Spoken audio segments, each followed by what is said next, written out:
Oops.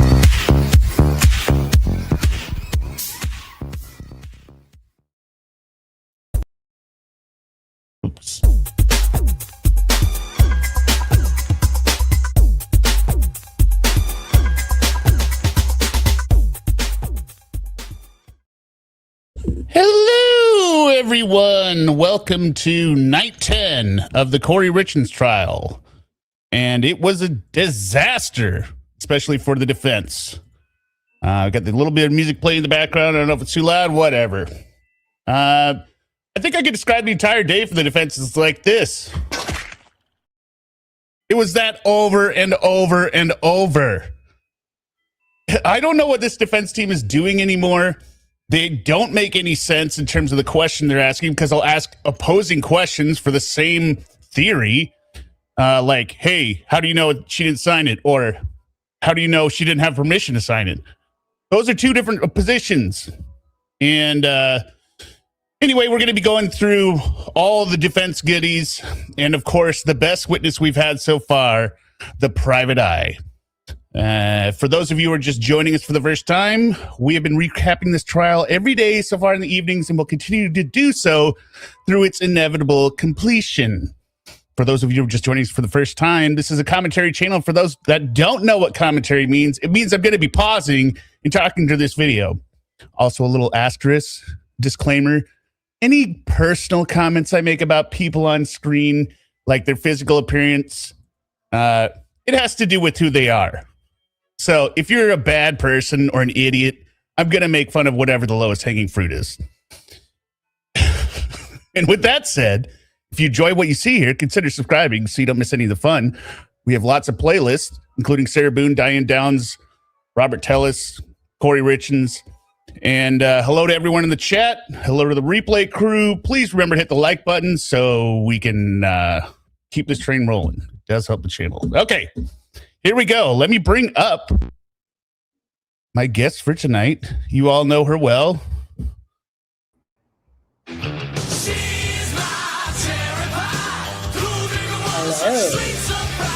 Summa cum loudmouth, how are you?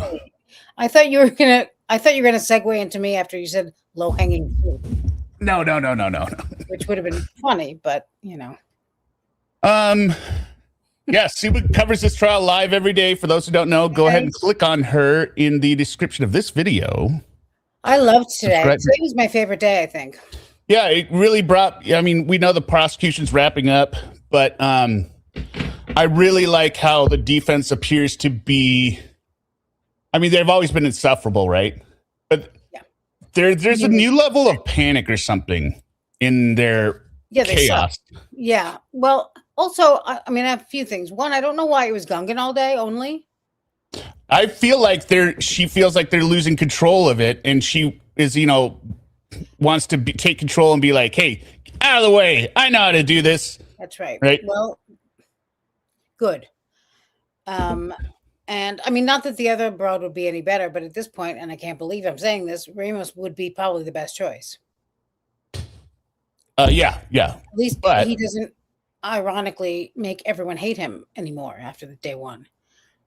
And I want the Schadenfreude to a certain extent, right?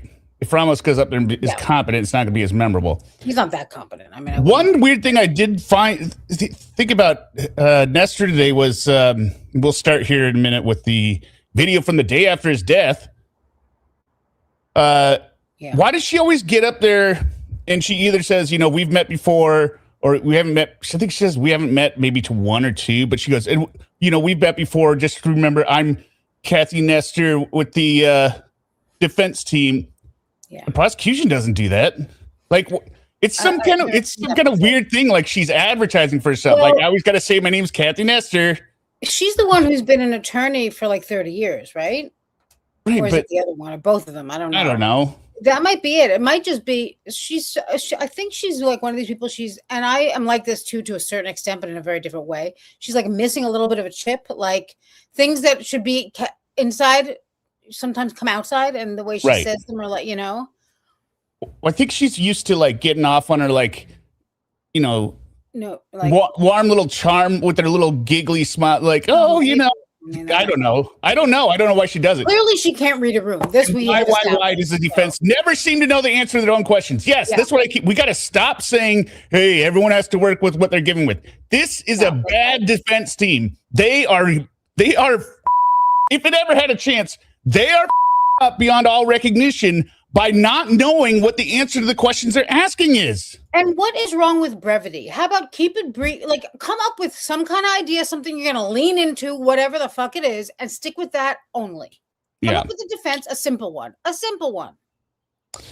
All right. So with that said, don't waste everyone's fucking time. Don't waste my time. I'm fucking dead. Don't waste my motherfucking time. All right. I think it's this. All right, ready? So for those of you who don't know, this is a video taken at Kouri's house the day after he died. This is March 5th. This is their little celebration of life where apparently Bryce's pants came off. This is the one where Katie complained that she's not a fit mother. Well, and we, of course, Ronnie's there. But is Katie there? No, Katie's not there. I'm saying Kouri's there. That's what I meant. Katie saw this of Kouri and said, "This you're not a fit mother. This is what you're doing the day after their dad died." I don't know where the kids are, but not good. All right, here we go. So let's do some shots. Yeah, not free. Cheers, boys. Yeah, come back. The kids are there. What are you doing the shots for the kids too? Yeah, they're blurred out. So you got Ronnie in the left, then it's Bryce. Back in the corner. There we go. Where's Mickey, Bobby? This is I think gray shirt here is the friend. Isn't it the friend she ripped the house off of for her? Maybe, I don't know. Yeah. Dark hair is the one who she ripped the house off. Richard. No, I think that's her. I think she dyed her hair. I don't know. Well, remember this is 22. So this is a while ago. I don't think that's right. No, you're not gonna grow that much hair. Yeah. Well, look, Kouri right there. Kouri right there hanging out while they're shotgunning beers. Richard. Look at me. That's so Kouri. I don't understand this kind of drink. I don't even understand what they're doing. And again, the lighting. Look, even Kouri's disgusted with herself. Yeah. I got a new GIF I made there. She looks good there, actually. I don't know what you did to her, but I cut the frame rate in half. And look at me, I'm just a little rascal. Look, Chachi still going. what is that? Oh. You're an Afghanistan warrior.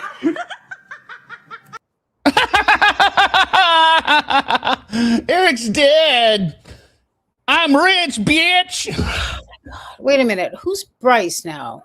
Bryce is in the. Is he the one he wasn't the one who was on today? No, that was Cody. No. Bryce hasn't been on yet. Right. Okay. So that might be Bryce's wife, who we also don't know yet. All right. Maybe. Yeah. Although, as we found out later, there's a lot of gay stuff going on between Eric and Bryce. Total homo stuff going on. Yeah. Okay. You are an Afghanistan warrior. A little bit inappropriate. Just. Why record that? Why not delete it after you've recorded it? It's so fucking fun, dude. Come on. Oh my God. That's worse than silly string at the funeral. I think that's actually worse than silly string at the funeral from Darlene Rotier or whatever. Yeah, that doesn't bother me that much, as much as it bothers a lot of people. But, this is worse, in my opinion. No, I'm saying in terms of there's no way this could be anything else. This is the day afterward. Yes. And where's the picture of Eric? You're celebrating his life. All you're doing is shotgunning beers in the kitchen. Picture of Eric. All of the pictures of Eric are face down. He does not exist anymore. They're bumming everyone out. All right. So then we get on to Cody Wright. This is Eric's former business partner. This is part of CD. Katie didn't record that video. Sorry. Because she wasn't there, right? Who? Katie. No. but she sent it. I got. Like she saw it and then was like, I think she said she sent it to their lawyer or something. Yeah. Sorry. Maybe the PI found it during the investigation. I don't know. Maybe. All right. So he testified about Eric's personality, his work ethic. Basically, he's a hard worker. Basically, almost like, couldn't be stopped, even if he was in pain. He was really aggressive at growing the business. They mentioned that the loan that C&E gave to Kouri Richins Realty Dumpster Fire was exactly that, a loan, and it was for rehabilitating a property in order to sell it, not an investment, as Nestor kept trying to reframe it as, well, you loan, investment, whatever. No, those are two different things, ma'am. And Bloodworth asked him, has he ever seen Eric use drugs? He said no. This is going to be important because this leads to the first, this whole shit show that happened with the defense after a little bit into the cross here in the redirect took up half the morning.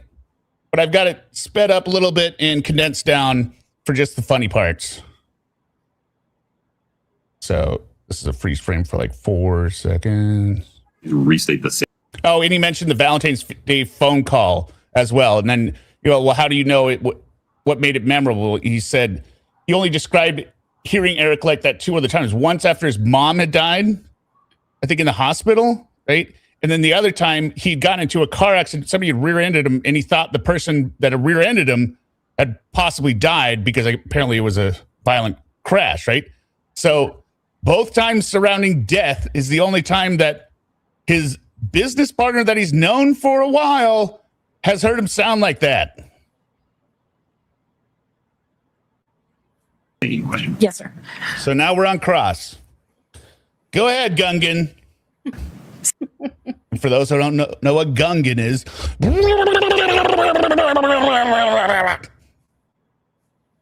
So how much did you earn, let's say 2021, the year And I've cut out some stuff in there. This is just these stupid, pointless questions. before, just a few months before Eric died? How much did you clear that year income?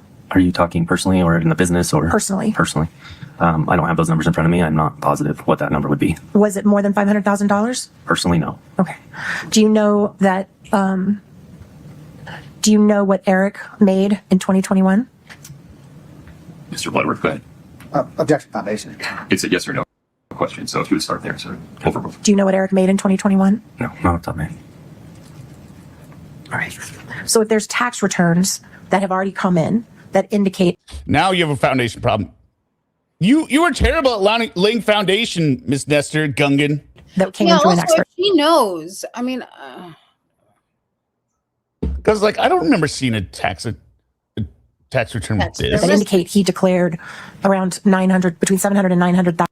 Look at Bloodsworth's face. He's like, what? Oh, please. $1,000. Would that be way off base for that year? You pause there for Mr. Bloodworth. Objection foundation. Yeah, you approach for a minute. At one point, before Eric passed, you actually had Kouri Richins on your payroll. Is that right? Correct. All right, here we go. Guys, this is what all day was like. Even the stuff we're not going to watch from her. And she would get monthly income from your company? Correct. Right. And then when Eric passed, isn't it true that Kouri asked to be removed from the payroll?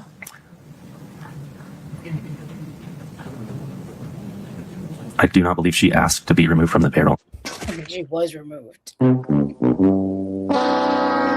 Why ask that question unless you know the answer is yes, or you have a way to show. Yeah, and a if piece of evidence. If she's relying on Kouri, I think by now she should certainly know to fact check.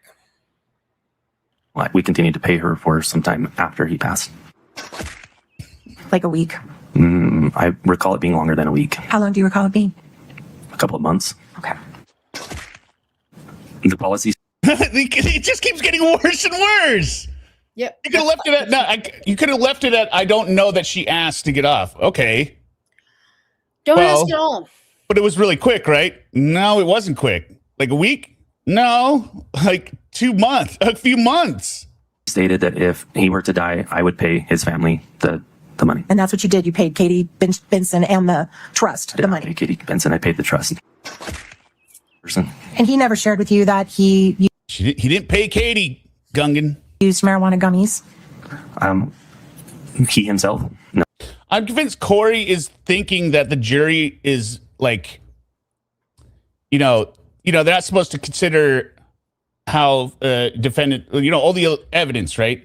But I'm convinced that Kouri believes she can sway them. Like if she just gives this continuous face of like, what? Yeah, no, I don't know. Or like, I think it's hard to believe that she doesn't believe that, considering, but that's the only reason she's doing these faces. But she's trying, I guess. Yeah. Okay. Fair enough. I don't know. Yeah. No, he never told me. Okay. Did you ever see him do that around you? No. Okay. And again, Wait, he knew that you would not approve of that. He never told me. Okay. Okay, this is very important here. In the pretrial hearings, Cody testified that he had been told that, he testified either that he had never seen Eric do drugs or he had been told about drugs. And there's a whole thing with these red devils or whatever, right? The defense thinks they're going to, and it's been ruled as inadmissible unless it somehow comes in through non-hearsay. The defense thinks they have this brilliant strategy to get it in. Always. They do not. Spoiler alert. It's going to backfire. And he never shared with you that he used marijuana gummies? He himself? No, he never told me. Okay. Did you ever see him do that around you? No. Okay. And again, he knew that you would not approve of that, right? Under your faith. Eric would be okay telling me some of those things. He would tell me, but in the light that I am his good friend, that he would tell me things, right? But not be proud of that by any means. So he did share with you that he used drugs? No. Objection, Your Honor. You are not restating the testimony correctly, ma'am. Does she think the jury is this stupid? She just tries and twists it. It never works for her. It's not a question calls for sure. Well, Sustained. Just ask your next question. did you just testify that he did tell you about things? He just wasn't proud of it? Ms. Nestor. Yes, sir. Sustained. If you'd ask a different question, please. So when Mr. Bloodworth asked you the question if you had ever seen Eric use drugs, your answer was no, correct? You're correct. But you have knowledge that he did. People have told me that. That's it, right there. She just let it in. The hearsay, or she wants to just go, well, but you know this, right? She wants to get this in and just kind of leave it alone. Just let it hang out there as an ambiguous. Then she's done. She's done. Yep. Yeah, I'm not going there anymore. Yeah. Correct. Every But you have time. knowledge that he did. People have told me that. People have told me that he did drugs. Now that's hearsay that she brought in. I'll leave it. Well, it's out. What do you want me to do now, Mr. You Blood? got my little zoom here. And she's looking behind like, I think we got it. We got it in here. Because Gungan's looking here thinking, oh, we just trapped him. We just impeached him. She thinks she has her invisibility cloak on all of a sudden. Like, I don't understand. Well, but she thinks what he has just answered has impeached him. So she's looking at the table. They're like, yes, we got the win. Because apparently their whole case depends on this. Is out. What have people told you? So he wants he wants her to just ask, what have people told you? Right? As a remedy. Why can't he ask that, though? He can. Okay. But the judge goes, you can do it on redirect. Yeah. Or on, You can follow up. She's done. At some point, did you provide information to hunting law enforcement officials about violations that Eric had done when he was hunting? Yes. I mean, all of this becomes nothing burgers. Everything they raise becomes a nothing burger. Like, you've done it over and over. None of this is going to land anymore. Was he placed in jail for that? Yes. And you provided that information and testimony against him? No. Okay. But you told the police Get your facts straight, ma'am. that he did what they thought he did, right? I was brought in and asked questions that I answered to. And those questions incriminated Eric? Yes. Okay. Some of them. And you and Eric kind of had a falling out after that, is that fair? Falling out in what sense? You stopped going on vacations together with your families? We didn't go on vacation with our families very often as it was. So I would say that was not something that immediately happened after that. Your relationship became more tense, more difficult between the two of you? Oh, yeah, he didn't like it. Okay. Yeah, he was upset about that. So I want to talk about the Valentine's Day call that you had with Eric. If I were to show you photographs of projects that he visited that morning, would you be able to recognize the project by looking at the house? I may be able to recognize the project, but I'd have no clue if he showed up there or not, or if he would have worked there that day. Okay, can we put up for the witness States Exhibit 3-13D? Okay, do you see that photograph in front of you? Yes. All right, and that is a photograph of Eric. Pause for one moment, Mr. Glover. Objection, Your Honor, foundation.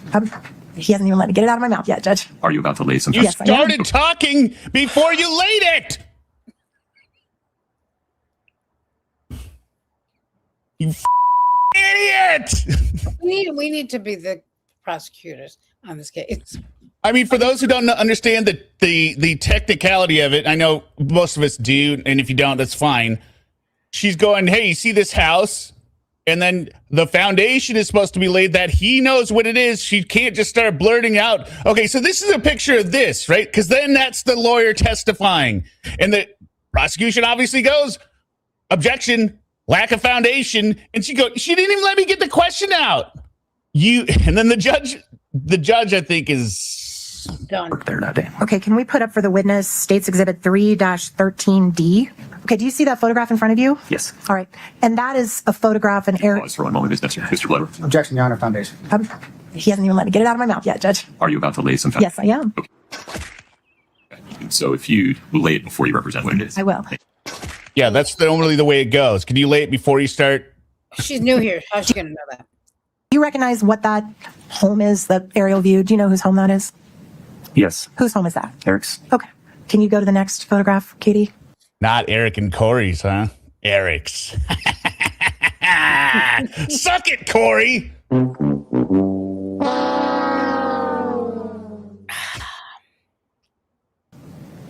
Do you recognize that overhead view of a home? I don't. So you don't know if that's one of the homes Eric was working on or one of his projects at the time? Doesn't look familiar to me. Part of me wants to know what these houses were for any kind of... What was the point? What is the point of the houses he visited on the day he was poisoned? Are they crack houses? Maybe. That would have been smart. She didn't think of that. I just generally don't understand what this is. No, because neither. I mean, I'm sure, actually, I know what it is. They're just trying to throw some, like, innuendo of being like, oh, did you know that so-and-so lives there? I really don't understand their obsession with the affair either. What the hell are they doing? Why does it make it better for Kouri if Eric had an affair? The thing is that the only thing that matters is things that prove that Kouri didn't poison him. And that's not what she's getting at any of these. No. Not at all. Not at all. Render. Okay. Can you go to the next one, Katie? What about this very large home? Do you recognize that one? I don't. You don't know if you guys were doing a project on that house? I don't. Okay, you can take it down. And then isn't it true that shortly after Eric died, you also sent somebody to pick up his work truck? Correct. And explain to me what the work truck looked like. Brown Ford 550 flatbed truck. And I noticed you said earlier that work a lot of times involved driving around in that truck, right? Correct. So he spent a lot of time in that truck. He did. And the truck was parked generally in the garage in the back of his house. Is that fair? I don't know where he parked it. But you sent someone named, what was the person's name that you sent to go get the truck? I don't recall who I sent. Okay. Somebody named Victor? I don't recall. Okay. And he went. Do you know what I don't recall means? It's not when your client says it because she's lying. They don't remember. If you're not going to refresh their memory, stop asking them over and over. Stop believing all the shit that's coming out of Kouri's mouth because this is not helping you. To pick the truck up and took it out of the garage, right? But if it was in the garage, then he would have taken it out of the garage. I don't know where it was parked. Okay. And if the police testified that that truck was not searched when Mr. Richins died, to your knowledge, had anybody sought your permission to search it at all prior to you picking it up? No. Okay. And then you took it into your custody. Yeah, so the truck remained within Kouri's custody from the 4th through the 7th when it was picked up. So she had access to it for 4 days. Wonder what she did with it. City. Yes. And you kept that truck? Yes. You still have it? Yes. All right. He also drove a red truck, is that right? But like a personal truck? Yes. And did the... White truck. White on top, gray on the bottom. Dodge Ram 1500. C&E own the red truck? Yes. All right. And at some point, you found out that the red truck was being serviced. Is that right? Yes. How'd you find that out? The Ford dealership called me and told me that it was ready to be picked up. Right. And you knew that that truck was being driven by Kouri Richins at the time? It should not have been being driven at all. How'd that work out, Gungan? Oh, I get what I mean, I say I don't know what they're doing. I get what they're trying to imply. It just has zero effect and it doesn't work at all. They're trying to imply that everyone's trying to take from poor Kouri. They're even taking her truck. And he goes, no, it was our truck. Nobody's supposed to be driving. It's a company truck. It was left there with the explicit instructions. Don't drive this. Okay, but she had custody of it. It was sitting at her house with instruction that it shouldn't be driven. Okay. Summa's invisible, by the way. You found out the truck was ready and you went and picked it up, right? Wait a minute. I forgot about this part. They caught him right here. The truck that the company owns, the dealership called the company and said, your truck's ready, and then they went and picked up their own truck. Whoa! Not cool. Not cool. And I want you to pay attention to the chain of custody she lays out here because they're leaving out one big thing. We went and got it, yes, because it had been driven. You didn't talk to Kouri about it? No. You didn't discuss it with her at all? No. Why would they? They told her not to drive it, and she did. You just took it from the dealership? It is a... No. They took their truck from the dealership, and I'm assuming they paid for it as well. C&E owned vehicle. There's ramifications for an accident for somebody that's not working with C&E. No, this is first drink activated. It's an insurance thing, right? Well, yeah, it's insurance thing. Miagarita said, I hear ice tinkling, second drink activated. No, this is first drink. you don't know him, Miyagi. So it felt that it would be proper to make sure that the truck wasn't being driven. Where's the truck now? In somebody's yard or house, or I don't know exactly where it's at. Did you give it to Katie? I did. You gave it to Katie? She's always planting Katie. Like Katie's the friend you're supposed to do. And Katie, it's such a bad look. You gave it to that Katie? Yeah, that bitch who was on the stand crying her ass off. Her. That's a huge liability. It's a company vehicle. But here, listen. I did not give it to her. No. You sold it to her? It is owned by C&E. So did C&E sell the truck to Katie, or did they just give it to her? No, it's sitting at their home. What do you not understand? The car is physically at Katie's house or whatever. Belongs to the business, and my guess is that Katie does not need anything from them. Just a hunch. Who's going to covet? It's a work truck, right? They beat the shit out of it, probably, right? I mean, it doesn't matter. I'm sure she has her own vehicles, you know? If anything, and this is something, if anything, it's probably there because it was Eric's truck. He drove around a lot, and it's nice to, it's a nice reminder. Okay, there was Eric's truck. Let's keep it. You don't do anything with it, or they just don't want Kouri to be able to get to it, or Kouri not to get to it, right? If it's on our lot, we've got cameras because this bitch is shifty as shit. Yeah, their yard or their place. So so the people who had access to the truck before any law enforcement ever looked at it were you, Katie, anyone in Katie's family, anyone at the dealership. Is that all right? Who's missing from that chain of evidence there? You pay attention to the names because they're trying to intimate that people could have cleaned this whole thing out, right? Who knows? There wasn't a chain of custody on this truck that has zero to do with Eric's death of fentanyl. Or their place. So the people who had access to the truck before any law enforcement ever looked at it were you. So, Cody, Katie, anyone in Katie. Katie, anyone in Katie's family, anyone at the Eric's dealership, family. what? So Eric's family. Eric's family, anyone at the dealership. Is that all right? Okay. Who was driving the shit around? Kouri. Kouri had access to the truck for the long time before they found out she was driving it. Kouri was the first person in that chain of custody. That's why they took it. And guess what? Since they picked it up at the dealership, I'm pretty sure if the dealership found fentanyl in it, they would have reported it to the authorities. But since it wasn't in there, yeah. They Also, if Kouri picked it up at the dealership, they would still owe that money because she ain't paying. Yeah. She actually, you know what? You know what she did? She probably, I know why they got contacted. She charged it to the company account to get it fixed. She didn't want to come out of pocket on that. That's right. And she probably told them like 3 times, like, no, this is my best contact number here. This is the contact number. And then, of course, the desk clerk is like, all right, I'm waiting for masonry. yada, yada. C&E Masonry, here's the contact number. And the guy picks up, what's the truck doing at the dealership? Yeah. That again. The people who had access to That seems to be exclusively all she's doing, Dor. She's only asking questions that she is surprised by the answer or doesn't have a purpose to answering, because even when she gets an answer, it doesn't go anywhere.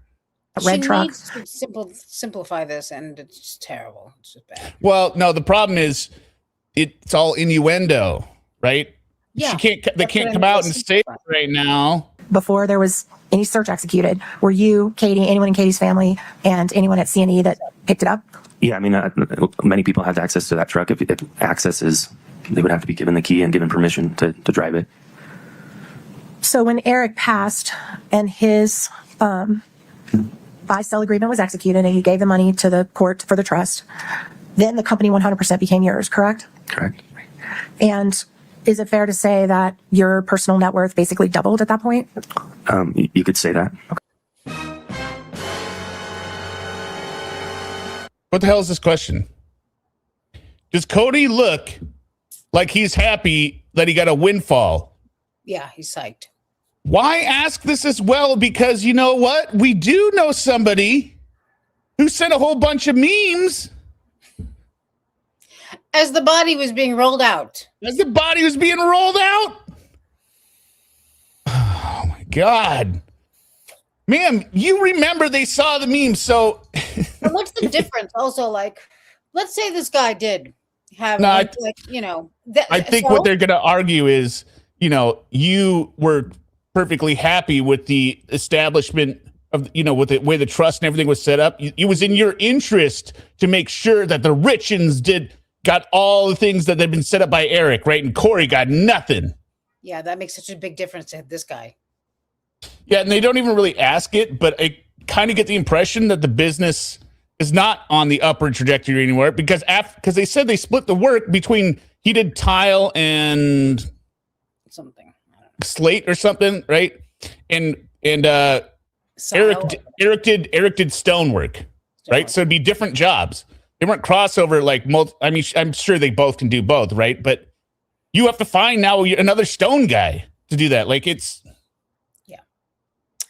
I think they you had mentioned another stone guy actually already. Well, I mean, no, but it sounded like they're managing the two like different product lines, different services, right? Right, yeah.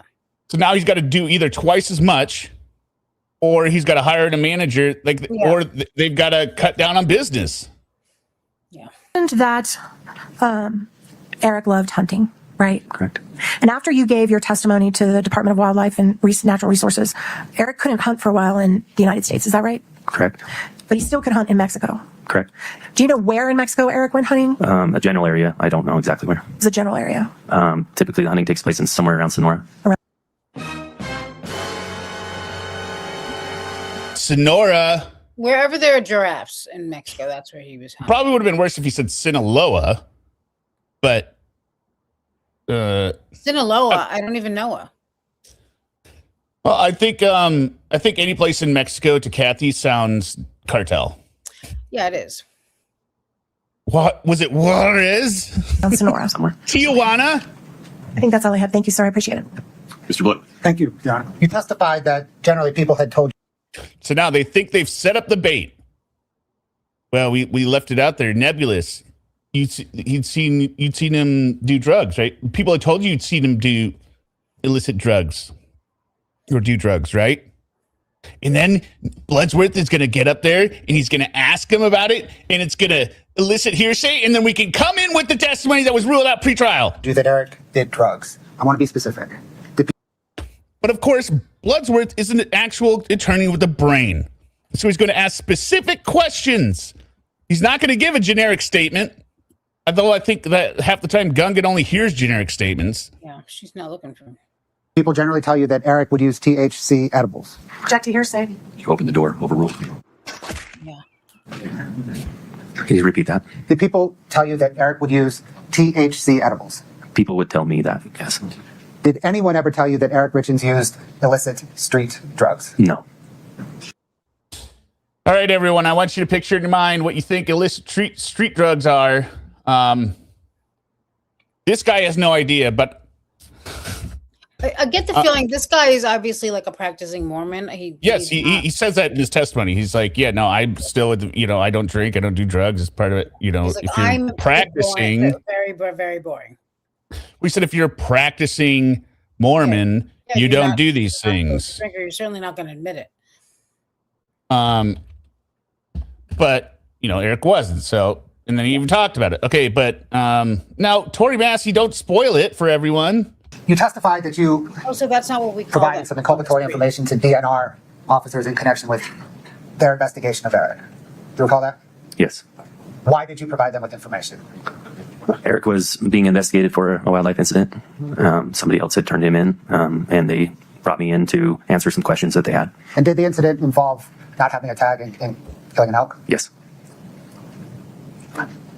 Why did you provide incriminating evidence as opposed to covering for Eric? Eric knew what he had done wasn't right, and he was okay to be a big boy and take care of his own stuff. And I was okay to be honest and tell them the truth and allow him to do what he needed to do on his end. Is that hard for you to do? It was extremely hard. I knew what those ramifications were going to be. But did you do it because it was the right thing to do? I did. Why have you sat with Eric Richins' family at various court proceedings? Object to relevance, Your Honor. It's within the scope of your cross. Overruled. But I just liked it better when I said that they're with the Richins, right? Like this whole thing. Like it's all one big conspiracy. I like the ambiguity, Your Honor. If you keep letting him ask follow-up questions, my shit's not going to land. I love the Richins. I loved Eric. He was one of my best friends. And I want to be a support where I can. Thank you. We approach, Your Honor. Of course. All right, Gungan. So Gungan thinks, here we go. We're seeking to examine the witness, and we submit that the state has opened the door by asking the question, has anyone ever told you Eric used illicit drugs? And his answer was no. In this testimony at the preliminary, page 60 line, beginning at line 15. And were you aware that in high school, Eric had an addiction to pain pills? Answer. By the way, that's just an awful pose for Zelda. Look what she's doing with her phone. Like the way she's sitting. She's going like, Oh, yeah. She's already got a mopey face. Don't hold your face up with an iPhone. I don't know why exactly, but she reminds me of if the movie Breakfast Club was with old people in it. Mopey, emo. Like, yeah. Oh, guys, this is the most out of pocket Gungan gets so far this trial. Real here. I did know that he participated in pain pill taking for sure. Question, you did? Answer, yes. And do you know what his pill of choice was that he was addicted to back then? Answer, I believe in high school we called them Red Devils. Is that where you want to stop? Yes. Okay. They want to get Red Devils in. They absolutely do. Although they will say later that they didn't know Red Devils was even a thing until 10 minutes ago. Mm-hmm. When this is the first time you've heard Red Devils. Yes, people? They just said it. Yeah. Now, I'm not entirely sure that Mr. Wright is referring to illicit street drugs, quote unquote, there, but I also don't know the other way. In the trial. Mr. Bloodworth, you'd be able to clarify that with him once it came in. Let me back that Mr. Stop. Yes. Okay. Now, I'm not entirely sure that Mr. Wright is referring to illicit street drugs, quote unquote, there, but I also don't know the other way. Mr. Bloodworth, you'd be able to clarify that with him once it came in.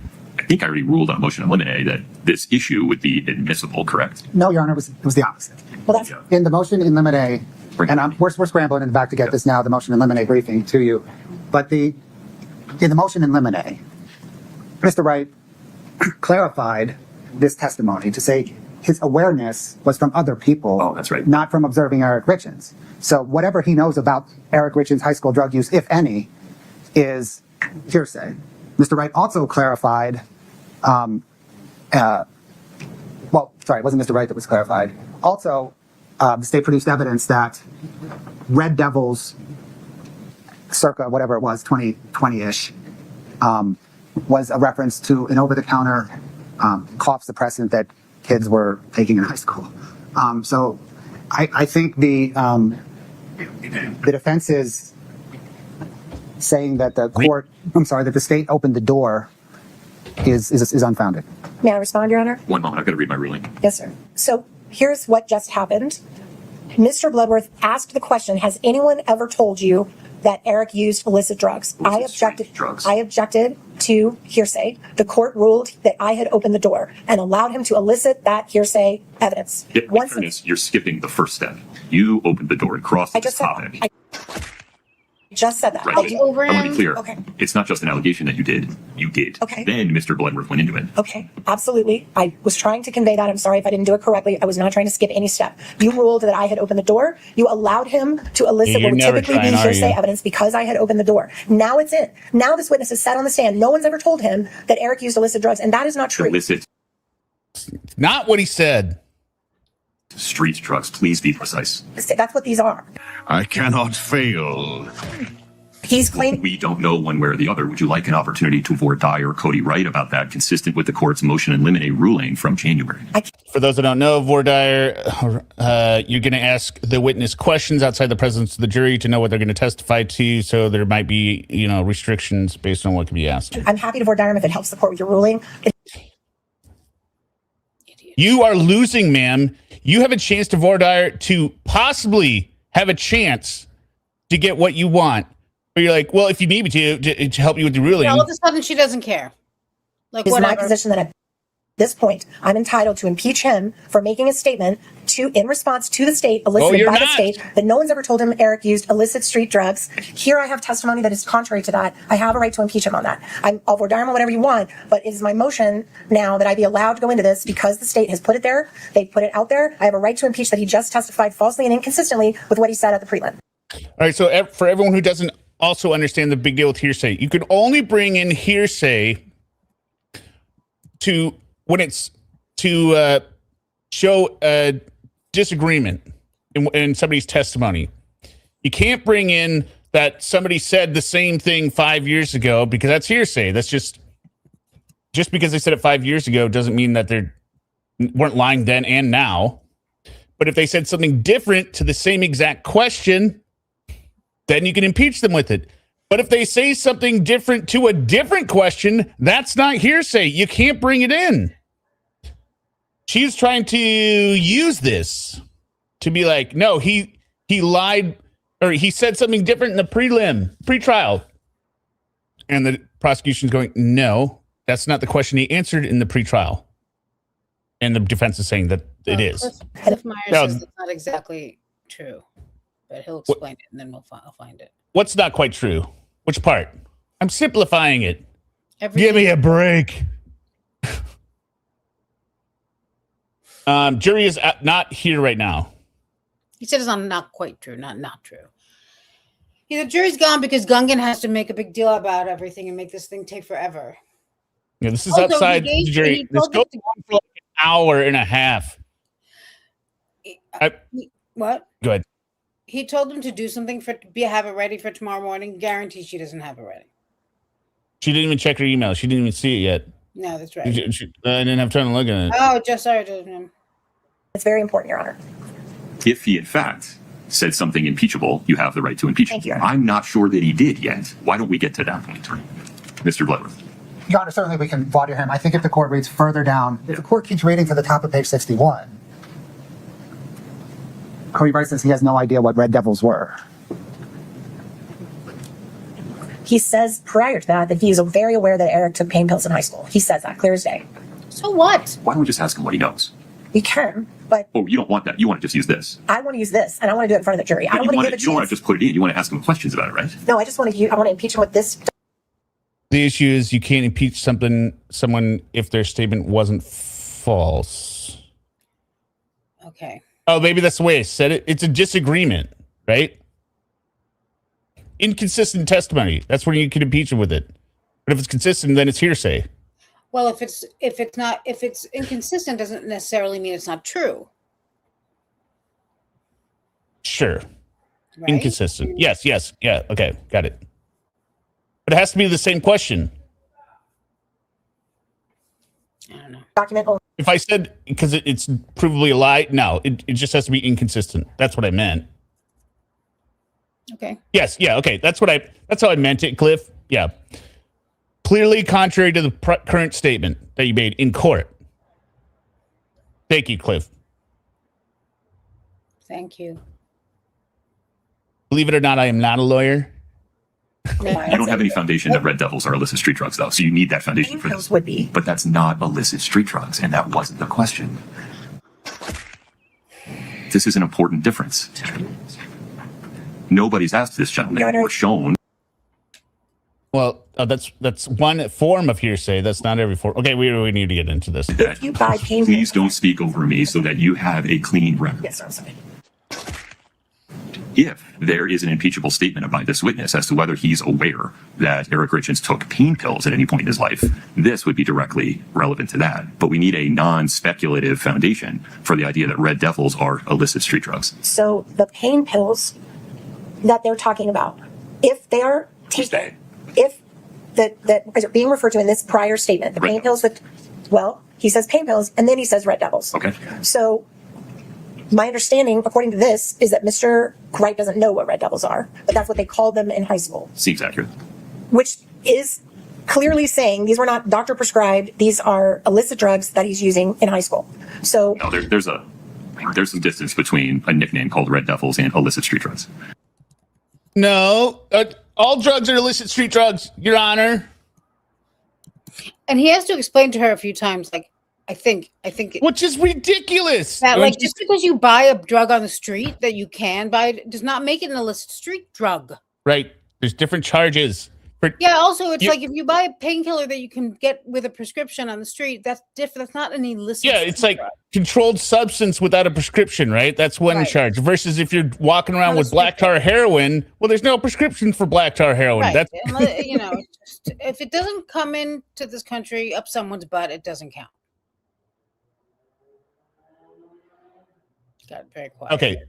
Inconsistent statements can also be admissible even if hearsay to combat a claim of recent change of statement. Hearsay is fun. Yeah. I don't know what the red devils he's referring to are, but it doesn't automatically mean they're illicit street drugs. if you use pain pills without a prescription, that is illicit street drugs. It is not, and you know that to be true. I just. Boom. Oh, you disagree? Oh, shit. What's the judge going to do now? Gungan disagrees. Agree, Your Honor. It might be diversion of a prescribed substance, but it's not illicit street drugs. They've certainly heard testimony from Mr. Crozier that he's selling oxycodone on the street that came from prescriptions. That's illicit street drugs. I'm not sure you want to take that position going forward, but I don't endorse it in any respect. Certainly, we know that diversion of prescribed legal medication is different than purchasing on the street prescription medication is different than purchasing non-FDA approved substances on the street. There is a range of conduct here, and the question asked by Mr. Bloodworth was specific. Can we read back? Can we get it read back? We all know what it was, Gungan, you idiot! He said, you have never seen Eric use illicit street drugs. And, I mean, just the fact that the only person they have to ask that question is this Mormon who wouldn't know an illicit street drug if it hit him in the head. It's almost comical what he thinks is, well, maybe, I don't know. He might be right. Well, no, I'm surprised, but he's saying he can't necessarily rule it out. Yeah. This is for those who don't know. This is talking about what Eric did in high school. Yeah. Do we have the transcript of the exact statement that Mr. Bloodworth just asked us? State courts do not create transcripts. I think we have someone doing it live right now. When you say we, who are you referring to? Ms. Is there a turd in your pocket? Payer? She's not a court employee. I don't know what you're referring to. If you can give me 5 minutes, I can email her and get the exact statement. Sure. As we... That's mean, Blue River, but hilarious. Next time, Judge, don't say sidebar, say salad bar. Oh, man. Sick burn.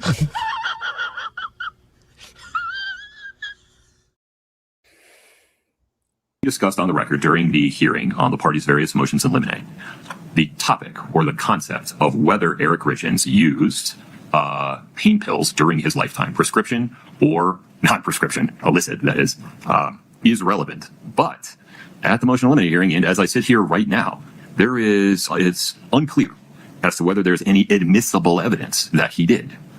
So, Ms. Nestor, I think the correct course forward, based upon where we are right now, is to allow you to voir dire Cody Wright regarding his knowledge of the topic that he discussed at the preliminary hearing, having heard or known or learned somehow that Eric Richins used pain pills in high school and they were red devils. If that reference is to prescription pain medication, it impeaches Mr. Wright's testimony on the stand today that he's never known Eric to use prescription medication. If it's illicit street drugs, it impeaches his testimony that he's never known or heard about Eric using illicit street drugs. If he doesn't know what red devils are, we're all just speculating, including the jury, and that's not permissible. Oh, nice, Judge.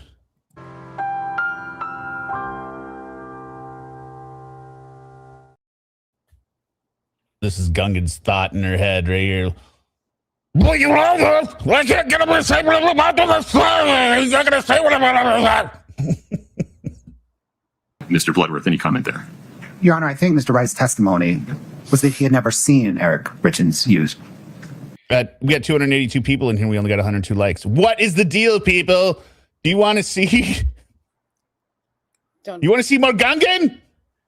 No, I don't want to see more Gungan. Prescription drugs or illicit drugs. So let's see what he says on voir dire to see if it actually impeaches that or not. Correct. Yeah. I'm sensitive to the precision of the questions you were asking at various points. Thank you. Okay. Anything further? AKA, I'm glad you're not a moron like your co-counsel over there. Sir? No, sir. All right. Ms. Nestor, anything before we invite Mr. Wright back in for that purpose? No, sir. I'm going to wait for Mr. Bertram to whisper in your ear. Oh, wait, call back. Okay, very good. May we invite Mr. Wright back into the courtroom, please? Yes, sir. Okay. All right, so this begins the voir dire. Voir dire, however you want to say it. Take a little Dexter break a sec, because it's about to get heavy again. What you saying, boy? You shoot a boy. We don't care who you shot. We talking money, round rich. We don't care what you got. Bitch, I got 6 dead hit.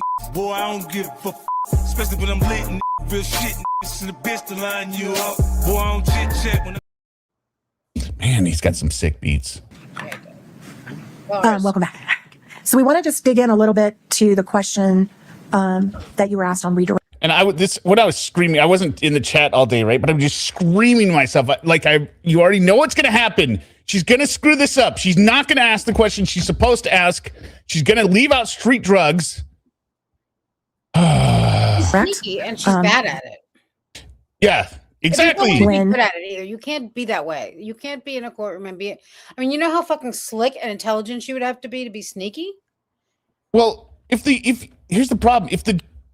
It's one thing to get the prosecution objecting to you, right? But when the judge has to constantly accept being the correct, you look like everyone knows, everyone's on heightened alert to watch your every word because you are doing shady shit. For no reason. Nothing good comes of it for you. Mr. Bloodworth asked you if anyone had ever told you that Eric used illicit drugs. Did I believe he said illicit street drugs? Does that sound right? Bloodsworth in the back. Oh, no. Okay, no, she said street drugs. Okay. Or do you recall? Did he say illicit street drugs? Is that what he doesn't know whether to stand up or sit down yet. He's like, she's going to do it. I know she's going to do it. What was your understanding of the question that he asked you at the very end about whether you'd ever heard about Eric using drugs? Illicit street drugs. Right. What was your understanding of that question? If anyone had ever told me about him using an illicit street drug. Okay. Now, I'm not in the drug world. I have no clue what most drugs are categorized as. So. Did you talk to anyone outside in the hallway while you were waiting? I did not. Okay, just checking. Come on, ma'am. What is that about? Also, she's implying he was coached. Yeah, but that's not cool. No, it's not cool at all. I mean, that shouldn't be allowed, quite frankly, in my opinion. Well, no, it's to implant the, I know, but that shouldn't be. I mean, that's.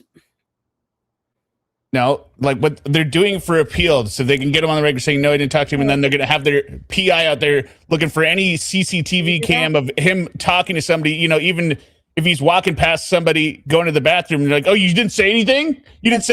Somebody didn't say good morning, and you ignored them? Okay. Find out about her bio, Cliff. Not in front of a jury, right? Yeah, the jury is not in right now as well. Oh, it isn't? Okay. Now, this is Voir. So I forgot that part. Because it's just as terrible in front of the jury. At the preliminary hearing, we asked you some questions about whether you were aware that Eric used pain pills. What do you mean? Stop calling her Gungan. That's what she looks like. I explained it in the intro. I'm going to make fun of bad people in any way, manner. If Bloodsworth was on the defense doing this shit, I'd call him Dracula. With the name like Bloodsworth. High school. Do you remember that? Yes. And are you aware of that? I was told that that had happened. All right. And were you ever told about where he got those pain pills? I have no idea where he got those pain pills from. So when Mr. Bloodworth asked you earlier today if you were ever aware of Mr. Richins using prescription drugs, you said no. Your Honor, that's not the question I asked.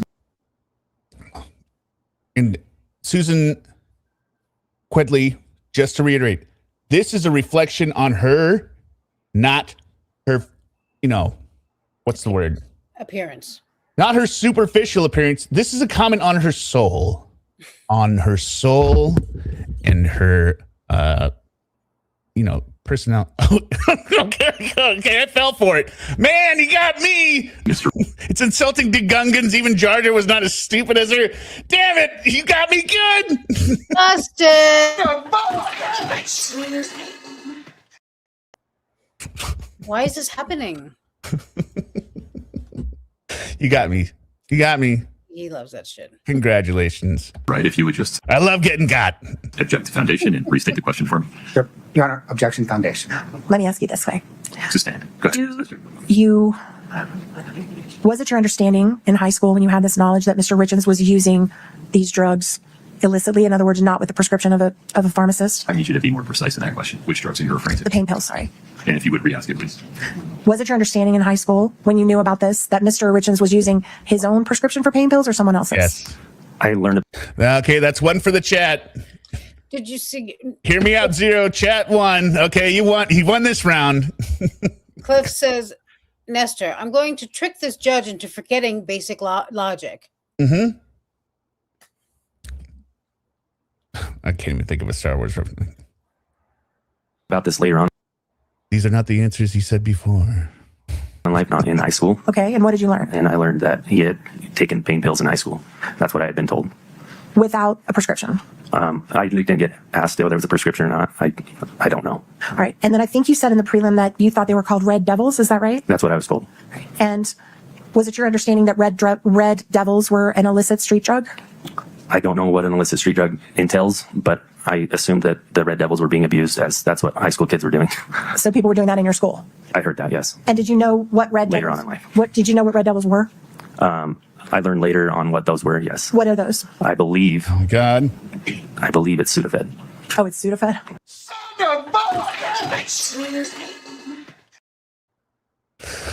Corey's over there looking like, that's the best you got, Gungan? That was your big payoff? You set us up for Sudafed? And it does make sense because they look like those Red Devil candies. Well, that's because you're an idiot. Not saying that wasn't for you. But yeah, which one sounds kind of close to how Bloodworth described it, right? As a over-the-counter cough medicine that... It's all these fucking no, nurses they said cough medicine, but people take one for a cough or something. But it's cold related. It's over the counter and it is cold related. Yeah. Sudafed. Yeah, it calls an allergy. How much closer it is to Bloodsworth's description than whatever the hell Gungan pulls out later? Jesus. I think. I'm not a drug person. I'm sorry. Okay. Could be pseudoephedrine, maybe. I have no idea. Sudafed is... But that's what I think it is Sudafed being abused. Okay. So when you testified at the preliminary hearing that you were aware in high school that Eric, or you became aware later that in high school Eric abused Red Devils and pain pills. Do you still stand by that today? Yes. Okay. All right. Your Honor, do you need more than that? Gungan thinks she's done it. More than that? No, we're good. Okay, everyone can go home now. We're there. Yeah, we're there.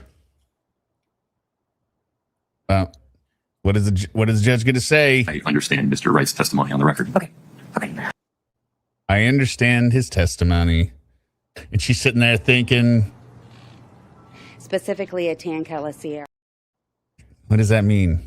Does that mean I've gotten there? I don't know. Let me just think 1 second if there's anything else. When you answered Mr. Bloodworth's question in front of the jury, that you... By the way, there are long pauses I cut out where she's going back over to confer with her stupid table. Mm-hmm. They're like, I think we got it. I think we got it. For the court's indulgence. That you had not heard from anyone that Eric used illicit street drugs. That's except for what you heard about in high school? Objection, Your Honor. The foundation. I can ask him what his intention of his answer was, Your Honor. Did you intend to carve that out? That's a fair question. Can you restate that? I'm sorry. Intend to carve out from that answer what you knew about high school? And this question is so stupid. I don't even know what she's getting at. I think I know what she's getting at, but I don't understand what she's saying by the words and the order she's arranging them. She's trying to leave space for there to be another mystery drug, right? Well, so you were carving that out, right, for this answer because there's other stuff, right? What answer? Sorry. From the answer that Mr. Bloodworth asked you in front of the jury, if anyone had ever told you or if you'd ever heard that Eric used illicit street drugs, did you intend to not include what you knew in high school? Are you carving that out? What? If I said it that I was in high school, what I've been told about Eric is throughout my life. I don't know if it was exactly in high school. I don't know if it was in my early 20s or now. What I've been told over the years is that he had used those in high school. Did it come from Kouri? And that's what I know. Right. And so if I were to ask you the question again that Mr. Bloodworth asked you, has anyone ever told you that Eric used illicit street drugs? And you included all the knowledge you have all the way back through what he did in high school. What would your answer be now? I don't know what illicit street drugs entail. Okay. Jesus, how many times are you going to ask this guy the same question? Listen, if this guy, first of all, if he did illicit street drugs in high school, it doesn't matter. Okay, he's a 40-year-old man now, or was before he died. Right, but they want to get it in because the judge says they can get it in if they can get somebody. They want to get it in through hearsay or through impeachment, not through hearsay. What they're trying to get in happened 20 years ago. It doesn't. I know, which is why it's not being allowed. So I get it, but they shouldn't be pursuing this. It just doesn't matter. If they can prove that he was a drug user, that might have some kind of bearing on this, but they can't which shows you he wasn't because they would have something else to ask other than this Mormon guy who doesn't even know what Sudafed is. We're going to see. This is very important to Gungan. I've been told of some drugs that he used, and that's what I would testify to, is that I know that he used some drugs, form of drugs. I don't know what they are exactly. I don't know if they're illicit street drugs or not, but that he had used drugs at some point. That's it, Your Honor. Okay. Mr. Bloodworth, anything else from Mr. Wright at this point? In terms of word? Sir, is the only drug that you've been told he used in high school the Red Devils? In high school, yes. You haven't heard of him using any other drug in high school other than marijuana? Let's just accept marijuana from this whole discussion, okay? Yeah. So in high school, I was told that people were using Red Devils. I'd heard that Eric had popped pills. Okay. And is your understanding was the pills that he popped were the Red Devils, or was it Red Devils and something else? Understanding that a Red Devil is a pill, he popped pills, and I don't really know much more than that. Okay. That was very close to going over the wrong way. That was a very dangerous question.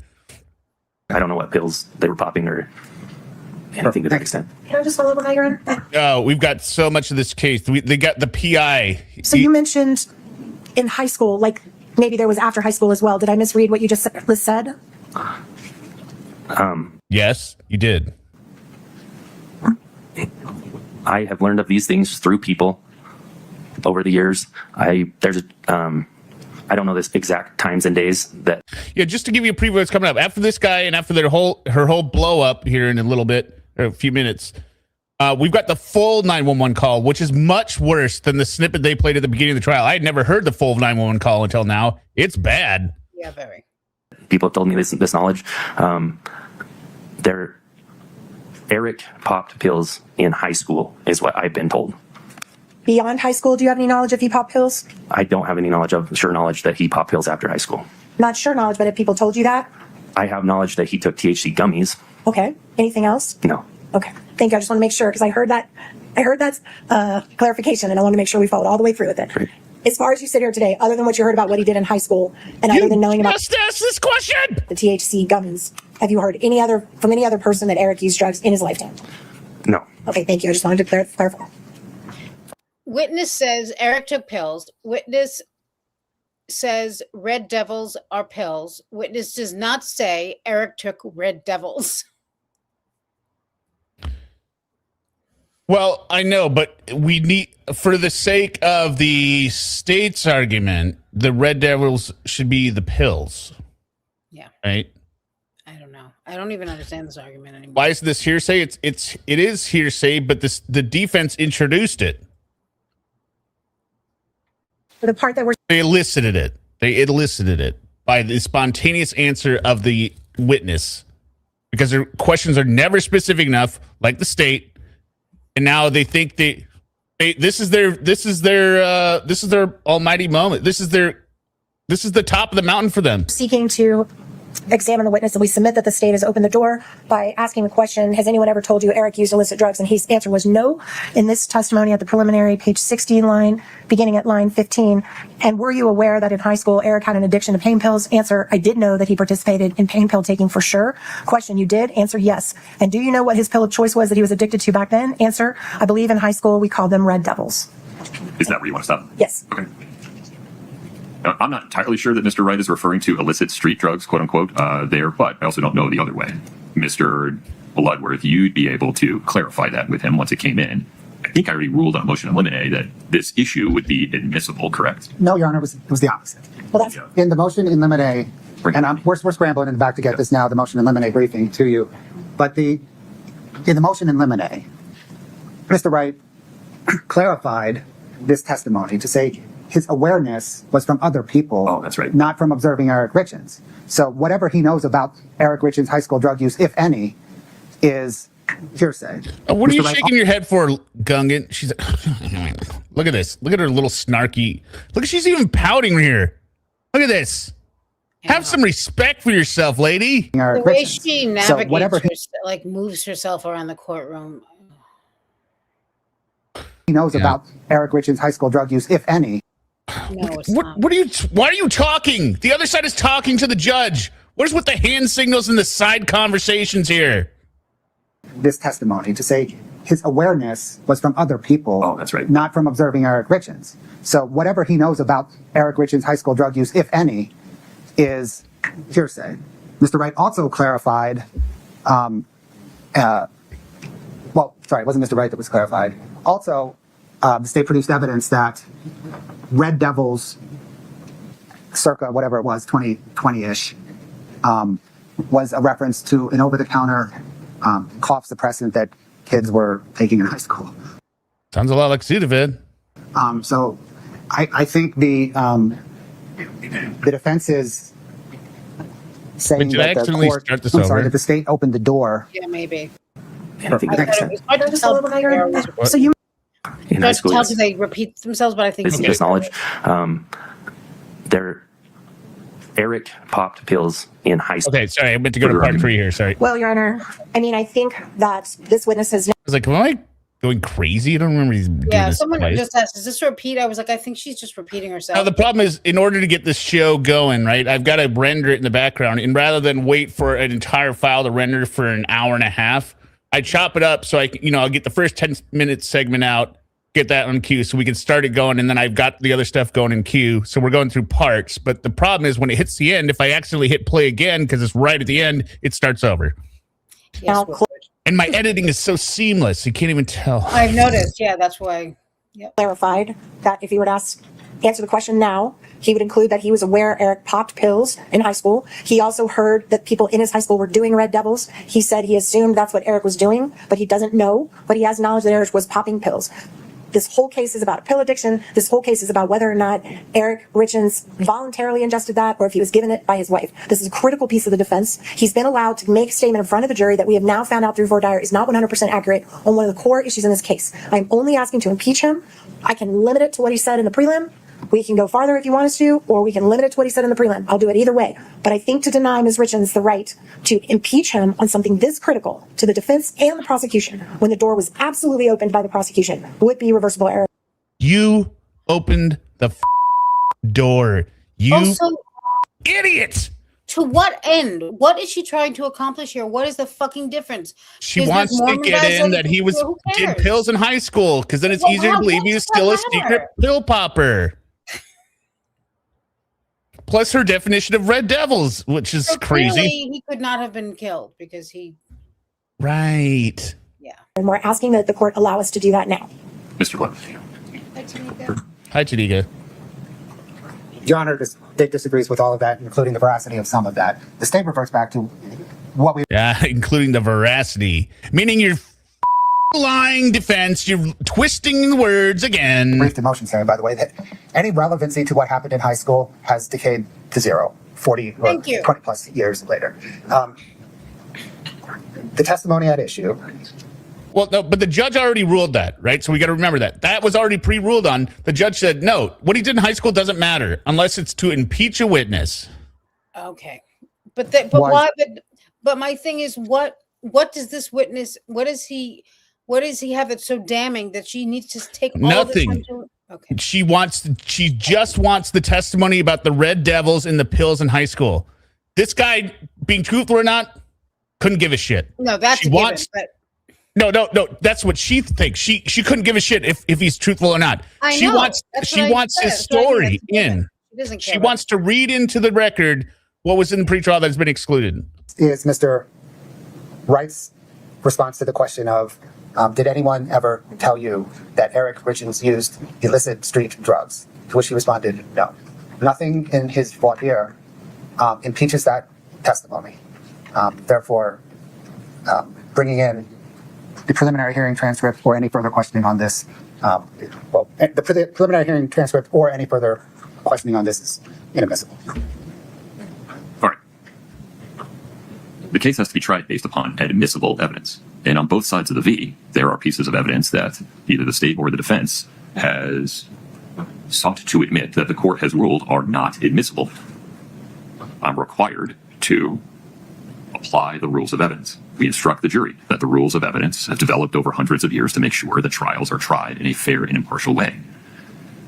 This issue developed in a way where defense counsel asked a question that elicited hearsay testimony regarding what Mr. Wright had heard about Mr. Richins' prior drug use generally. Whether or not that's what the defendant intended, that's what happened. So then, on redirect, the state asked two very specific questions to characterize that volunteering of hearsay by Mr. Wright. Whether they'd heard... Yeah, but I was mansplaining to her. I'm sorry, Summa. I won't cut you off anymore. I didn't. I thought you did. I didn't. Exactly. Her thought was done. How important could her thought be? She's so stupid. Well, her brain is very, very tiny. The thoughts are very small and short coming out. That Mr. Richins had used THC products and whether he had ever heard that Mr. Wright used illicit street drugs. Nothing in his prior preliminary hearing testimony or during his voir dire outside the presence of the jury on the stand. Yeah, I'm going to mansplain on my own channel. We all know. We all know. Don't worry. Well, Summa knows. Okay, Summa knows. He knows, but he's still too stupid to let me talk. What Summa's really saying here is is admissible. Okay, what Summa's actually trying to say, evidence contrary to his sworn testimony on the stand in front of the jury. His prior reference to Red Devils, he's now clarified as Sudafed, which is not pain pills to begin with.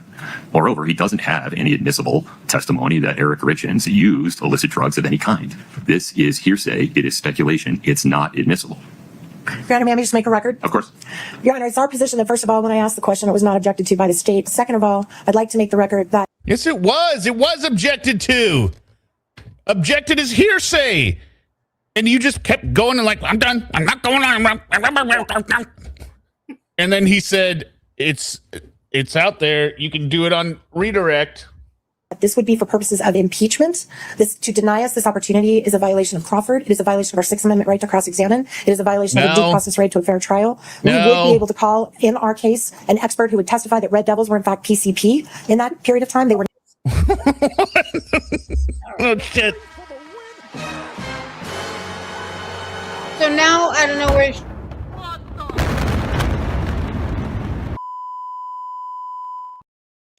Go ahead. Now they're PCP. PCP. And this Mormon guy is supposed to know that. From Sudafed to PCP. I mean, I would love to see this witness get up there. This guy, whenever they found this quack. Yeah. Not Sudafed. The DEA has a pamphlet on that. We're being denied that option. We're being denied the ability to attack the credibility of someone who has changed. Respectfully, we disagree with Your Honor's position on this. No, you tried it and you failed. He absolutely changed his testimony, and we're being prohibited the right to impeach him on the fact he changed his testimony. And I believe that the question I would ask him, if I were allowed to go forward, would be, did you learn that Eric popped pills in high school? And that would impeach what he said to Mr. Bloodworth, unrebutted and not allowed to be rebutted by me when we know that I can rebut it. And we, in our strongest way possible, we object to this. We would like a continuing objection. We move to strike all of Cody Wright's testimony, all of the issues that Mr. You lost me. On redirect. The redirect testimony. Which case? Where he answered the question that I'm not now being allowed to impeach him on. We're asking to strike it at the very minimum. The cop probably has to pee. That's why she's swaying so much. I was going to say, that's me. That's how I am. And that's how I stand still. It's very irritating. Or the cop is just so sick of the stupid being like, also, are you kidding me? It's sped up, right? Yeah, it is sped up. It's 50% faster. It's 150%. Yeah, that's part of it. All of the things that Mr. Bloodworth just brought up all go to weight, not admissibility. And what is the non-hearsay route for this witness to testify regarding what he heard, if it's coming in for the truth of the matter, sir? It's not. It's coming in to impeach that once the court allowed him to answer that question with hearsay, to rebut the hearsay that we elicited unintentionally. What's the evidence that he heard prior to today, testifying today, that Eric Richins used illicit street drugs? He just testified to it on the stand. That is not true. Okay, well, we agree to disagree on that, Your Honor. Have you disclosed that expert that would provide a non-speculative basis that Red Devils are an illicit street drug? We have disclosed that expert. His name is Mr. Kearney. He is on our list. He's been available. We did not know the Red Devil stuff was coming in until 10 minutes ago. What? Then why do you have him on your witness list? Did you read from the transcript about the Red Devils? What? Didn't she read the thing from him about the Red Devils? Wasn't that? No, but I mean, if she didn't know, she's saying we didn't know it was coming in until 10 minutes ago. It's still not coming in. But if you didn't think it was coming in, why do you have this expert witness lined up? You obviously want this in. This isn't. She's trying to treat this like this is a curveball where they're trying to, salvage their case because this was something the state did. This is so stupid. Them except for her. Exactly. I mean, I don't. That's what I said. Right? When I said nobody's mentioned it before except for her. And now she's like, well, we didn't know. Mm-hmm. Because we were told, well, okay. Well, that's obvious then. I mean, we did the best we could. We gave him our drug expert that as soon I gave my all, but I guess my best wasn't good enough. As soon as the Red Devils comes in, we can let them talk to him about that because we sure would go into that with our expert, that we're now being denied the ability to do that. There is Disney Mom, she's saying a whole bunch of horse shit and just she's flailing at this point. Being like, you denying the motion. I really want the things that I want to get in here. I want these facts to be different than what they are right now. I wish this bitch wasn't a murderer, but here we are. We really thought we were going to get the prosecution to open the door for us on this, by our little setup, and that we walked him right into a trap. But then he went ahead and asked another specific question, like he's always doing, instead of generic questions like we are. And now he voided our trap because he's good at lawyering. We're not, and I want my way. Yep. Key question here, Your Honor: if Eric Richins had a drug problem. Oh yeah, this is the hottest take of the trial so far. Listen to this bullshit. We sure would go into that with our expert, that we're now being denied the ability to do that. There is a key question here, Your Honor. If Eric Richins had a drug problem, and if he did, Ms. Richins is innocent, and we are being prohibited.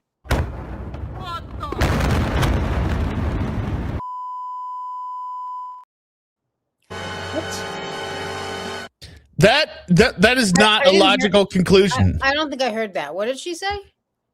The key question here was Eric, whatever she said, a drug addict. And if he is, then Kouri is innocent. Okay, but that has nothing to do. This has nothing to do with that doesn't prove what she thinks it's proved. No, I mean, if he took a Sudafed in high school, how does that prove he's a drug addict? He could be an oxyhead all day long. That's right. He could be, First of all, they would probably find other drugs in his system. It's not in his liver.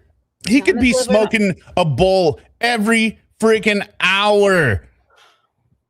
It's not in his system. It doesn't mean Kouri's innocent. No. We can let them talk to him about that because we sure would go into that with our expert, that we're now being denied the ability to do that. There is a key question here, Your Honor. If Eric Richins had a drug problem, and if he did, Ms. Richins is innocent. And that's a stretch. But I guess we know what their strategy was. Like I said, Sadiqa, maybe you weren't here yesterday, or to anyone who wasn't here. If Eric had died of cyanide poisoning, this case would be the easiest open and shut in history.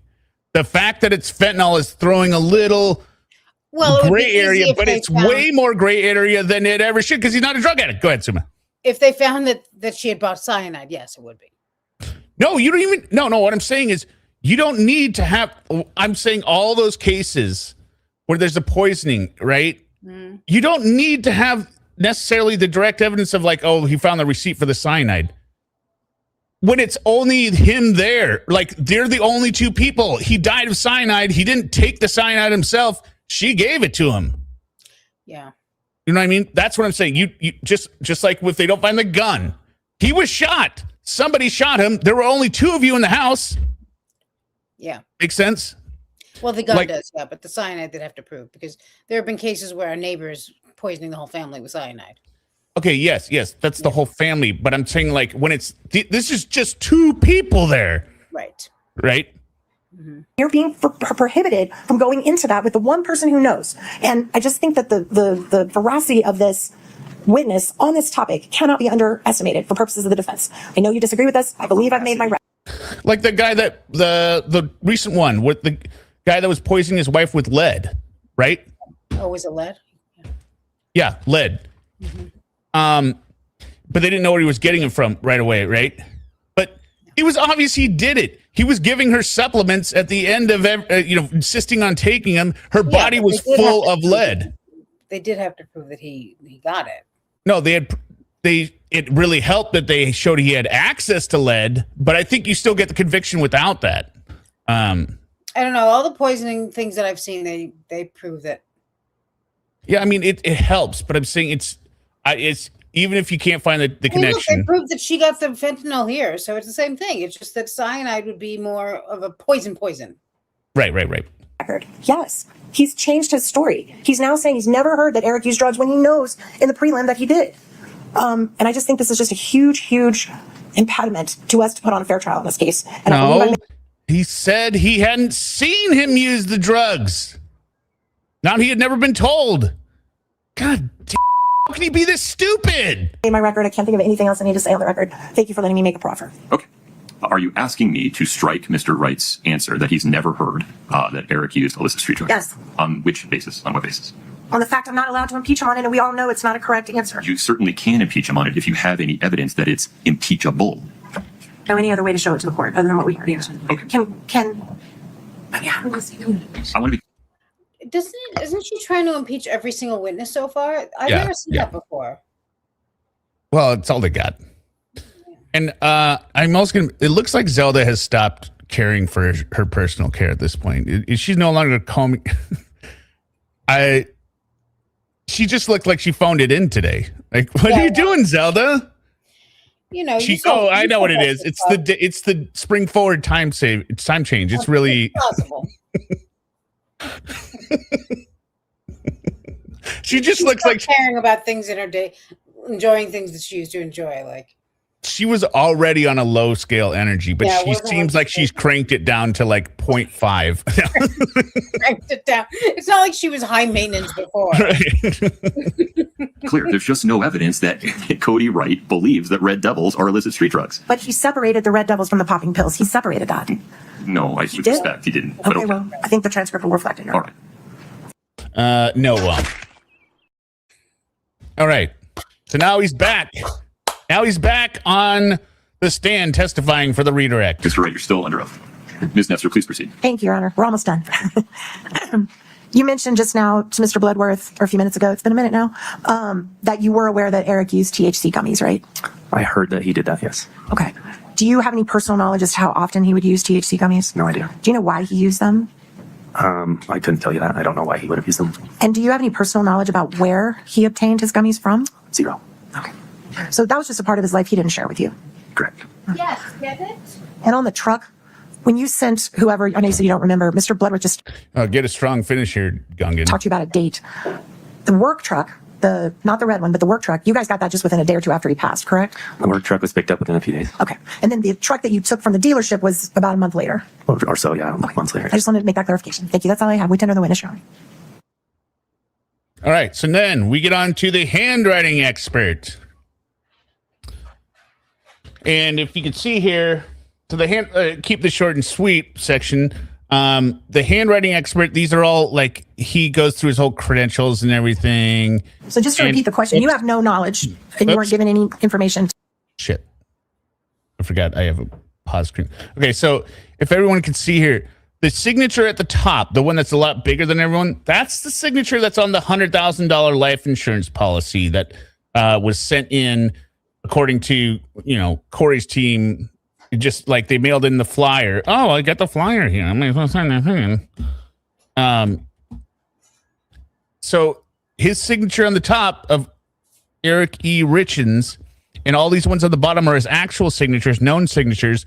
And they point out the fact that the signature on the life insurance form is a single line scribble versus Eric continually did 3 separate letters. E-E-R. E-E-R. Always starting from the top. This one is going E and then it's coming from the bottom. It's all kind of like one. It's meant to try and look close to it. But they said there's no evidence that Eric signed this life insurance policy. And then they go ahead and follow that whole line of question. Or the defense comes in and says, well, you really can't tell. Right. And tries to throw shade of being like, well, handwriting expert is like kind of like pseudoscience now. Right. That's what most people think, which is a whole bunch of bullshit. And they follow that up with this line of questioning. Give me a second. So just to repeat the question, you have no knowledge and you weren't given any information to suggest one way or another whether Kouri had permission to sign her husband's name to that. Correct. So you don't know that. I was not asked that, and that was not part of the examination. What the hell are you doing? So she did sign it then? Because you're asking him if he knows, like, hey, did you know he didn't have permission to sign for Eric? And I see you're a married man on your wedding ring. Yep. And does your Oops. Objection. Outside the scope. I think we're a little bit beyond the scope of this gentleman's expert testimony. Go ahead. Okay. Next question. Sustained. And is it my understanding from your resume? Well, heck, Jess, you say signing somebody else's name is forgery. Okay, but you're probably the same person that's going to say that it is bad that she used the $45,000 deposit of her friend to pay for other bills. When all it really matters, she just, as long as she has the $45,000 later when she needs it. But also, as you said in the opening, Gungan was like fine with this. She was like, wives sign for husbands all the time, spouses all the time. But now all of a sudden we have to spend 3 hours on this now. Yeah, pick one. That's what I mean. Right, that's what I said. Just pick a goddamn lane. Yes. Longer do. For instance, die on this hill. Don't die on this hill. Your client is facing murder charges. If she gets hit up for forgery or whatever, she'll probably do a couple years in the slammer. It probably won't matter with all the forgery charges. Her civil case coming up and all that. Forgery here. I mean, that's ridiculous. Like, And if if you want to pursue this, then you shouldn't have pursued the Red Devils. I mean, you can't do it all. Oh, I missed the face of the lady. Oh, it's 7:38. I want to see this here. Watch. We're watching. So I want to see what she says. It means my client is innocent, right? Mm-hmm. Watch the face of the lady in green. Eric popped pills in high school, and that would impeach what he said to Mr. Bloodworth, unrebutted and not allowed to be rebutted by me when we know that I can rebut it. And we, in our strongest way possible, we object to this. We would like a continuing objection. We move to strike all of Cody Wright's testimony, the redirect testimony. Which case? All of the things that Mr. Bloodworth just brought up, all go to weight, not admissibility. And what is the non-hearsay route? I want him to answer that question with hearsay, to rebut the hearsay that we elicited unintentionally. What's the evidence that he heard defined today? That is not true. Okay, well, we agree to disagree on that, Your Honor. Have you done speculative? Been available. We did not know the Red Devil stuff was coming in because we were told, well, okay, well, that's talk to him about that because we sure would go into that with our expert, that we're now being denied the ability to do that. There is a key question here, Your Honor. Okay, watch the green light. Not here yet, but she kind of does. I looked at everyone else's face; they didn't do it. But as soon as she says that means Corey's innocent, she kind of like it paused and like. Yeah, looking around for like other. Eric Richins had a drug problem, and if he did, Ms. Richins is innocent, and we are being prohibited. What? She's innocent. Did everyone hear that? If Eric Richins had a drug problem, and if he did, Ms. Richins is innocent, and we are being prohibited from going into that with the. All right. I think we're a little bit beyond the scope of this gentleman's expert testimony. Go ahead. Okay. Next question. Sustained. And is it my understanding from your resume that you no longer do forensic? And this shit, I don't understand. Again, this is terrible. This is bad as defense because they can kind of bring it up, but then, if you want to intimate that he was investigation, but, he really wasn't, you kind of just, throw it out there, right, and like kind of let it die off and let it simmer in the jurors' brains. But then you go ahead and get it followed through to conclusion, saying that what you're saying was it's all backwards and twisted. Documented examinations for the Salt Lake City Police Department? It means nobody's going to listen to any bombshells you have. When did you stop doing that? 2020, I believe. And is that the reason you stopped connected at all to an internal affairs investigation against you for falsifying documents? No. Okay. Did you, in fact, were you submitted to an internal affairs investigation for falsifying documents? Objection, Your Honor. Can we approach, please? I need you to restate the question. Yes, sir, Your Honor. Were you subjected to an internal affairs investigation for falsifying documents? Yes. All right. Oh, my God. He was. And were you ultimately exonerated? Yes. What's the point of that? And was the person who... I don't know if he should have really been exonerated. The point is they investigated him. Well, that's what we could think if she stopped asking questions right here, but she's not gonna. If she stopped here, maybe one person on the jury was like, That's what I'm saying. That wouldn't make her not a murderer. Who accused you of doing that, a law enforcement officer? He was a retired sergeant who'd been hired back as a supervisor who was then terminated for a number of issues. But she will. Well, how did that work out, Gungan? So you were falsely accused by a law enforcement officer? I was falsely accused by somebody who had been a law enforcement officer, but not at the time they made the complaint. Thank you for that clarification. All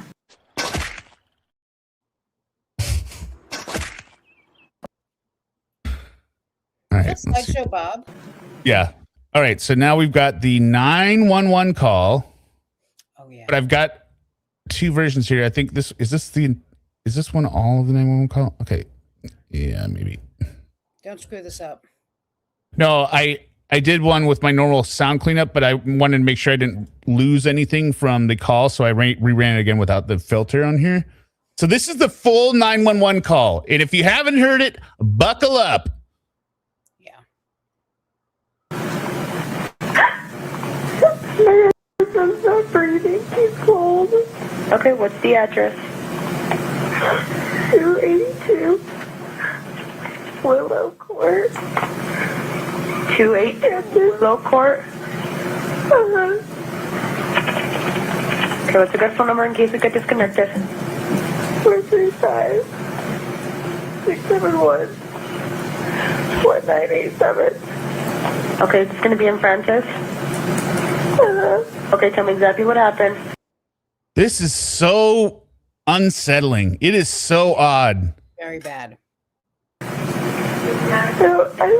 She's acting like it's a detective talking to a SA victim, right?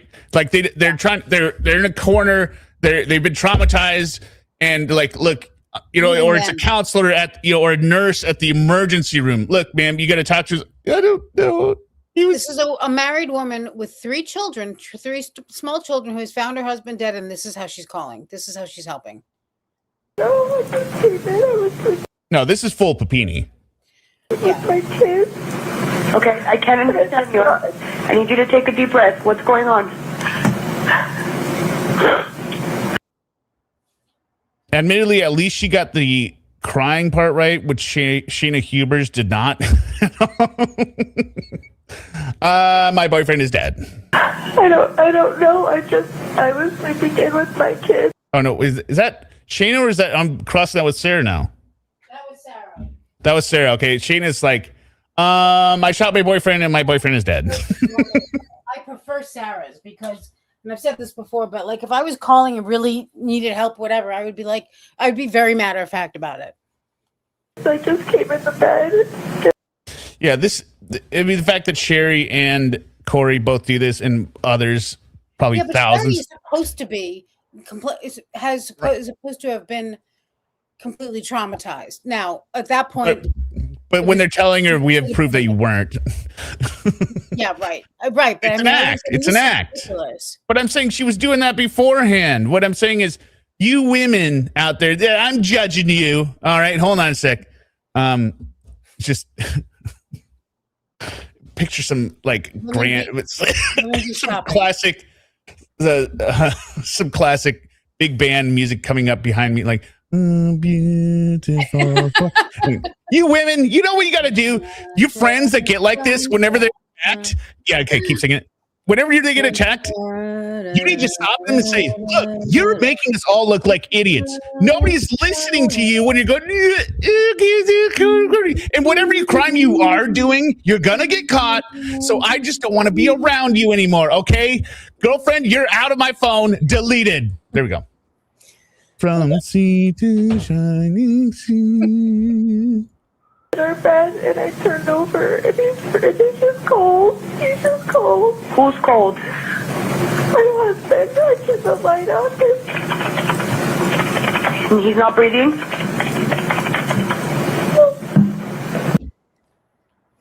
I'm assuming, no, you not friends like that. You know a woman like that. No, that's what I'm saying. I didn't mean friends, like friends. Like, you know somebody like that, but I'm sure it was stupid. No, I'm saying you know somebody that's like this, that's reacted like this around you, like a coworker or something. They're always this melodramatic and they're fake crying. Tell them, we know the game's up. Yeah. She's not, I don't think she's a drama queen. I think she's just a bad liar and a murderer. So, but she does this. She did this all the time. She did this more than a 911 call. This wasn't like her first practice at being like, oh, I think this is what sad sounds like. This is what I do when I manipulate people. Not even drunk. I mean, my God. He's not breathing.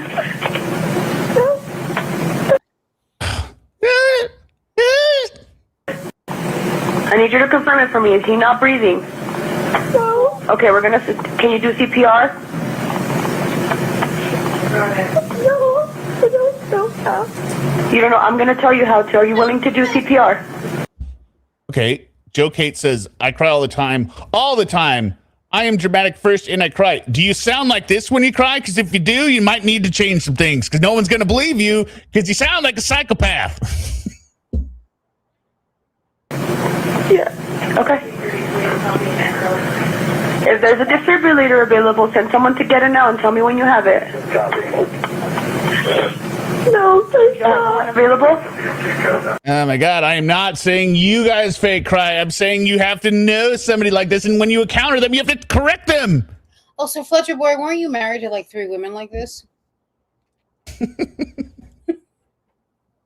Okay, I'm sending the paramedics to help you now. Stay on the line and I'll tell you exactly what to do next, okay? I would take sobbing uncontrollably over this. Well, I'm sure that you're used to. No. Oh, yeah. Right. Yeah. With all my relationships, right?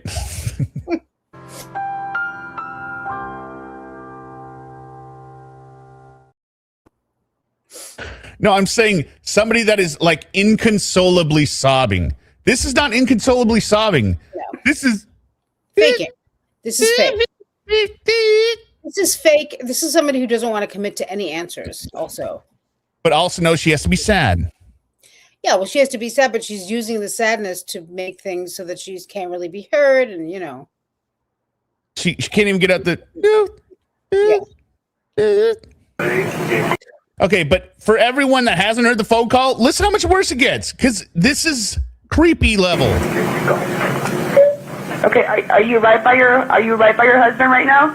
Yes, he's so pale. His mouth is open. Okay, listen carefully. Are you able to lay him on the floor or the ground? On the ground? I can't. I'm just shaking. I can't touch him. I can't. So this is new. Yeah. Can you lay him on the ground? I've been sleeping. I can't touch him. I can't. You can do it. You need to calm down, okay? He's yellow. We need to help them. Oh, now he's yellow. This is very Sarah Boone and everyone else like purple. He's purple. You've already murdered someone. You obviously you're trying to get away with it somehow in your mind, and just go through with it. Pretend like you care. I mean, I'm a larger guy, right? My wife could get me off the bed. Absolutely. I mean, you get behind and you just push, right? Like, what is the problem here? Like, what does it really matter? This is the last minute you're going to spend with this person because you murdered him. This isn't like my whatever 900-pound life. Somebody that's like stuck inside the room, they can no longer get out, and you need a forklift for it. He's a guy. He's what, 200 pounds? It's not just about moving him. It's about they never want to do the CPR. They never want to do any of it. I don't know if True Crime Losers covered this. I think I haven't watched him in a while. If he did, it would have been a couple years ago when it first, like when the book stuff came out. Yeah.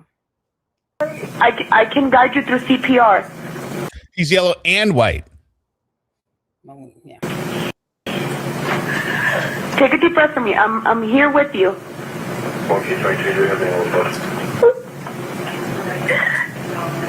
He doesn't have a pulse. He doesn't have a pulse. No. There's no pulse.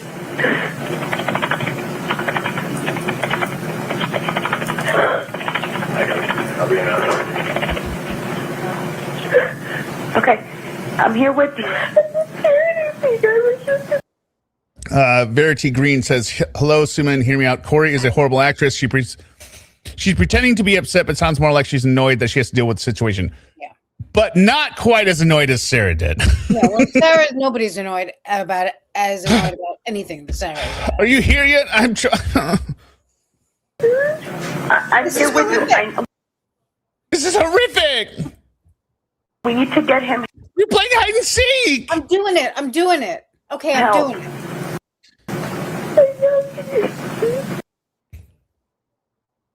I know, can you?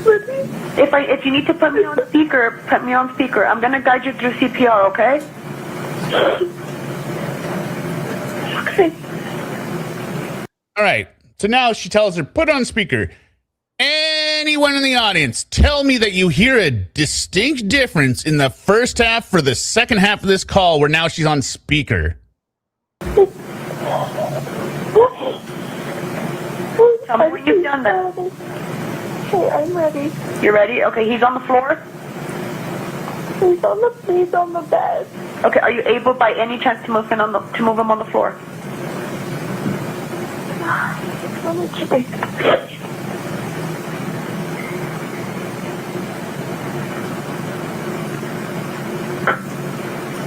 What is she doing? That's what I want to know. Arguably nothing. That's what I think. A few people said that I think Carolina said that, and a few people that they heard his body all. We heard something, but it wasn't convincing to me that it was like a body falling to me. It sounds like she might be, like doing some shit in the kitchen or something, maybe. Yeah, I don't know.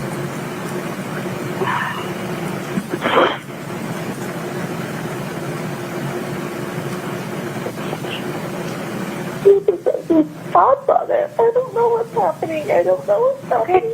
I'm here with you. You're not able to move him to the floor? Go out. Yeah. Okay, so her kids are obviously there now. Great. Mother of the year. What? It's just, you know what? I have a theory. Mm-hmm.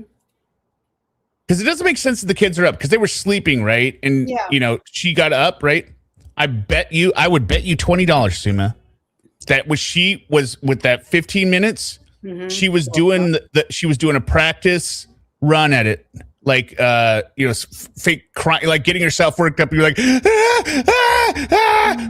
like method acting to get into it because she doesn't want to go in cold, and like she's got to really work herself up. So she's screaming like, hoping the neighbors hear maybe or something. That's what I'm guessing. Because why else are the kids getting up? Because she sounds like she's whispering in church. Yeah, I don't know. Like she's in the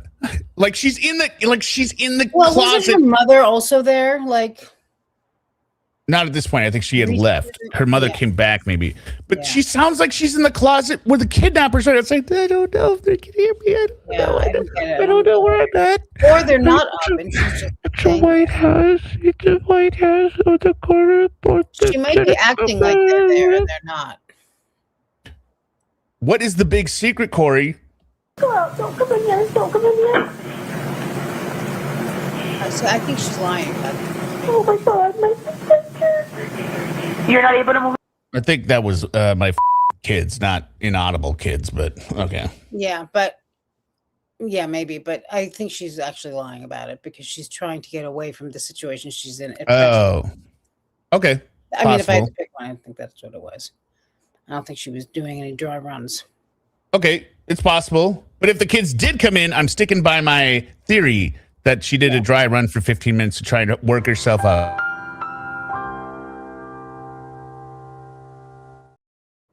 Come to the floor. Just listen carefully. We just need to get them on the floor. Don't worry about hurting them. No, it's just too heavy. It's too heavy. I can't do it. Oh, my little baby. Kids thing didn't work, so now she's too heavy. My little T-Rex arms aren't going to do it. I can't get this body off there. You still on the bed? Yes. Okay, if there's a sheet or a blanket under them, can you loosen it from the mattress? Yes. Okay, stand at the side of the bed closest to them and remove anything under the head. She cleaned up for 15 minutes. What did she clean up? Knowing this moron, and since she deleted all of her stuff in the history, she was probably Googling how to know somebody's dead for sure. Yeah. Right. Oh, check their pulse. Okay. No. Okay. Now hold the finger underneath their nose. Okay. How long can somebody be brought back from CPR? Like how long after they're dead? Or is there nothing, right? She wants to make sure before she starts putting any work in. Well, we didn't see that. Well, yeah. But also she said he was cold, but maybe she wanted to make sure it was cold enough. Good. It's so good. So good. Now, but why wouldn't she clean up the cups immediately afterwards? I don't believe there's the whole, but I don't believe that there's this whole frantic cleaning up after she finds the body. She is just kind of like planning out. I think she's just working herself up. Okay. I need you to pull the sheets towards you and slide them off the bed. Don't worry about him falling. We just need to help him now. Okay. Tell me when he's on the floor.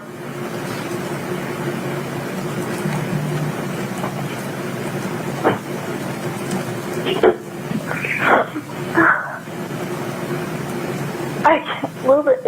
It doesn't sound like she's on speakerphone at all to me, by the way. This is not how somebody on speakerphone sounds when they're on the phone. Dead weight, like it. You're not. If he has sheets under, pull them to. Did you not hear what I said, ma'am? He's dead. Wait, he's dead. To the floor. Don't worry about hurting him. Oh my God, the boys are dead. They're dead. Somebody kill them. They're dead. That's Darlene. That's Darlene Routier. We're getting there for you. I could understand. I mean, if somebody's dead, they're dead, you know, and I don't know why they always pursue it but I guess they have their reasons. However, if you're trying to get away with a murder, I would just go for it, you know?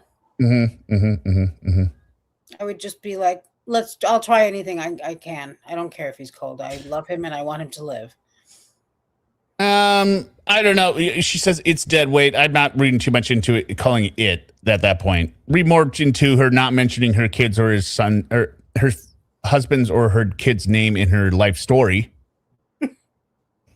When she mentions that, Tanya or bitch Renee.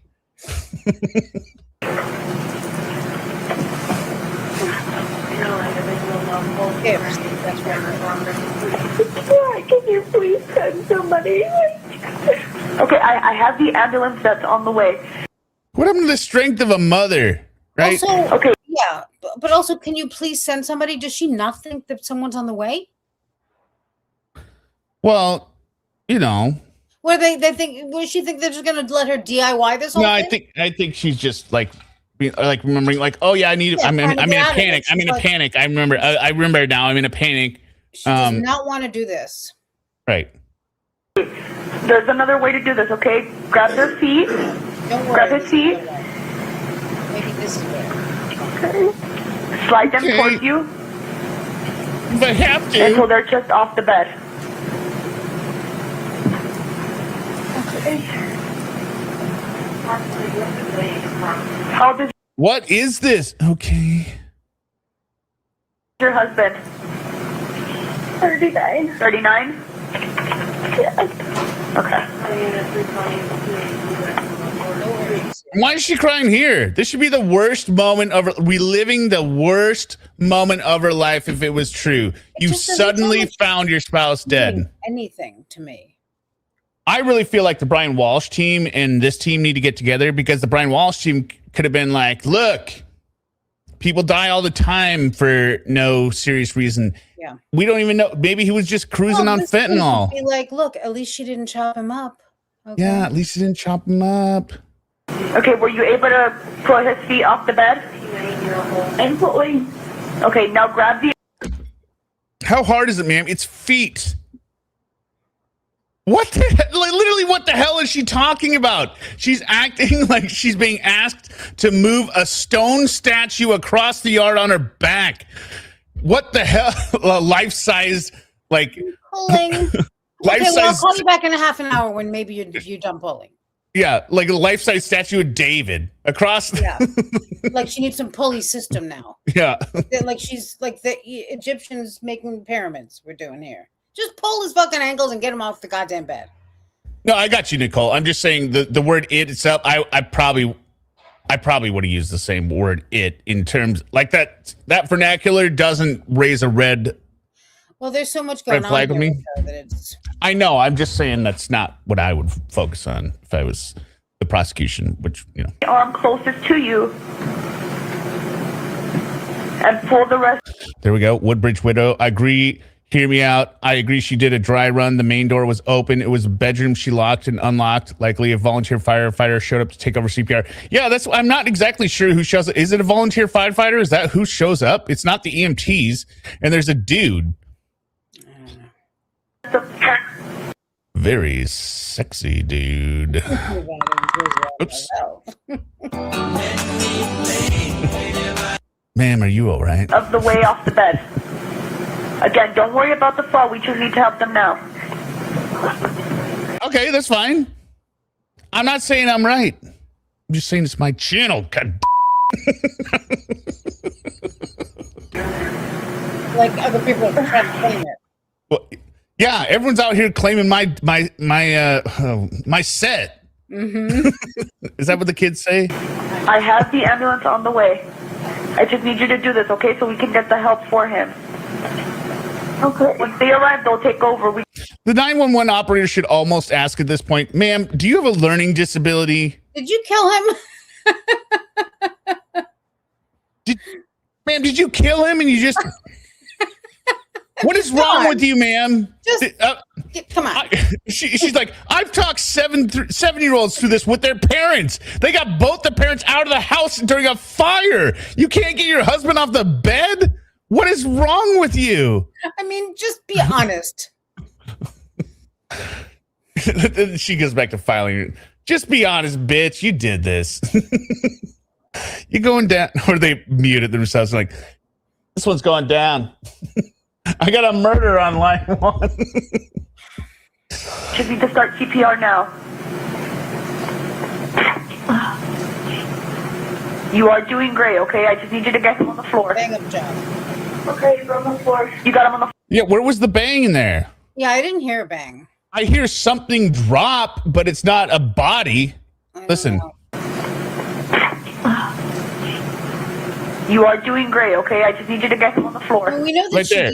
That sounds like a cup dropping on the floor. Like, get him on the ground, though, right? Wasn't he on the ground? he was on the ground. Okay. So she did get him right so what I think is, I mean, it's weird. Because either she's freaking out that she can't make the noise of the body going on the ground, but then why say he's still in the bed? It doesn't, I don't know. I don't know. Okay, he's on the floor. You got him. Oh. I don't know. No, I get it. I understand. She was not so my theory, right? Mm-hmm. He died before he was in bed. That's why he's on the floor at the base of the bed, because he's not at the side of the bed, he's at the base of the bed.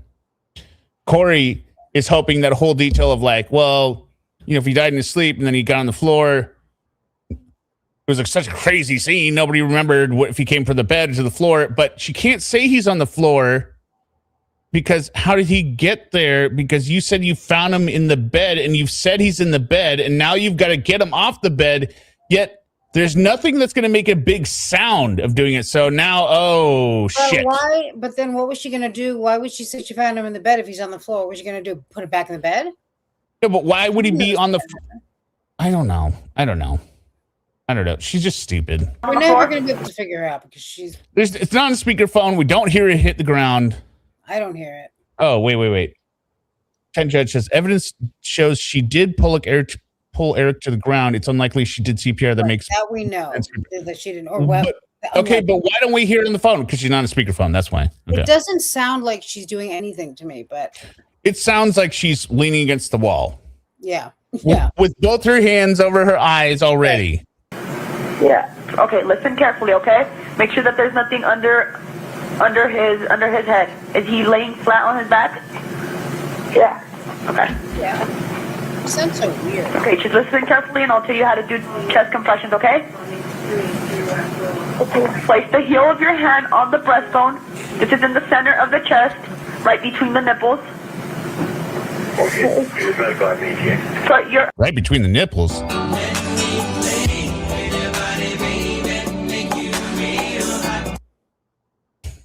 Sorry.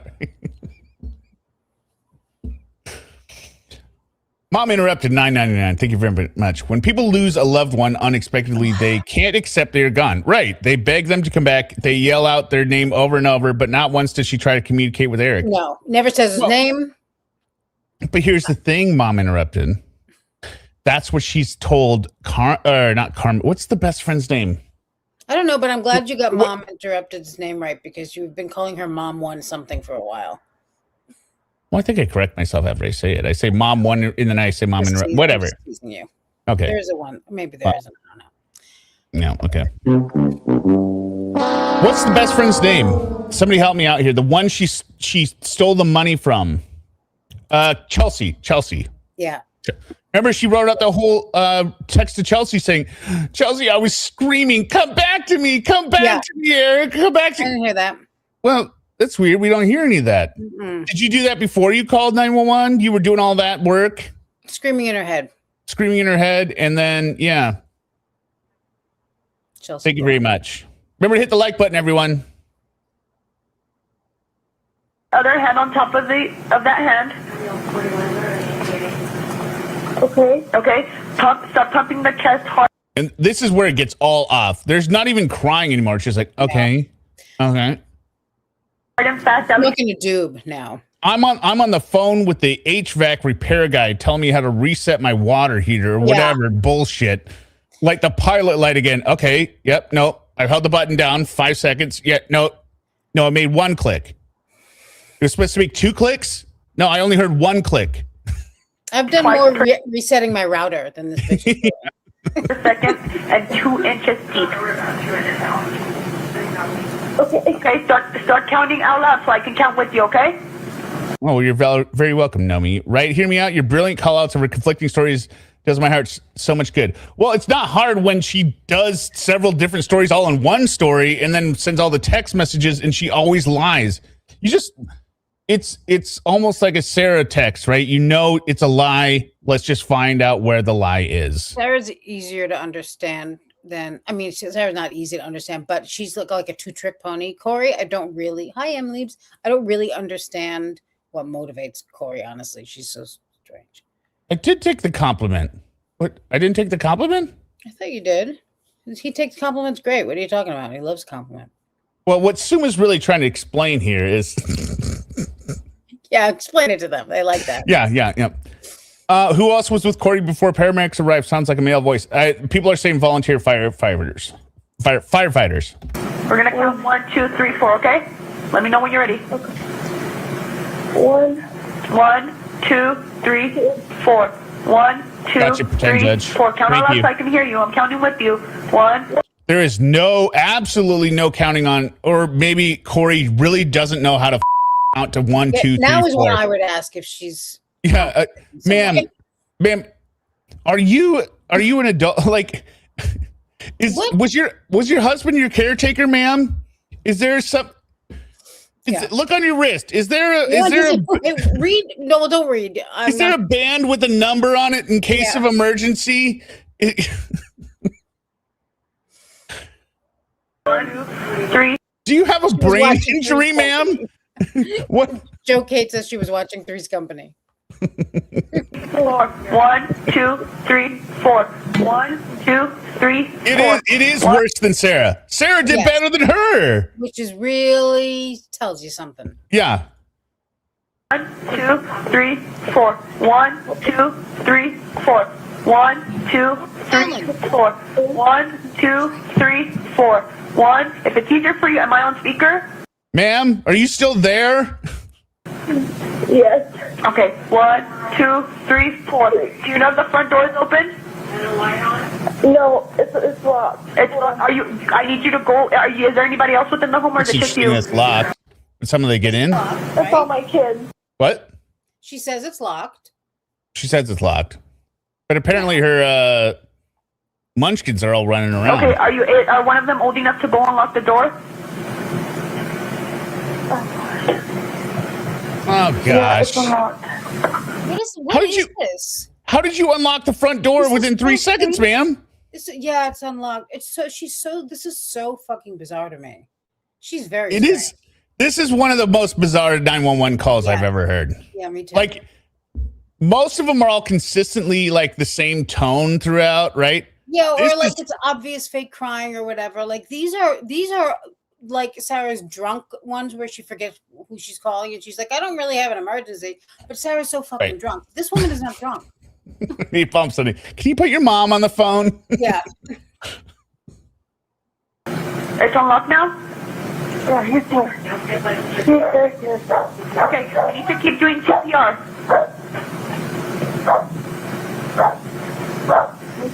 He's in here.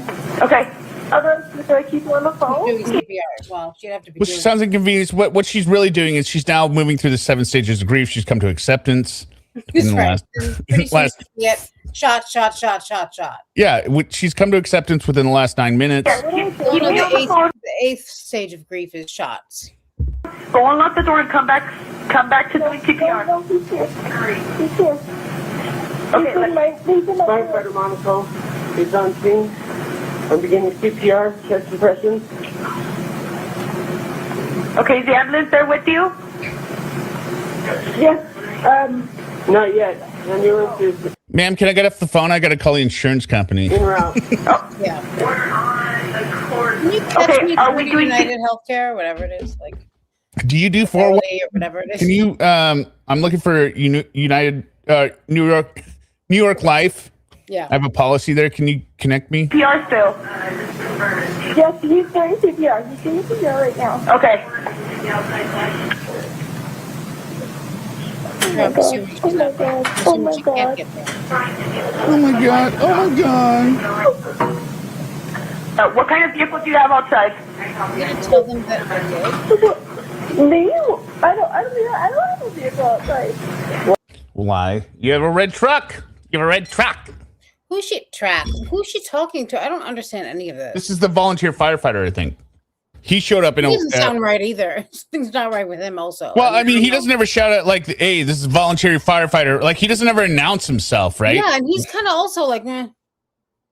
No, right? he at least he gives valuable information. He goes, hey, I'm starting on scene. I'm starting CPR compressions. Okay. Right. EMT en route. Ambulance is not here. White Toyota 4Runner.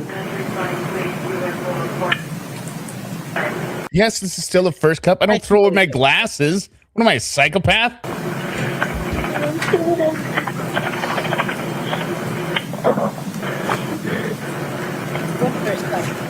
Okay, did a paramedic take over?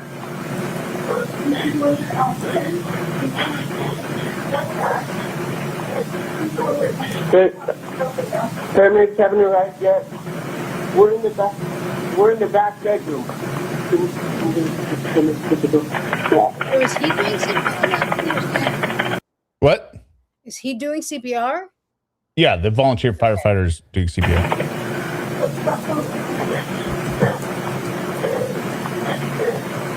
Ma'am, who's there with you? Can you hear me?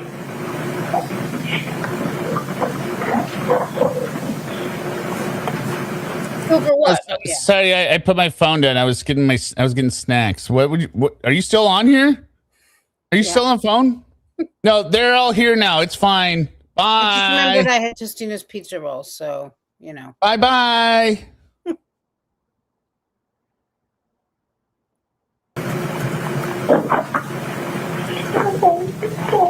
Okay.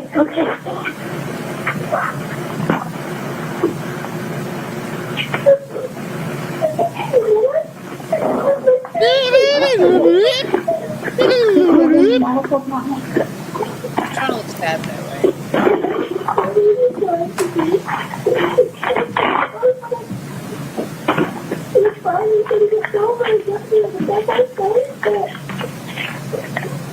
When did you last see him talking to your phone?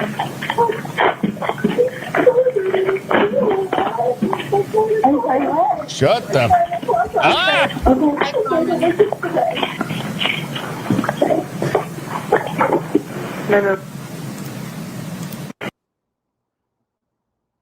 Oh, thank God. It's over. That's pretty bad, right, guys? Okay, so then we get this lady. Yeah, I hope you made this part short because there's really not much. No, I just got a still for her. Okay, so all she says was she was originally detective. She describes arriving on the scene and speaking with Eric's sister Amy, and then there's this whole thing about Amy being like, "Oh, this bitch totally did this," right? Yeah. And then how that like refocused her investigation, or like it changed the course of it. And then there was a whole bunch of ridiculous questions of the defense got up on cross.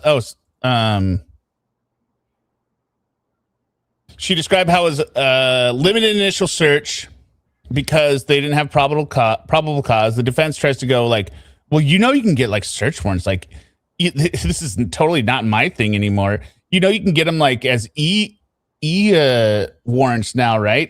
Oh man. Like anyone needed more proof that Gungan was 1,000 years old. But yeah, so then the defense says, did you collect these records? And there was a bunch of no. Like, no, I didn't do that. No, I didn't do that. No. So it's a bunch of stupid questions that they don't know the answers to, that they are asking because they're stupid. I don't know how old Gungan really is, because I bet she's a lot younger than we think. No. I think she's a lot older and she's a lot more ancient Okay. Than any of us mortals can perceive. Right. Sorry, 1 second here. Yeah, this PI brings all the smoke. That's right, sweet liege. Okay, we are on finally to the coup de grace, the creme de la creme, the private investigator. Sometimes it does, sweet. But this is the best witness in this trial so far. He gets up there. The dude has just had a titanium pin fused in his tremendous, like very, neck. very intrusive spine surgery. And I'll let the prosecution ask him, did you take any pills? No.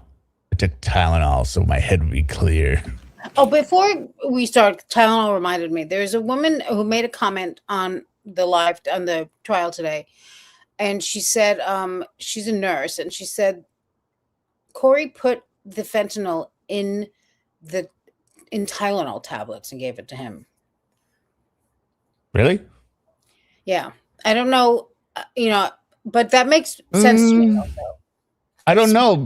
That doesn't make sense to me, though, because if they're getting blues, right, the Roxy 30s, right, or whatever, that have fentanyl, that are made of fentanyl, I understand that the active part of those pills is a much smaller percentage of the pill, but unless she has access to pure fent, it's still a lot of volume of drug. It wouldn't even fit inside a single gummy.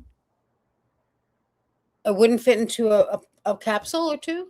No, you would have to feed him like 15 capsules. Oh, okay. You know what I mean? Like, yeah, I don't know. You would still have to give him a ton. Oh, actually, there was one part about that last witness. The prosecution asked, did you recover gummies? Mm-hmm. And she goes, yeah. And you're like, and did you send those out for testing for fentanyl? And they're like, yeah. And they're like, what was the result? She goes, they were negative. And the defense objects. Wrong. Defense, I thought this was your whole theory. Oh, yeah. You only want it like out there as like a possibility. Like nobody bothered checking into this, but they did test the gummies. Everyone's been asking the entire time, why didn't they just test the gummies? Even Corey's walk the dog. I've been telling them test the gummies, but they said that if it came back fentanyl, it would just be me planting it in there. And they try some stupid thing like, well you'd heard stories about fentanyl being mixed with gummies with marijuana, right? You'd heard about this story. And she's like, no, I didn't know. I don't know what you're talking about. So it's a whole like nothing burger. Yeah. So okay, now get ready for this badass. This guy. You appear to be recovering from something. Yes. Would you mind just at a high level explaining? On January 13th, I underwent a 5-level PCLF. That's a posterior cervical laminectomy and fusion. I don't want that. My neck has been fused. At first, when I heard cervical, I was like, what about your vagina? Because you're a super genius.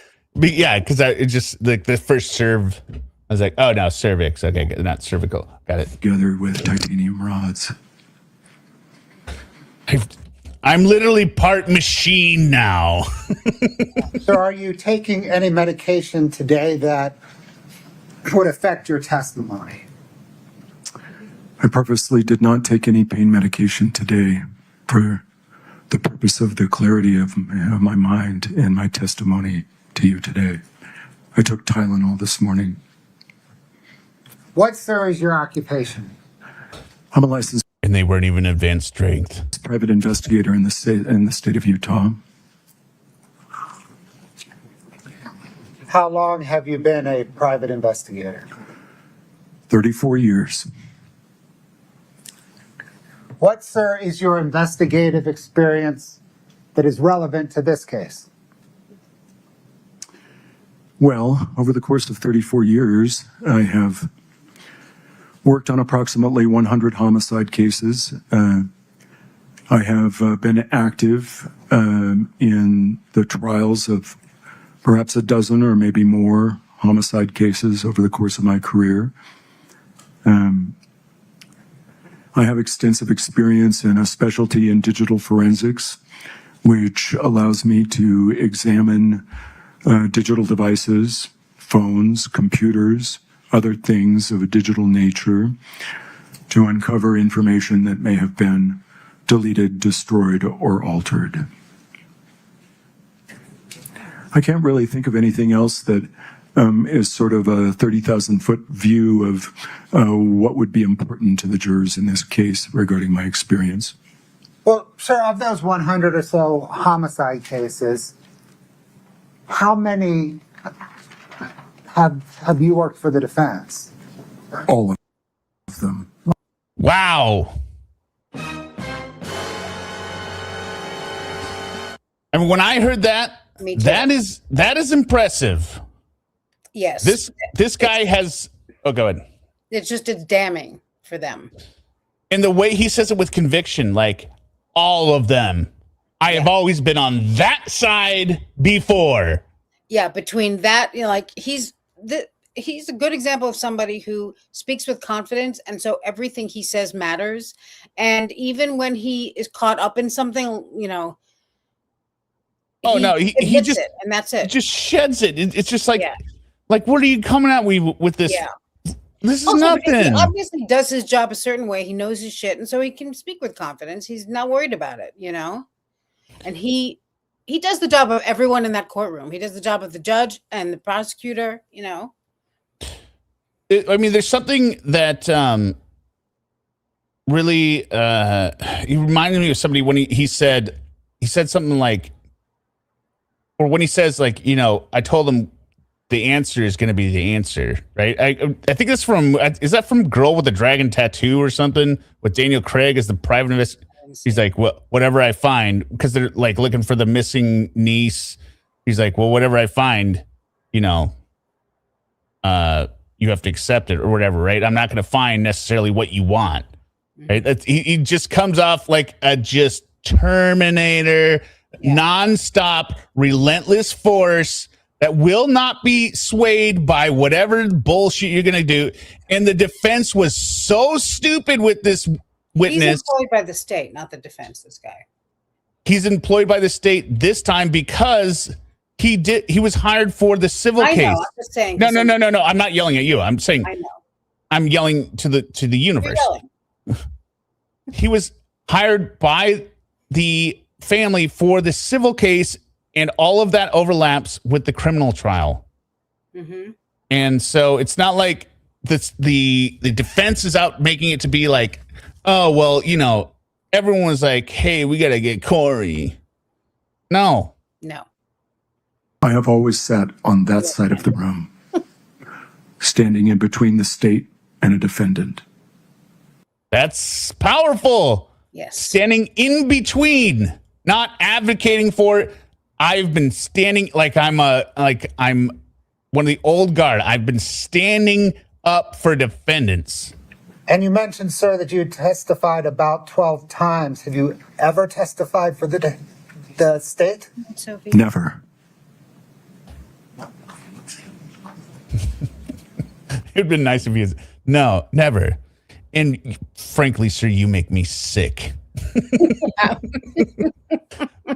But I'm bound by my code. By truth. Did there come a time shortly after Eric Richins' death when the estate of Eric Richins hired you as an investigator? Yes. Do you recall about when? I was first contacted by Crystal Bowman Carter, an attorney. I believe that would have been early to mid-March of 2022. She asked that I contact her client, Kouri Richins Benson, regarding the death of her brother, Eric. She gave me a broad sketch of what she knew about what had occurred regarding Eric's death. And it was a very short conversation, very professional, very to the point. And then it was a few more weeks before. Don't worry, after a couple of minutes here, I've got a faster version with more cut out and sped up to 125%. So first breaks it down to about less than an hour. Spoke with Katie and Clint.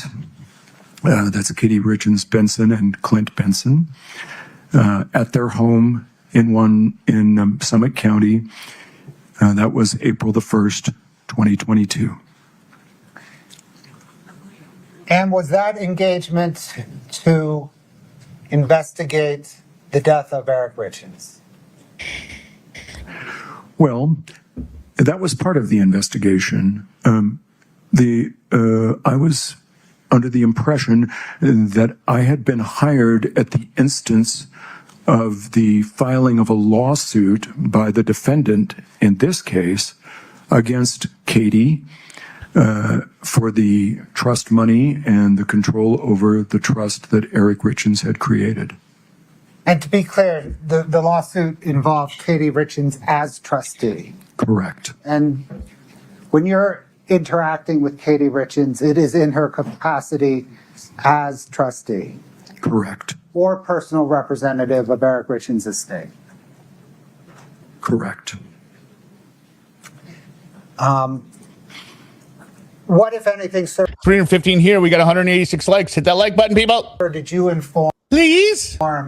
At that meeting with Clint and Katie, what, if anything, did you inform them of how you conduct investigations?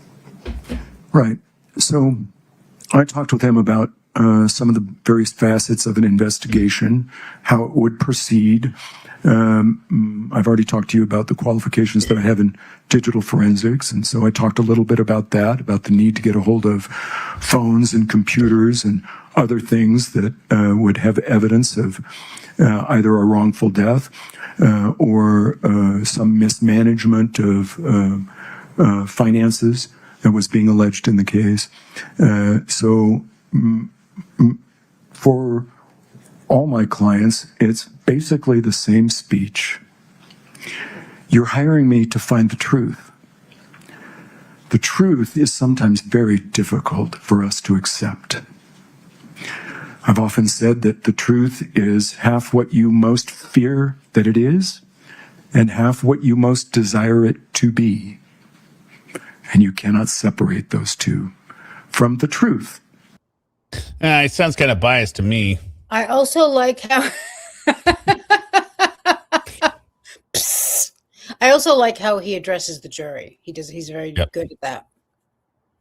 I told them that they would have to accept the truth about what happened to their brother, no matter what that truth was. If he took his own life, they would have to accept that. If someone was responsible for his death.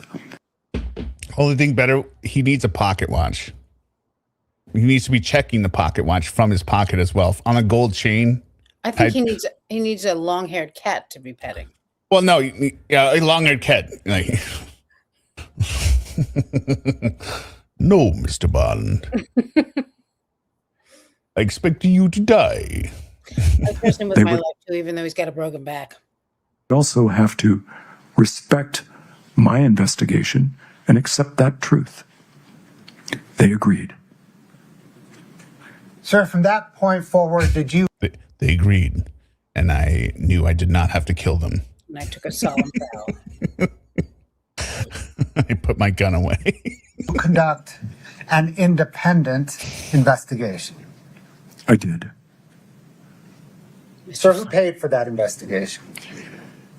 I was paid by Clint Benson, but my understanding is that the legal sort of line of authority for which I was engaged was for the estate and Kitty. A monocle would be good, but only if he had the cloth to polish it as he's putting... Richins Benson as the personal representative. Did you bill them at your customary rate? I did. I continued to bill them at the rate that was established at the time of my engagement, even though my hourly rate increased during the course of my investigation. They enjoyed a lower rate essentially because of the time that that they engaged me. Oh my God, they got a lower rate, so you're on the Richins team too? This guy could also pull off an eye patch. Yeah. Excuse me, sir. How did you lose your eye? to a shark. I was wrestling a shark in the Navy, and he got my eye, but I got his heart. I pulled it literally out of his throat, and it was beating in my hand as I splashed around into all the other sharks and said, "You want some of this?" Did anyone else pay you for your investigation? Then I made a raft about all the other sharks. No. You go to his house. I probably just skull punched him. I just one punched him, knocked him out. Did anyone from the Summit County Sheriff's Office direct your... He does the Telus lean, but this is a lean of confidence versus Telus leans back while he does it, which is a lean of... So this guy's in pain. I think this guy's just supporting his head. Well, he is also supporting his neck, but what I'm saying, the difference is Telus is doing the lean. His lean is always backwards, right? He's leaning back, and his hand is there to cover, to display confidence. This guy, his neck hurts. Yeah. He's going to put the brace on. Also, Tellus's lean looks like those pictures they take at malls. Right, exactly. It looks posed. It looks like he's trying to do it. This guy is purely functional. And I think he gets even more badass when he puts on the neck brace. He's like, you know what? I need to put this thing on. Yeah. That's why I used it for the thumbnail. When he's laughing. Yeah. When he's laughing. This isn't a gay text. Investigation in any fashion? No. Did you conduct your investigation entirely independent of the sheriff's office? Yes. Did you provide information from your... And this is so, I think this is so funny to him because he's been on the defense every single time and he knows how little cooperation he gets from law enforcement with private investigators. So I think the whole thing to him, he finds it ironic that the defense is trying to say that this whole thing was set up by the police and the prosecution and the family to frame their client when, and him as the private investigator is also part of the frame up job, right? That's why I think he has the smile on his face the entire time. Investigation to the sheriff's office? Yes, on many occasions. And before providing it, did you receive approval from your client? Yes, that is part of the standard operating procedure.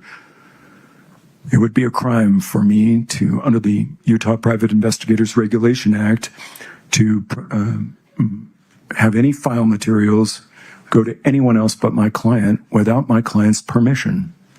So the standard course would be that I would discuss my findings with my client, and we would discuss handing that over to the sheriff's office in every case.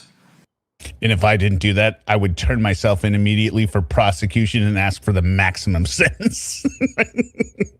Because I can't stand rule breakers, even if it's myself. All right, we're going to switch to the faster one here. That we thought important to the investigation was handed over, and there was no event, no occasion upon which we... I think I jumped too early. Oops, sorry. Information that we thought important to the investigation was handed over, and there was no event, no occasion upon which we decided not to turn over something to the sheriff's office. Is that what I just played as the Full double? Disclosure. I think that is. I don't know. That we thought important to the investigation was handed over, and there was no event, here we go. no occasion upon which we decided not to turn over something to the sheriff's office. Full disclosure. Sir, was that flow of information one way from you to the sheriff's office? Oh, yes, very much so. Okay, now we're down to information. 14 minutes left on direct, so this is going to be good. We thought important to the investigation was handed over, and there was no event, no occasion upon which we decided not to turn over something to the sheriff's office. Full disclosure. Sir, was that flow of information one way from you to the sheriff's office? Oh, yes, very much so. I initially tried to get the 911 audio call that the defendant in this case had made, and the sheriff's office denied my... Yeah, I really don't understand the looks Kouri's giving him. Like, what did you think? But you know what? I amped up that file or that thing she says at the end. I haven't heard it. She says this at the let me. Can you tell if you can hear this? After this guy gets done testifying, we'll see it again. But listen to this. Kouri has convinced her entire defensive team that this is all an orchestrated plot And she does this after he gets done testifying.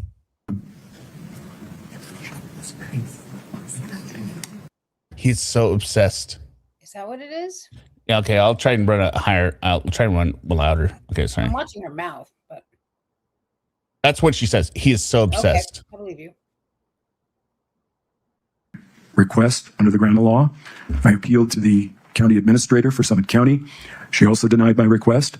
It's common for police agencies to be one-way streets. So it was not uncommon for your request for information to be denied? Correct. My investigation proceeded regardless of whether they were providing me any information or not. Did you have contact with the Summit County Attorney's Office before Kouri Richins? No. Did anyone from the Summit County Attorney's Office direct your investigation? And No. Did you conduct your investigation independent of the county attorney's office? Yes. On June the 15th, 2023, after Kouri Richins, did you receive a subpoena from the county attorney's office for your investigative file and any forensic data that you had collected? I did. Did you provide that material to the county attorney's office in response to that? I did. I produced 2 hard drives. One contained what I call the logical and physical investigation file. That would be interviews, audio recordings, photographs, videos. That was a fairly large file. And then the second hard drive that I provided a few weeks later was all the computer forensics, the digital forensics, the examinations of the C&E computer, a clone of Eric's iPhone, and some other digital data. Did you begin your investigation with a hypothesis? Yes, a number of hypotheses appeared clear to me in this case. My investigations are hypothesis testing exercises. That's just a fancy way of talking about something that we all do every day. We look at a situation and we evaluate what that is. Is there evidence that supports our hypothesis that that is what it is? Well, if we're looking at a red light, our hypothesis may be that traffic should be stopped, and we look around for data to verify that hypothesis, that indeed there are cars that are stopped at that red light. In this case, it was clear to me that 2 hypotheses needed to be looked at. Number 1, Eric took his own life as a matter of accidental overdose. Number 2, Kouri Richins surreptitiously had Eric ingest a massive amount of fentanyl and killed him. So, as the case proceeds, and I see new data, I see phone data, I see computer data, I interview people, I look at documents or things or other devices. All of that data gets fed into one of those 2 hypotheses. Both of those hypotheses. Does this confirm it? Does it deny it? Does this evidence make it more likely that this hypothesis is true or less likely that this hypothesis is true? Does this evidence preclude the possibility of one of the hypotheses being true? So that hypothesis testing continues throughout the investigation. And sometimes a permutation of the hypothesis comes along. We have to change the hypothesis just a little bit to allow some of the data to fit that hypothesis. Not large permutations in this case. Pretty straightforward. 2 competing hypotheses. Sir, you just mentioned that in testing your hypothesis, you conduct... Yes. What, sir, is your process for conducting interviews? So my process is to always have a recording device active for any of my interviews whenever possible. This eliminates any possibility for me to be biased or unclear in my reporting of what was said during that interview. It also protects me in a liability scenario if someone were to allege that I had done something improper or had offered them material for their cooperation, anything like that. That would all be protection for me by recording that contact. So that is the primary objective. I mean, this guy seems pretty sloppy. He's not covering his ends, or I mean, is he doing recording everything? I realize one of the who he reminds me of is Patrick Stewart. Well, he doesn't have a British accent. Okay. But you didn't know that. Well, I'm listening. What are you expecting him to sit up there and go, engage? You just feel like, yeah, I can see it. And just move on. But I can't. Or I don't see it. And just move on. All right. Can you hear it on this? Thank you, sweet liege. Thank you.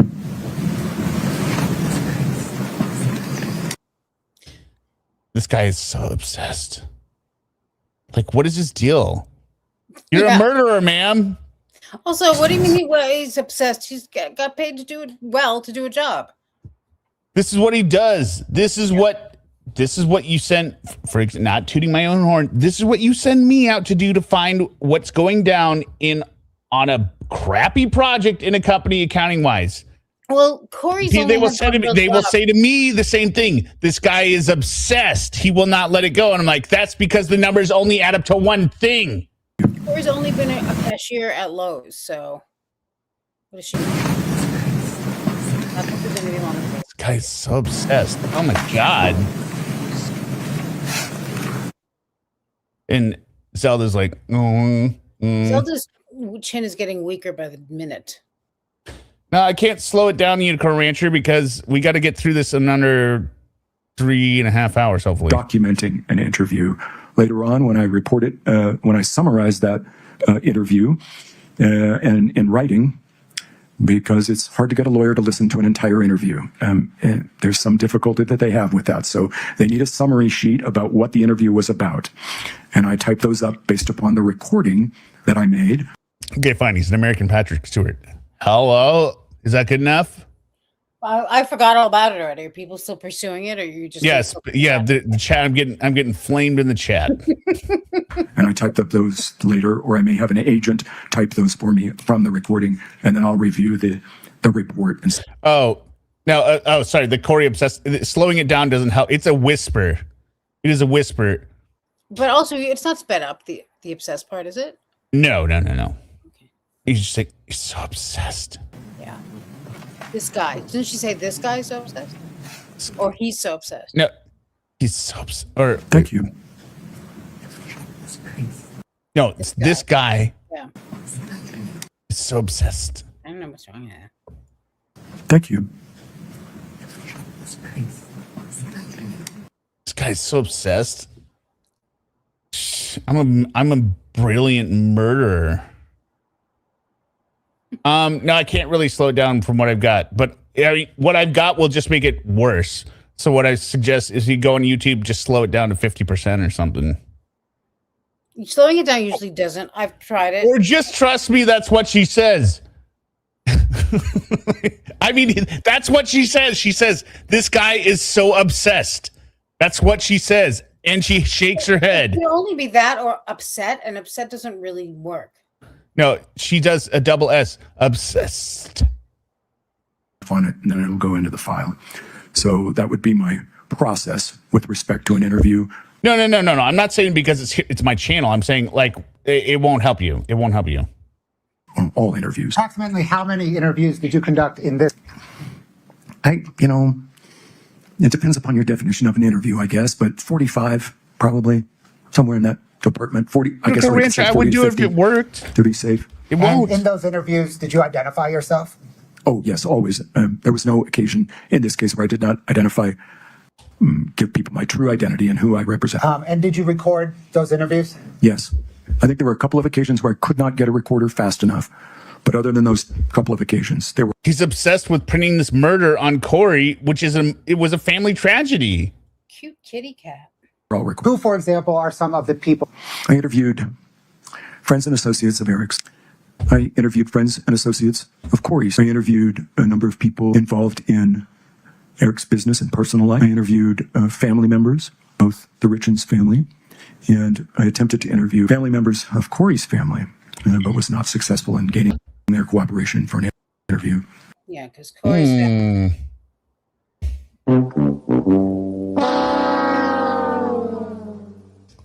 Couldn't get those interviews with Kouri's family.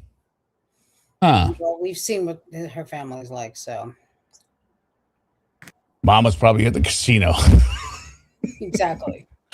You can talk to me, but I'm at the roulette table. You want to come here? Fine, but I'm busy. Give me a G&T, sugar. I'll be at the dime slots. I'll be at the penny slots. They're doing a raffle this hour. It's for a single cooking pan. So that was generally who I interviewed. And what's the? It's for a waffle iron. It's a double waffle iron. A turkey. To test your. Well, yeah. It's a tortilla maker. Oh no, sorry, a quesadilla maker. Yes, I'm interested in getting those interviews done from as many people as I possibly can from both sides of the camp, so that I can get the largest possible data set to feed into that hypothesis testing scenario. Did you pass your? I can't picture Kouri's mom at a casino though without picturing with it like a bucket of nickels, even though they don't do nickels anymore. Yeah, she's I know what you mean. the nickel type, right? Yeah. Like, yes. Her interview. And then she's sending Kouri and Ronnie up. Like, get Mama some change. Get Mama some more nickels. Sitting at the slot machines doing scratch offs. Yeah, she's trying to scratch it up as she's pulling the wheel, foot, like you know, and smoking a cigarette. Yeah, exactly. Yeah, keep them coming. Give me now gin straight. God, yeah. Well, gin, none of that expensive shit. We're gonna make our money here, one way or another. No, nickel slots in Keno. She's doing Keno at the same time. Yeah, bingo makes me think maybe a church is involved, and yeah. Written reports along to sheriff. I did. So as part of your hypothesis testing, did you analyze Kouri and Eric Richins' cell phone? I did. How did you obtain them? Eric and Kouri's cell phones were being paid by C&E. And she's hot swapping the cigarette. She's putting the new one in and then lighting it with the old one before it's gone out. Like, I never heard that hot swapping. Yeah. Stonemasonry. They were Verizon accounts, and I obtained the the billing records from C&E from Wright with the authorization of Cody Wright. There were 2 productions of telephone records from C&E. One comment on that. I mean, she said about in her letter, right? She was like, "Oh, we had to go to the hotel or the casino every 2 weeks, right?" Oh, I don't know. I mean, in her life story letter. I know you didn't watch the episode. It was 30 minutes. I saw the trial, but I don't remember that in the letter. No, it was on my broadcast. Yeah, it was also in the trial, right? Wasn't it, or did you just make it up? It wasn't read in the trial. Okay. I read it with the wig. What I'm saying is she's going to the casino and they're staying there every weekend. I mean, a hotel, all things aside, staying in a hotel every other weekend doesn't seem like that bad as a kid, right? You got the pool. Remember how exciting it was to be in a hotel as a kid? Yeah. Right? You're like, oh my God, we got the pool. We got the TV. We got you could do whatever. Like her mom's not, her mom is not keeping them on lockdown, be like, no, we need to do this. Now we're going to sit by the pool, right? They could have free reign, right? They could have gone whatever. So, I mean, it's just like. That mother doesn't strike me as as a helicopter mom. Right, exactly. That mom strikes me as the type where you could be playing in the parking lot for hours and she'd be like, I don't know.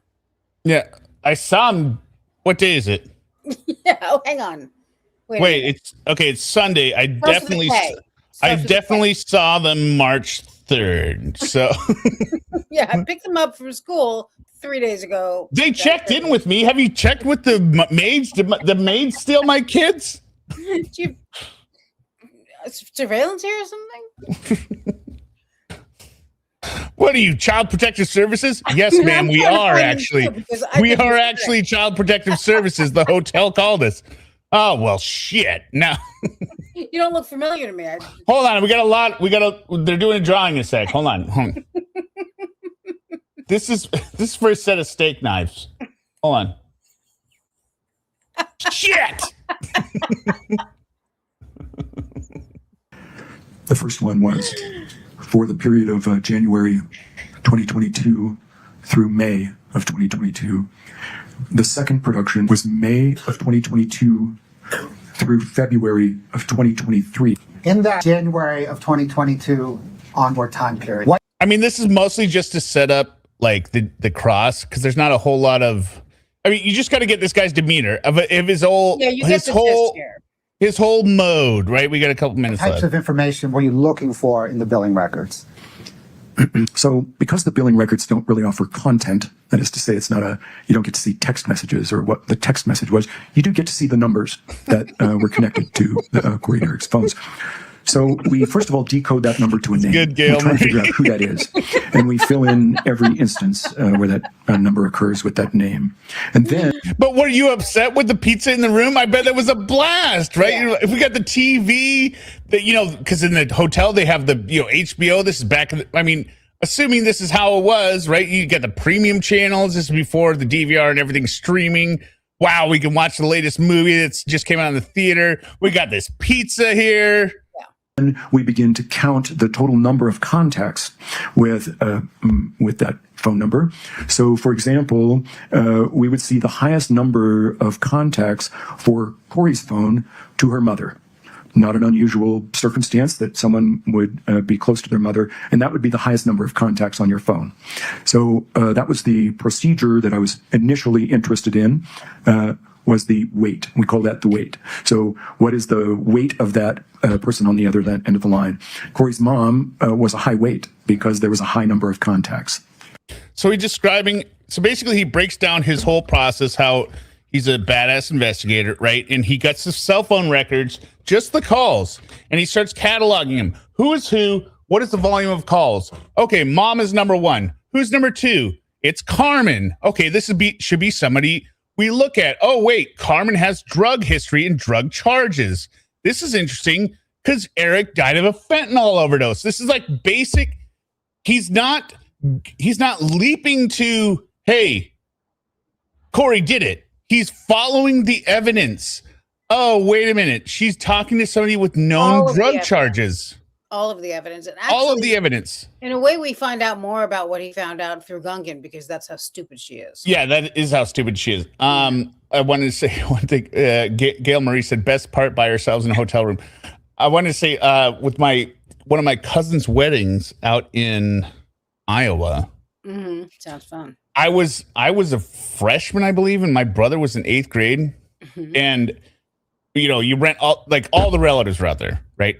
My parents and everyone, right? And I think we were staying in our own room, me and my brother, right? But yeah, we were hanging out in their room, and they were all college age, no.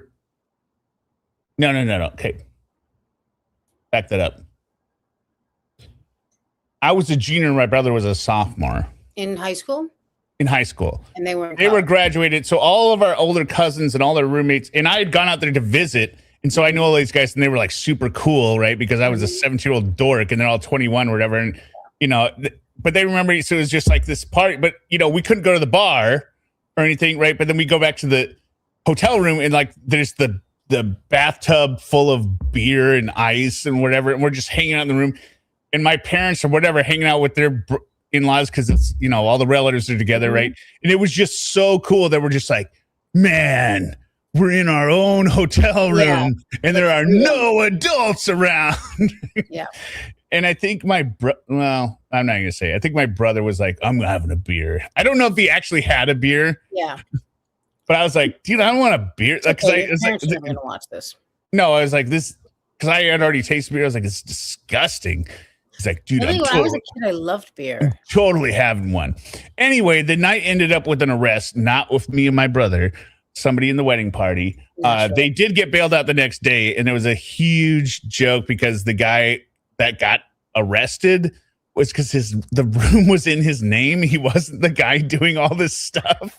What was all the stuff? What was being done? Just drunk and disorderly, or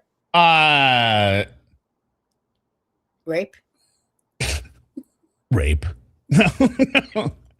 I would say nothing outside, nothing crazy like you would see on TikTok or anything today, right? Basically the level of noise disturbance, but it happened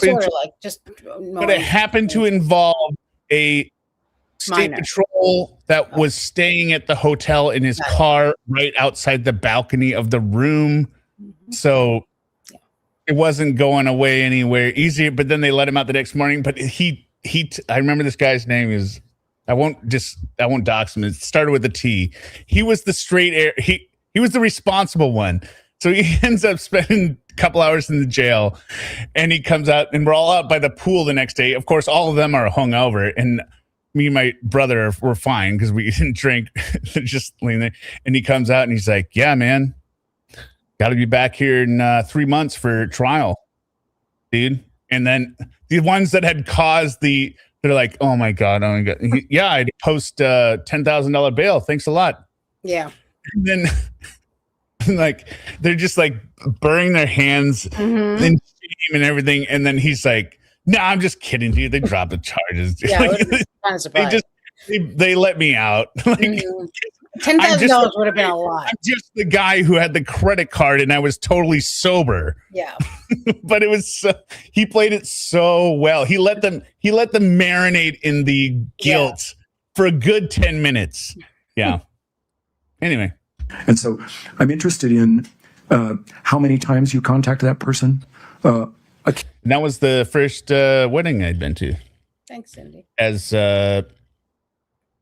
member of the wedding party. I was an usher or something. Fascinating. My brother played the trumpet. Get out of here. He played.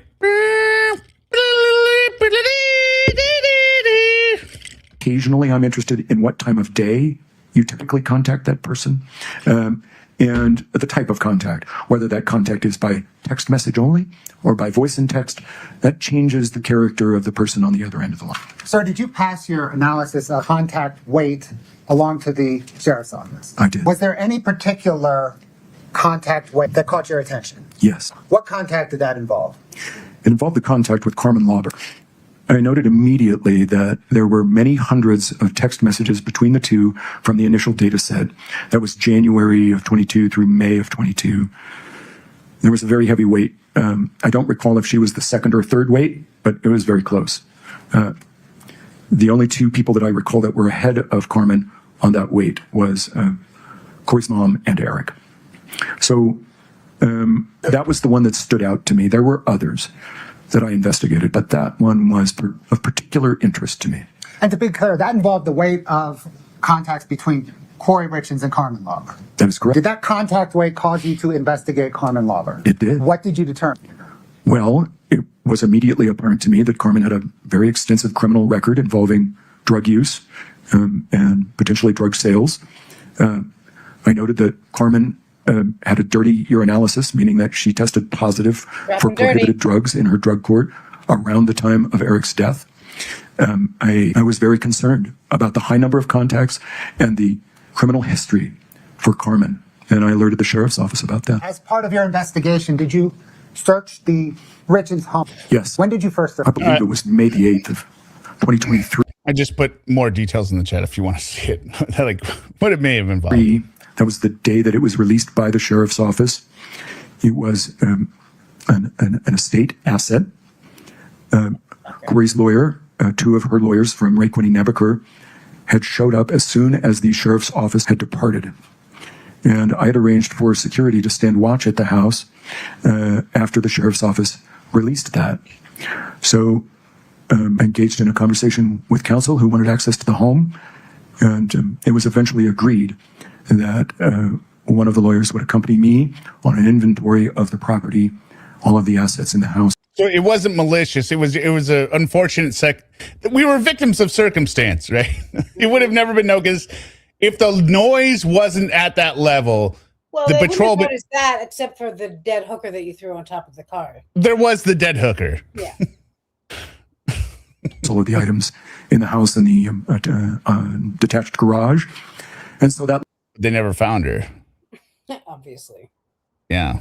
So here's what stitches get stitches.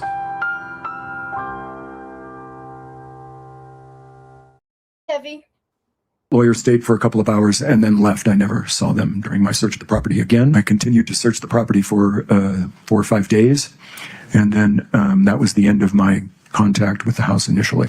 And what was your process for searching and documenting your search of the Richins home? Right.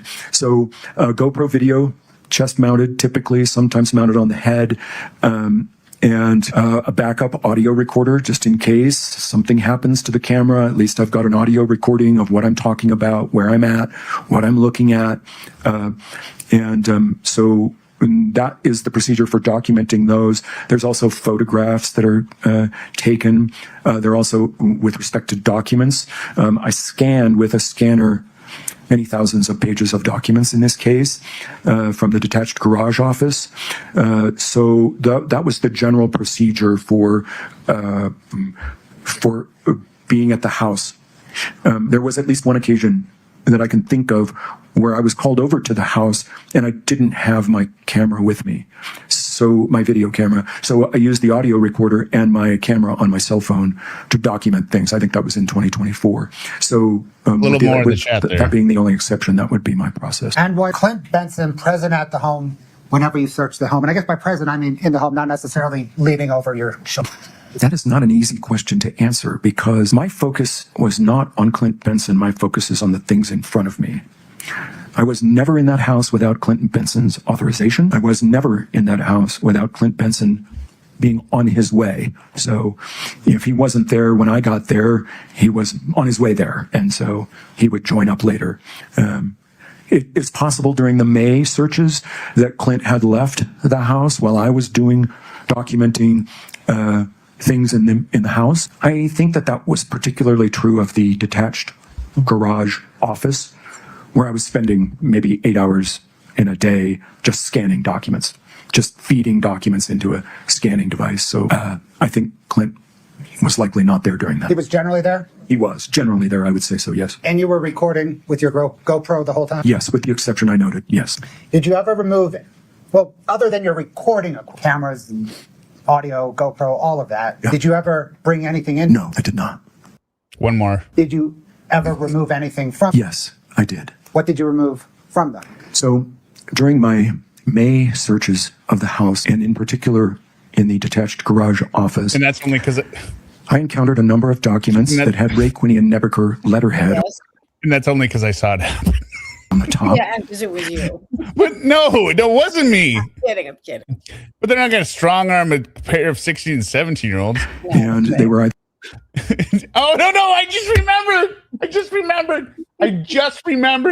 Oh, my God. I totally forgot about this part of the story. I'll tell it at the break. Communications between Kouri and her lawyers, or they were billing records from her lawyers. That would be improper for me to read or possess. It would be unethical. I placed these documents into a manila envelope, and as I encountered more of them, I would simply grab a hold of them and trust me, it's a good development. Them into the manila envelope, and at the end of my May search, I took that envelope to the office of Ray, Quinny, and Nebeker. Plus, Kouri doesn't believe this. She doesn't believe he didn't read all the private information between her and her attorney. And handed it over. There were other things that I removed from the house. Sort of the general category of the. And what is? We didn't talk about this earlier. What is? I don't think I got the resolution on here. Her face is like breaking out or something. Did you notice that? Some people were saying she's wearing makeup today. I couldn't. Well, she's wearing makeup, but I think it's because it's covering up some kind of like. It's almost like she has some kind of like. She has bad skin, I think. Well, no. She's breaking out. It's very lumpy on the side and on the top of it looks like she's getting like is lumpy. Yeah. trench foot on her face. Well, she's sleeping. Kids, the boys, things. The boys had requested a few things. I believe Child Protective Services or someone at DCFS had requested that we get documents that pertain to the boys. And I believe there were some other documents that I removed that were personal documents that were now the property of Kouri Richins Benson. Kouri doesn't believe this. These documents involved vital records, birth records for Eric, other vital documents that, we would generally safekeep for ourselves. And I turned those over to my client. I'm trying to think if anything else was removed. Any item that I considered to be evidence was removed by the sheriff's office. Not me. The problem with, like, you see this GIF right here, right? She's got grief lines on her head already, and she's just increasing the grief lines. This isn't incredulity. This is stress, grief, and just pretending, being like, are you sure? But the grief lines on her forehead do not lie. They're constant the entire time. Yeah. So if you came upon something that you considered to be about, how did you handle it? I don't think there was a standard approach. I only recall a few occasions. I think the first couple of occasions. Oh, I'm not making fun of acne at all. By the way, I still get zits. I thought that was supposed fun of it. Were you? No, I'm saying I thought that was supposed to end when you're out of your. No. And I'm just like, 30s and 40s. I'm like, I'm still getting a zit. I know I don't remember the last time I've had one. I never had one. Oh, you've never had zit. Okay, well, Summa has never had a zit. I have. But not many. It's the only thing I can really brag about. Well, it's 293 watching now, but we've already had 1,000 people come through. I had a boyfriend. That's. Oh, I'm sorry. That sucks. You had a boyfriend that what? Had cystic acne, and it's. Yeah, I mean that's gonna be rough. Like I don't. But here's the thing: I dated several girls with cystic acne. It was all about the person. It wasn't about. No, so I was not judging them, right? Cystic acne isn't necessarily like sometimes. No, but you were all kind of judgy, and I was young and hot to trot, or not hot. I was catch, but I looked at the person on the inside.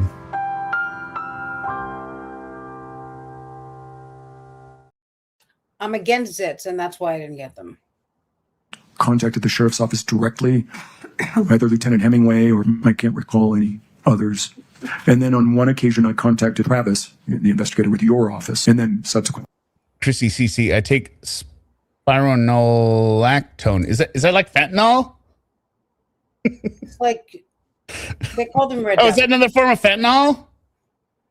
I spoke to the sheriff's office about removing an item. And is it your understanding that the sheriff's office would then get a warrant and come to the house to seize whatever item you thought might have evidentiary value? No, it's not because she had a vagina. Who? They're saying I dated the people with the facial acne because they had a vagina. Well, you never. No, I was a very pure boy. Mm-hmm. I did not have sex in high school, even though all these women are throwing themselves at me. Those occasions. Thank you, sir. I don't have any further. You're yawning like you don't believe me. I'm not yawning. You said, you just don't believe me.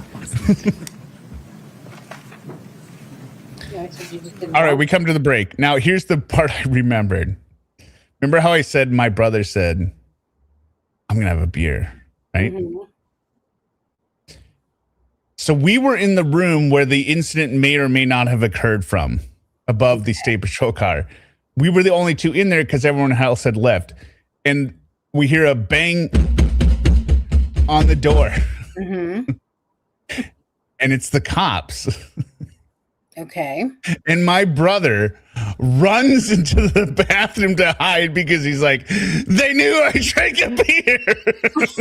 Aww. And I was so like, sad.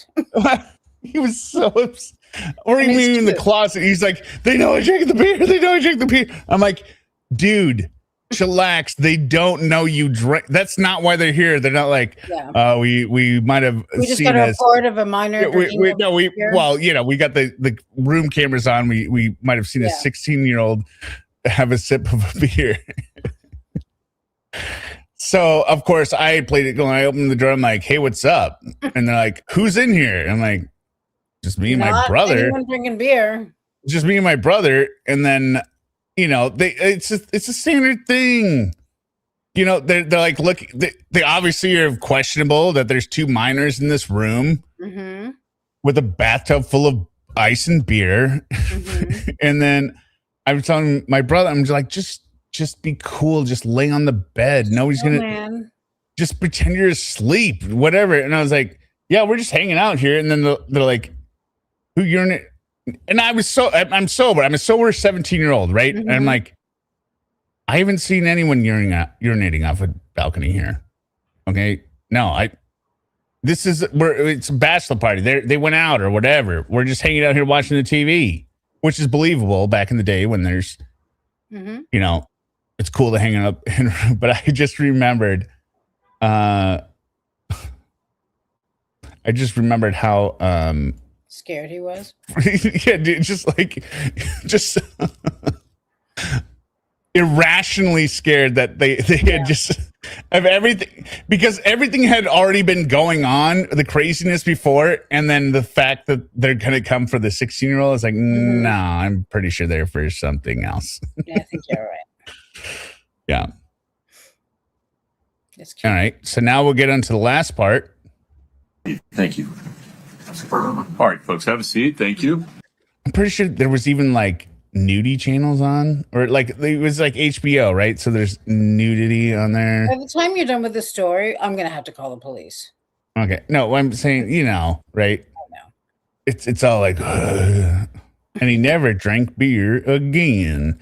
Yeah, well, it couldn't be said for me. All right, Mr. Gabler, you're still under oath, sir.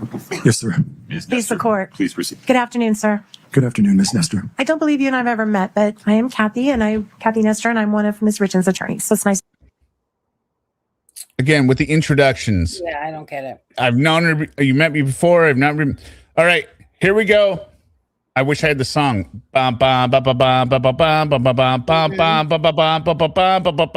She really outdoes herself. So I want to just kind of start with a basic observation, but just to make it crystal clear. You are not law enforcement, correct? Correct. And you've never been law enforcement in your whole life, right? Correct. Okay. And the rules and ethics and expected practices of private investigators are significantly different, would you agree with me, than those that apply to... Ma'am, this man, this is why this is so stupid. This man has been cross-examined by state prosecutors 34 times. You think he's going to get wrapped in your little work? That's what I don't get. It's like I always say, like, you got to know your limits. Like, there are situations where I can clearly see I'm not gonna, like, this is not, I can't really, you know your limits. Just step away. Right. Yeah. So don't go in there and be like, yeah, no. I no knockouts. We're going the full 12 rounds. Ma'am, you have to know, based on just today, you are not batting 1,000. Just today, forget the last 30 years you've been practicing law, which I refuse to believe have been much better. Forget the first 9 days of this trial. Just today, you have been rope-a-doped the entire time, laid out like a sack of flour, and you are going up a professional witness who has been doing this for 30-some years. Usually for the defense. Not usually. Always Every single time until now. Do you think he doesn't know what you're going to try and do? Do you think he doesn't know what you're going to try and trip him up on? Ma'am, you are going up against a juggernaut, and you are going out there. But here she goes. With paper glove. Go ahead, Gungan. She ready. Hold on. One more time. What? I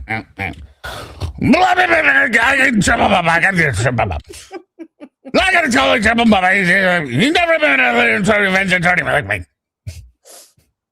Licensed law enforcement.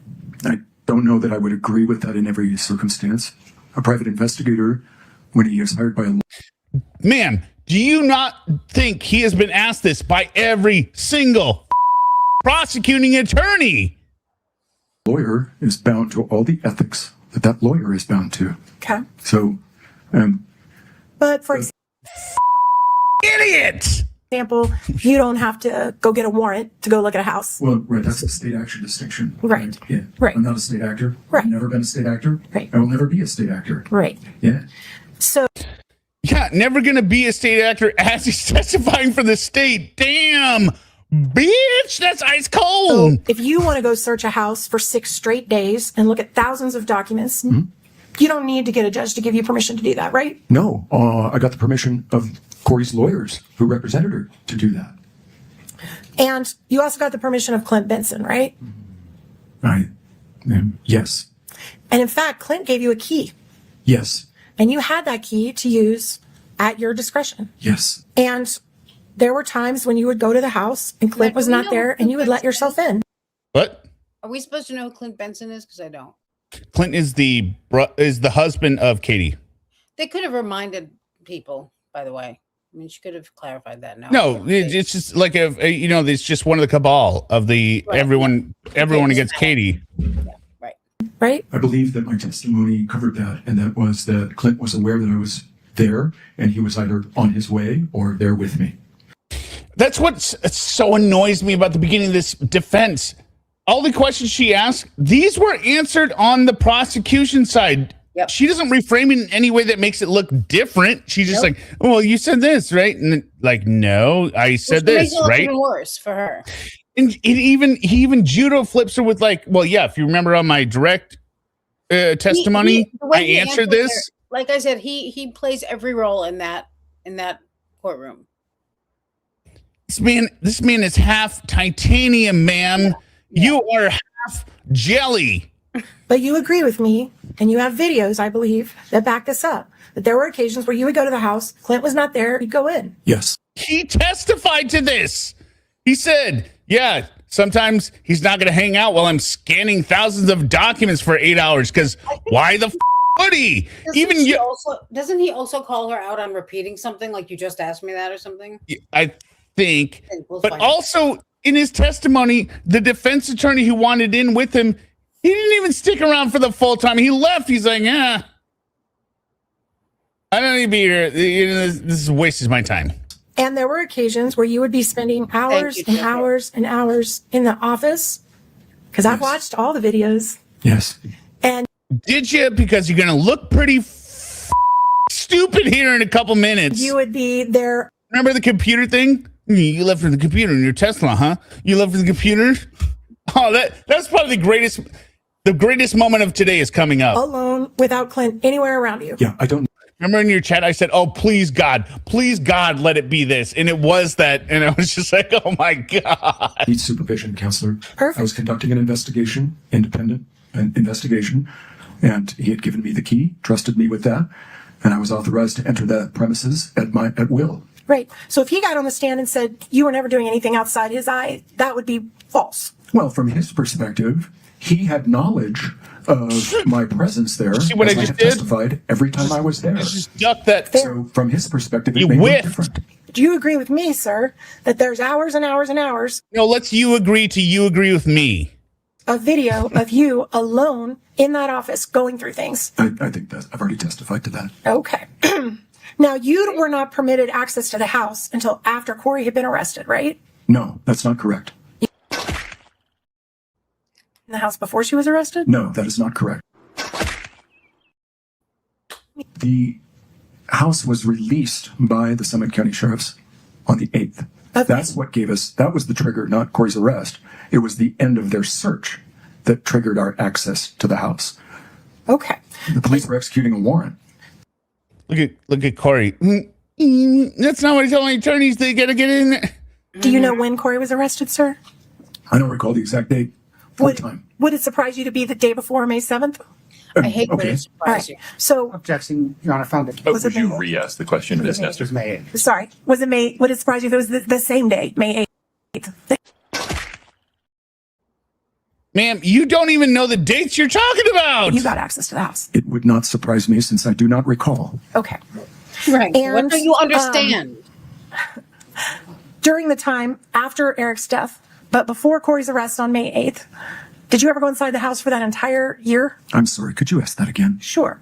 During the time between when Eric Richins died on March the 4th, in the early morning hours of 2022, and May 8th of 2023. Look at him. He's so seasoned as a witness. He understands the games people try and play. He's like, can you ask that again? Give me the dates again. 3. Yeah, and again, he's addressing the jury really well. Yeah. And he's smiling. Yeah. He's like, this sinister Gungan thinks she's going to trip me up. Yeah. House at any point in between those times? No, never. Perfect. So never got in the So he was never in there. So what was the point of that questioning? that house. Over a year had expired since Eric had passed. Yes. Okay. And you mentioned the police had executed a search that day before they released it to you, right? Yes. And do you know how many times prior to that the police had searched that house? No. Okay. And then you've also testified here, I think very honestly, that on repeated occasions you notified. So he's very honest now. And look at his face. Like, you're an idiot. What? No, I mean, but here's the thing. Like, if he's testifying very honestly, the only alternative could be that he's an idiot, but he's clearly not an idiot. And he's not a liar. And he's not mistaken. He's not thinking, oh no, I forgot my dates. When was that? Can you help me? I didn't have my brain pills that day. Right. Unlike Carmen, who is also very believable, and I don't think an idiot at all. He's seasoned. He knows, like you said, he knows what he's doing. So she's gonna try to do all of this shit where she like humiliates him and tries to catch him up, and he's just like, "Bring it, bitch." And I'm in pain, so watch it. Yeah. Find the police. Hey, there's something you missed. You might want to go back to the house and find it again. I mean, I'm not going to adopt your characterization.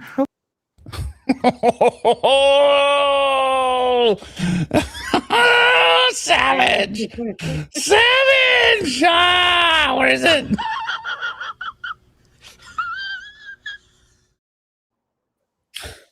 Oh my God, ma'am, you've heard how the first 3 minutes of this have gone. Yeah, sit down. Like now's the time to finally just do the right thing. I think this is like a your client, if no one This else. is a panic thing. They are so panicked after they lost that thing that they thought they set up for. They thought they set up so well. The drugs? The drugs. We're gonna impeach him on this. If he's a drug addict, my client is innocent. Yeah. Right. What I want to know is why did it even take this long? Like they've had 9 days of trial before this. Not once did they sit down and think, maybe we should reassess how we're approaching this because it's not going well for us. 1 second here. Mm-hmm. My thing froze. So we gotta get it. Trying to reset this.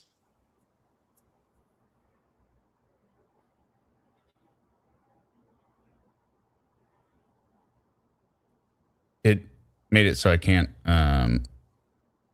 click on anything. That's the problem. All right, so here we are. How far are we? Is there an echo on the stream, or is it just me? I don't know. Maybe. Thank you. I did. Okay. Yeah, I never touched the device. Okay. So, yeah, I would have. I don't know if I pointed it out. I think what I did was, on that date, when I saw the recorder and recognized it for what it was, which is not easy. The legend of the J. The legend of the eternal legend of the J key. Yeah. I just immediately withdrew. I left my audio recorder going until the police arrived. I don't recall pointing. Things the police had missed. Yeah. Oh, no. Okay. We're way before this. So after Kouri had been arrested, right? No, that's not correct. You got in the house before she was arrested? No, that is not correct. Okay. Help me. The house was released by the Summit County Sheriff's on the 8th. That's what gave us, that was the trigger, not Kouri's arrest. It was the end of their search that triggered our access to the house. Okay. The police were executing a warrant. Do you know when Kouri was arrested, sir? I don't recall the exact date or time. Would it surprise you to be the day before May 7th? Okay. All right. So. Objection. Sorry, I backed it up too far, but, deal with it. Your Honor, found it. Would you re-ask the question, Ms. Nestor? Sorry. Was it May? Would it surprise you if it was the same day, May 8th, that you got access to the house? It would not surprise me since I do not recall. Okay. Yeah. And just logic. That's all. Just logic. During the time after Eric's death, but before Kouri's arrest on May 8th, did you ever go inside the house for that entire year? I'm sorry. Could you ask that again? Sure. During the time between when Eric Richins died on March the 4th, in the early morning hours of 2022, and May 8th of 2023, were you ever inside the house at any point in between those times? No, never. Perfect.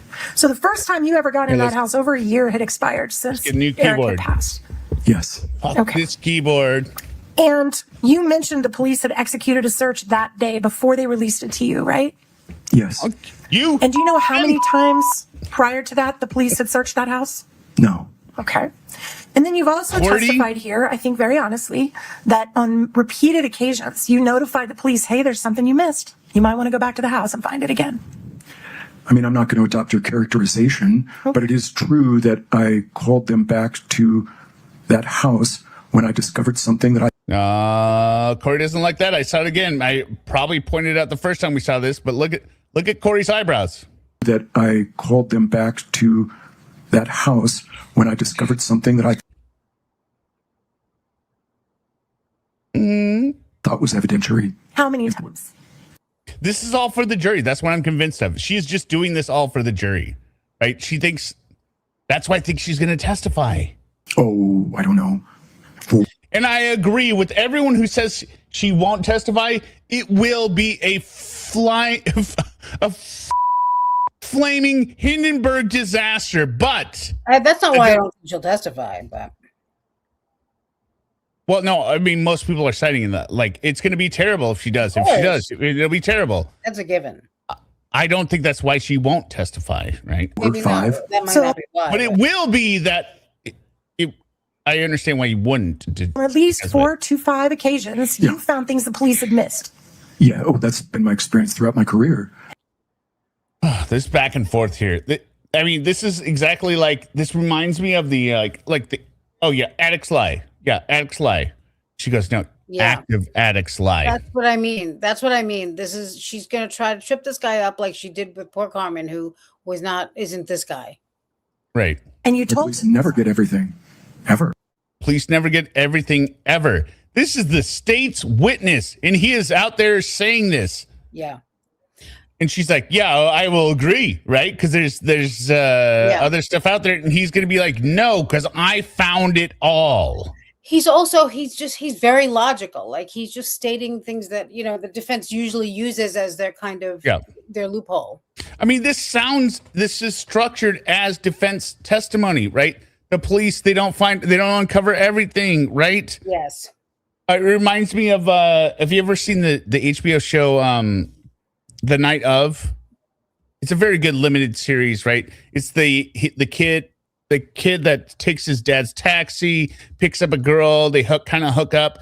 She ends up stabbed to death, and he gets pulled over later because he's drunk and he's got the knife on him, and he ends up in jail and he goes on trial. He didn't do it, right? But it's very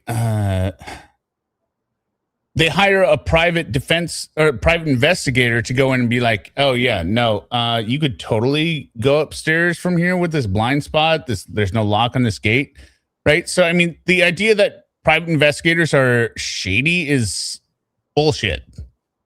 Yeah. Like I said to you on text, I don't know if I texted you or put it in your chat. I said, I would confess to Eric's murder if this guy told me I did it. I mean, absolutely. I'd be like, well, if you say so, then, I mean, you must. I'm going to defer to you. I don't remember doing it. No reason to do it, but I can't. I'm not going to. That's what I mean. Like, know when you're out of your league. Yeah. Like, dude, you obviously know more about this than I do. So I must have done it if you're saying I did it. I mean, if that's your finding, okay. Right. Well, it's not going to true in every case I've ever handled. Sure, not going to argue with you. Joe Kate, he didn't do it. That doesn't spoil the season. Or maybe I think he didn't do it. On that one. Yeah, it's true. So they come back because you call them and say, hey, I found something, come back, here's where it is. Yep. And they know you're doing that. They know that you have full access to this house, right? I don't know what they know. I can't answer that. Well, you're calling them every time you find something. Well, what opinion they formed in their mind is not within my knowledge. Okay. Oh my God, he's getting in the prosecution's objections with his answers. That's what I mean. He's doing everyone's job here. Yeah. True. He is used to the prosecution's attack against him, and he knows all the counter moves. You called them every time you found something that I thought was of evidentiary value in their investigation. And did any of them ever say, you know what, we're good, stop calling us? No. This is the dumbest argument ever. This is really stupid. Why would a police force say, hey, stop investigating a crime and collecting evidence for us? Also, this is like, I don't know what she's saying. So what is she implying, that they were just encouraging him to get more information? And that's bad? No, like, hey, no, what I think what they're doing is being like, hey, we have to operate within the bounds of the law that respect Kouri Richins, 6th Amendment, 14th Amendment, all these amendments, right? Mm-hmm. You can go ahead and work outside of the law, right? And you can kind of do all this stuff. that we want you to do. So if you can go ahead and collect this for us, and we've got we're talking to Kouri Richins all the time, and this is really important for us to convict, or no, not Kouri Richins. We're talking to Kouri Richins all the time. Katie, it's not Kouri Richins. It's Katie. The B, something with a B, I think. B something, yeah. Katie Bowman or Bowman. Katie Bowman. Yeah, we're just, we really need your help to wrap this up, right? When it is, this is so stupid because unless it isn't, wait, I don't get it. Okay. Listen to this. If this is a fantasy of the Richins, right? Mm-hmm. That becomes an unsolved homicide. Why on God's green earth would the police department voluntarily say, yeah, put an unsolved homicide on our books, right? Put that in our docket, right? Mm-hmm. We've got this totally natural, explainable death. Yeah. That is natural causes, but what we really want to do is investigate and dedicate resources to a homicide investigation. It doesn't make any sense. These guys are idiots. I don't recall that at all. So then the converse of that is they encourage you to keep doing that. Well, no. Oh God, Gungan. That is not the converse of your hypothetical, and I do not agree with your assessment. Okay. Did you feel like you were helping them? I was following the instructions of my client to turn over anything I thought was relevant to the criminal investigation. This is not my case. Yeah, talk to the jury. Gungan, his voice is perfect. Gungan ain't worth it. No, it's like anything I say to Gungan is just going to be reflected by stupidity. Like the way he speaks to the jury, he's like, "I'm telling you, we don't. I apologize on our behalf. Here's what happened. Here's what the situation is." Exactly, Tevi. Like the detectives want another body they have to solve. None of it goes. No, but and that's the thing. He's all about logic. Like he's not trying to. But underneath all of this, the only reason this guy was hired was because of the civil suit. It wasn't hired to, hey, can you investigate this murder as an ancillary side thing? We want to make sure that that does happen, right? Where people will hire a private investigator for the death of their daughter or whatever, right? This guy was hired for the civil suit and came to the evidence that Kouri murdered him. Yeah. My case is in the civil court. Anything that we thought was of value to the criminal case, we turned it over. And the police were happy with that. I don't know if they... And maybe there's even a little slight tinge of he's had to work with defensive teams 30 plus times, right? And maybe some were really annoying and stupid, right? And this is a little bit of get back at them being like, yeah, no, when you are trash and you don't ask me the right questions because you're idiots. And I can also do a get back at the prosecution being like, yeah, I will never be on your side. Sir, you offend me. Mm-hmm. We're happy or sad or distraught. I have no idea as to their emotional condition. They sure never told you to stop. Okay. The Thank you, police Katie Benson. never directed me to do anything. I don't know what I said earlier, but I feel it started with a B. Bronson, Charles Bronson. And if they had told me to stop, I would have ignored them. Okay. So you could go in without a warrant, find something, call them, tell them to get a warrant, and they'd come get it. I think that's an oversimplification and a vilification. Not even oversimplification, vilification, meaning you are describing this wrong, ma'am. Permission to like enter you do with everything. I had every right to be there. I didn't need a warrant. I'm not a state actor. Were you aware that they were throwing parties with fentanyl like confetti the days before his death? No. Okay, well, we'll come back to that. I have the permission of the property owner, so I don't agree with your characterization. When the cops would show up, did you point out what you were showing them? Were you usually there? No, I was there on one occasion. That didn't work, did it, Gungan? When the police showed up, they executed warrants when I was not there. Okay. Yeah. So I only remember one occasion where I found an audio recorder in a dresser drawer that they then recovered by warrant. And you waited around and pointed it out to them? I did. Okay. Yeah, I never touched the device. So, yeah, I would have. I don't know if I pointed it out. I think what I did was, on that date, when I saw the and thank you for everyone that's still here. Remember, hit the like button. But this is the best part of today. Recorder and recognized it for what it was. Summa can verify. Summa knows. Summa knows. Yeah, this is my favorite day of the trial because of this guy, basically. Well, what Sue was actually trying to say is this is her favorite day of the trial. Explain it for them. What Summa means to communicate to you is she enjoys. Interrupt me to explain it, though. Well, yeah, but keep talking, and then I can interrupt. Yeah. No, keep so talking. What I was saying is that okay. So what Summa is saying is this was the best day of the trial. So, which is not easy. Yeah, if you like the stream, if this is enjoyable, remember, this is how most of the streams are. It's chaotic as. If you like this, we help. I mean, people talk about we got a comment, or I got a comment saying like they couldn't really hear the trust lawyers thing, and I was like, that was in hour 4, right? Like, it's not going to be the same at that point. But all of the streams around. Yeah, I mean, all the streams are going to basically be the same format, no matter the content. If we could do this for C-SPAN again. We could make fun of C-SPAN tax. We could do anything. We could do a stream on paint drying and make fun of the left paint drop versus the right paint drop and how much dumber the right paint drop is for not drying. About the fact that we're watching paint dry. Right. So go ahead. I'm done. No. I'm saying I'm talking to the audience. Go ahead. Oh. Subscribe. The subject matter is irrelevant. I just immediately withdrew. I left my audio recorder going until the police arrived. I don't recall pointing it out. I recall describing to them where it was. Okay.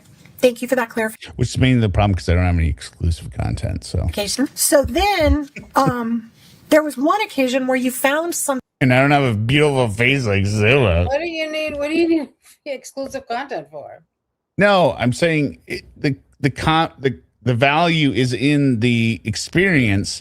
But what I'm also saying is, I did my ugly mug up on a thumbnail, and then you started doing your good-looking face up on the thumbnail. But then everyone's like, "Oh my God, Summa's like, oh my God, yes, Queen." And I'm like, yours are so much. I don't have a good-looking face like Summa does. Yours are much better.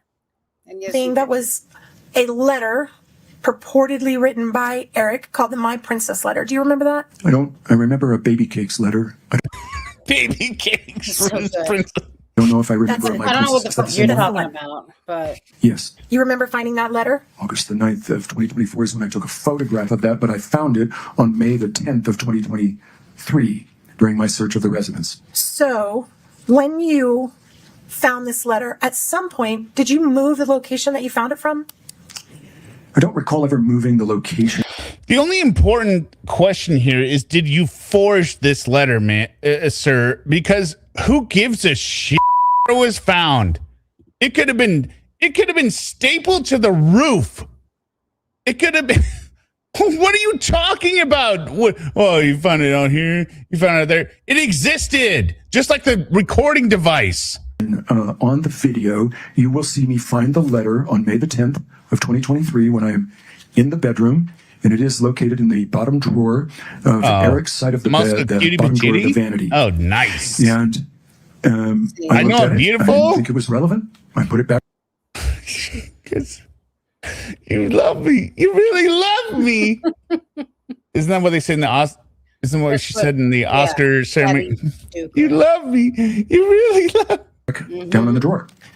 On August the 9th of 2024. Yeah, no Lauren when tonight. I photographed it on the bed, I do not recall if that letter was on the bed or whether I went and retrieved. Was that Sally Fields? Yeah. I said Forrest Gump's mom. Yep. Received it from the vanity, but there is video the August 9th, 2024 was the episode that I described that I was called over and I didn't have a video recorder. So I was recording by audio and this is the same date that I recovered the audio recorder. So the letter was also photographed. And then later. And this guy also shaved his head like Kojak. Jesus. Yeah, somebody was saying, I don't know who it was, but that it needs to be a close shave all around. And I agree. But I think he's a pretty close shave. I'm going to give him a pass on the stubble since he has titanium in his back. Titanium in his back, and he probably can't comfortably do the shave. And maybe his wife, maybe his wife is like, oh, he doesn't have a wife. No, his wife is like, oh, you're just going to let me know about all the bitching with the titanium rod in your neck. Ma'am, he's save like, your own damn head. Honey, I just need a drink of water. Lift it up your goddamn self. I think it was taken by the police. I don't know. Like, we think this guy's amazing. His wife fucking hates him. Yeah. This guy's just a fucking Just a minute. Okay. You left the letter on the I don't know which word I bleeped out, but I'm sure it wasn't both of them. master bed, correct? For the police to find. I left the letter on the master bed. I didn't know that the police were going to come for it. Okay. And they ultimately did, correct? Well, ultimately, I don't know because I wasn't. I want to do a time lapse. Her face is definitely morphing day by day when you look at pretrial and everything. Even day one through this, she's getting skinnier too. She's getting more and more. She's no longer. I mean, she wasn't really good at doing it in the first place. Of like humble, like. But this is anger face. This is anger face. How dare you say this about me? You know, they're doing my corset bun incorrectly. I'm getting all the roots ripped out. It's wrapped around my head. Sooner or later, people are going to figure out this is all polyester. The presence, so that's beyond my knowledge. Isn't it true that you moved other things around in that house often? No, that is not true. Did you move grief head? This is all grief lines. Look at this. the computer that you located grief. Look at this. in the office? I don't recall moving a computer in the office, but I did not move it out of the office. Did you put it in your Tesla? If you are talking about the C&E computer, I did not find it in the office. Versus his head. Oh my God. There is no grief lines on his head. This is frustration with him being like. You think that's grief or fear, like worry? I guess it could be. No, it's grief. Not grief like grieving, like grief like. Oh my God. I mean, it's very like similar to fear, right? But it's like, oh no, Worry. Busted. That is not how that. It's too high. Okay, well, what is it, Billie Jean? That worked. Okay, so you found it where, sir? I found it in possession of my client who had taken it, who had been given it or taken it from Becky Lloyd. Oh, okay. Well, worry lines. I thought worry lines were grief. Okay. So, I'm sorry I don't know as many words as you. Or how a face works. Or how a face works. My understanding of the pathway of the C&E computer that I examined was that it was picked up by Becky, who lives nearby and works for C&E. The C&E computer, she then went to get business files off of it. I talked with her about this. I filed an extensive report regarding my interview about the computer. Yeah, why don't you show any of these reports, ma'am, when you're saying like, well, you didn't say this, you didn't do that. The fact you just keep asking questions and he knows to keep saying, I filed this report. You know this. You are asking questions that you pretend not to know the answers to. And then before I could get up to Francis to get that computer. Yeah, it's griefing versus grieving. It's grief. I lived at the time 250 miles south of Francis in Washington County, so it takes me a while to get up to Francis.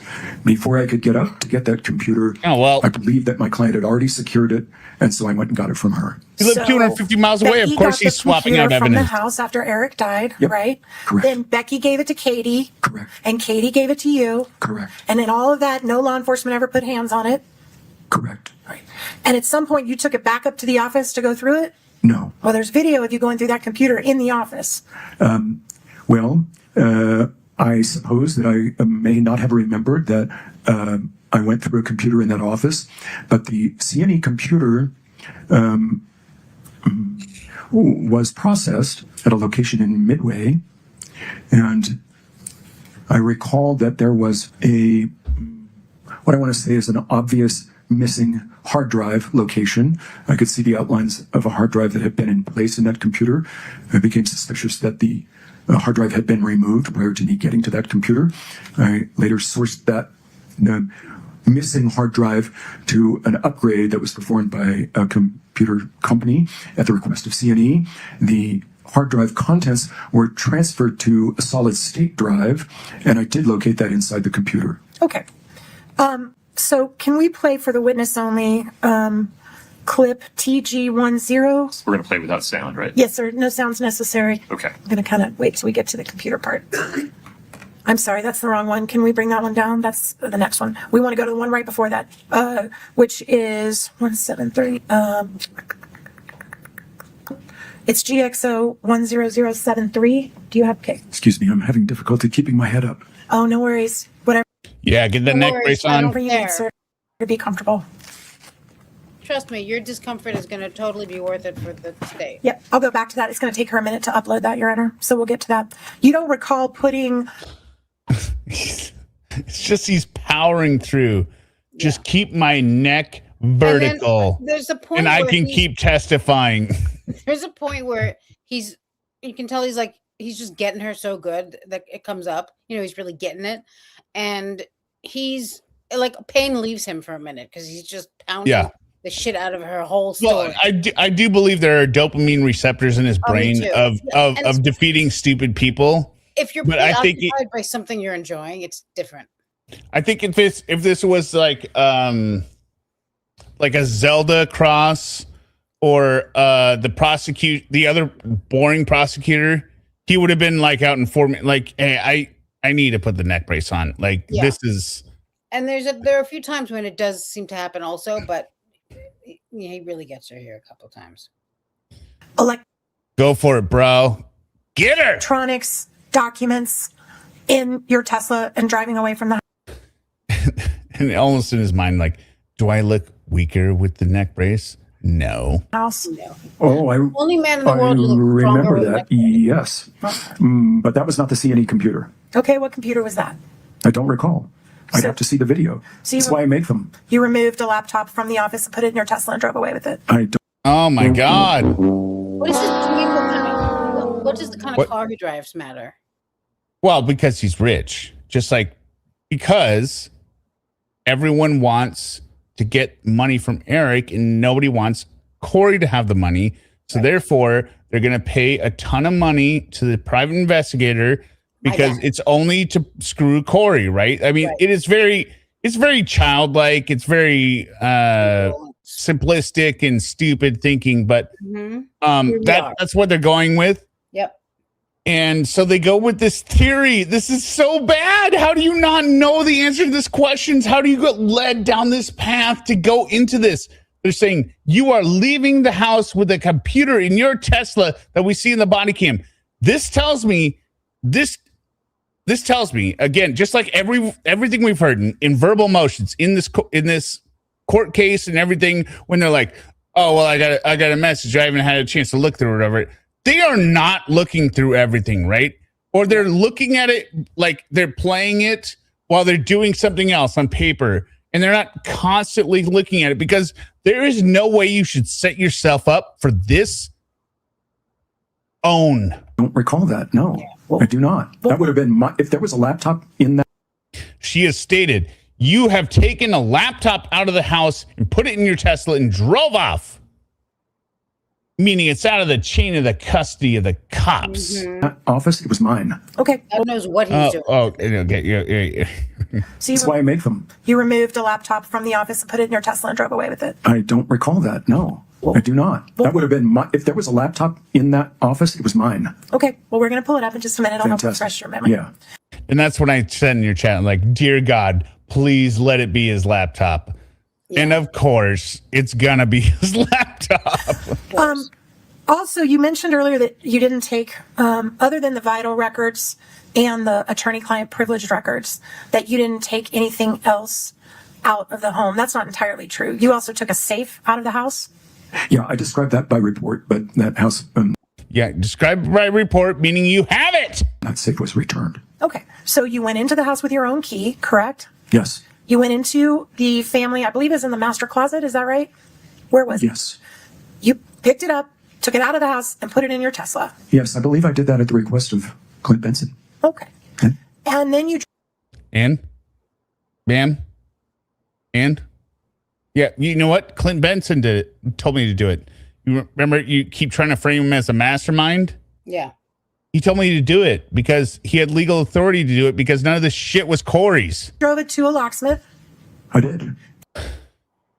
I can't believe this line of questioning either. Kouri was caught trying to drill into the safe. That's exactly what I said. I said, "Are you fucking kidding Well, me?" I know Is you say it, but what? I know I saw you say it. Go ahead. Express. Yeah, no, that's okay. Express your girl badass right here. Go. Do it. I mean, if you already saw me, then forget it. No, I saw you. The world didn't see you. Go. All I'm saying is this is from the woman who's representing the woman who got a drill to drill through a gun safe that wasn't even hers. While her stupid brother Ronnie's like, you put the drill right up the next, you have to line it up or whatever. And then as soon as Katie came in and said, hey, or Amy came in and said, hey, you do not have access to this safe. None of this stuff is yours. Kouri started throat punching Amy. How is this story of him opening a safe that belongs to the trust, belongs to the family, worse than that story? Or also, let's forget that story. Let's pretend that never happened. This has nothing to do with Kouri. This is this family shit. They're paying him to do this. Well, I mean, did the safe disappear and it never surfaced again? And then they said, "Oh yeah, we opened it. There's nothing in it."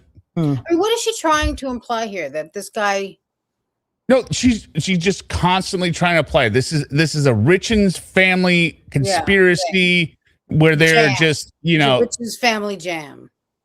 The Richins family are above the law. You know, they don't have to follow the chain of evidence. Like the cops didn't take the safe. This guy took the safe. Well, no, the cops didn't take the safe, which is why this guy could take the safe from the owner of the property, give him permission. Yeah, per request. If anything is certain, it's not Kouri's. And you busted into the safe? I did not. I love the pushback. I did not bust into the safe. I wish a few people would be able to handle her as well, including everyone who's in that courtroom. But he's got a lot of experience, so I mean, we got to give the other people a little bit of a leeway. Well, I think blood, and not that Bloodworth isn't good. He is, but bust into the safe. Well, he bumped. No, Bloodworth is fine. I'm saying we got to give. No, I'm not. That's not. I meant the other witnesses, not the other attorneys. Okay. He used a technique called bumping. It's the movement of the door and the frame of the safe that allows it to come open. Well, that sounds very vague and obscure. What are you hiding? Okay, but you didn't have a combination. I didn't. I don't know if that was a combination. I thought there was a key to that one. Let me sip my doesn't water. This cup of water look like whiskey on the rocks or something? Yeah, let me just sip my water with my neck brace while I destroy you here, man. It looks like a man of international mystery. Yeah. I don't know if that was a combination. I thought there was a key to that one. It was forced open with a hammer, right? Ma'am, you just said you didn't have the combination. Come back with something saying no, it was a combination lock. I'm going to force your face open with a hammer. It was a combination lock, meaning the family could have given you the combination because Eric would have trusted his family with the combination if they really didn't trust Kouri. And he says, no, I think it was a key. Okay, but you did bust it open, right? I think it was a rubber mallet, and it was dropped onto the ground. Okay.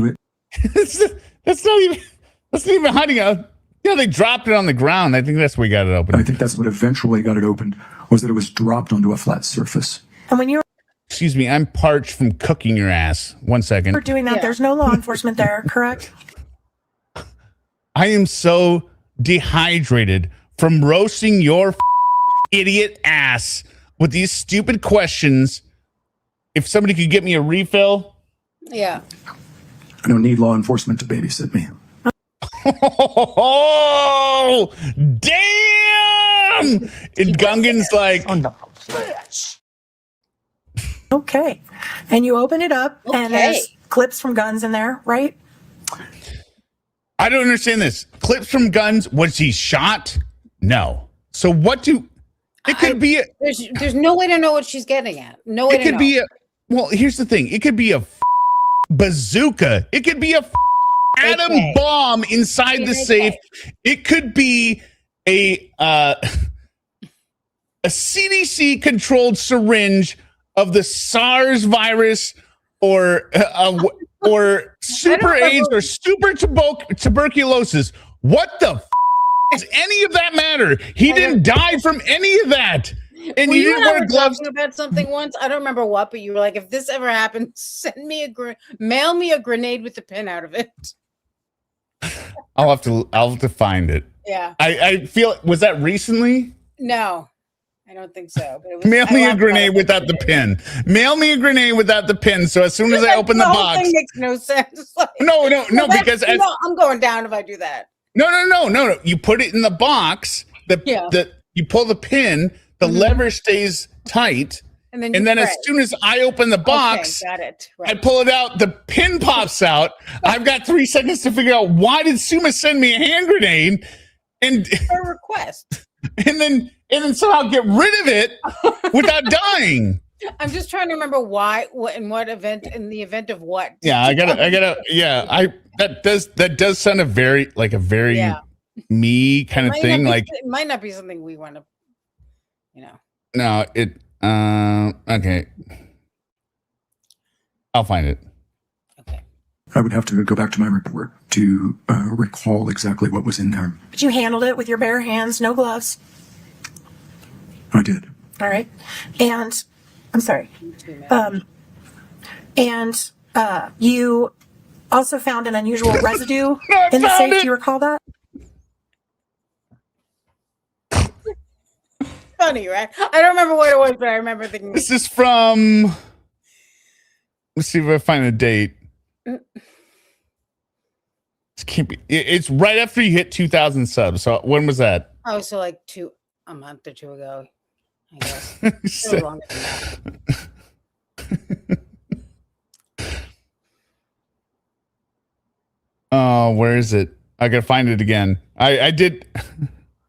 Okay, hold on. I'll find it again because I had to click up for. It was exactly where it's like you said it. Was right. That you touched with your fingers?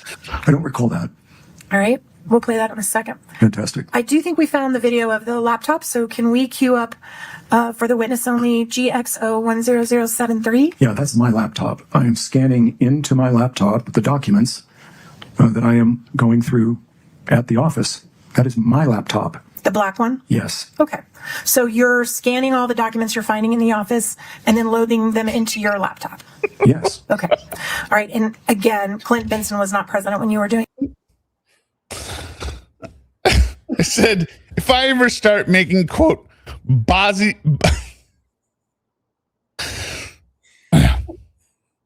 if I ever start making, quote, body positive, end quote, content, mail me a hand grenade with the pin, without the pin.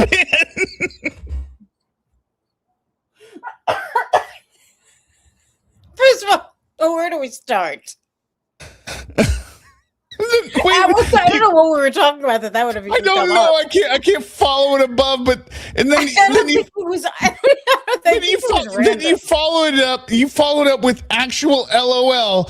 And then I said, if I ever start rating different rascal scooters, mail me some high quality anthrax.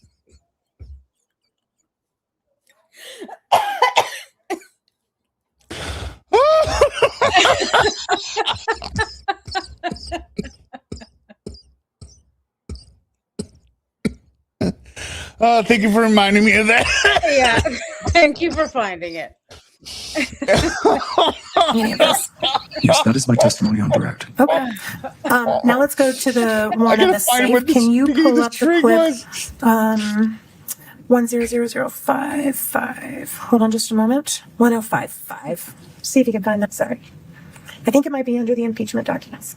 Nope. Okay. All right. We'll get the safe one up to refresh your memory about that residue. You don't remember touching some residue and filming it and asking the safe breaker if that was unusual to find residue in a safe? I don't recall that. I would have to refer back to the video that I made of that for just this purpose. Okay. No worries. So my understanding is you were at the house. There were some times before you got access to the house while Ms. Richins was still living there that you would sit outside her house and observe the house while she was in it. Is that fair? It is not fair. That is false. You never did that? I never sat outside her house and watched her. False. Not on March 9th of 2023? Correct. Not on April 12th of 2023? Correct. But you did put trackers on their cars, is that right? I did. And that's a secret device that you put on someone's car so you can follow where they're going without their knowledge? So GPS tracking devices are generally covert. We were talking about the fat activist who got arrested at the hospital. Remember that the woman who was like 800 pounds, like, Yes. and she's like, rape, Yeah. rape. Yeah, they have to like, I don't know. She was just She's on a rolled tarmac for on the like 3 ground. hours. And also, of course, we both watched that stupid body cam separately. She's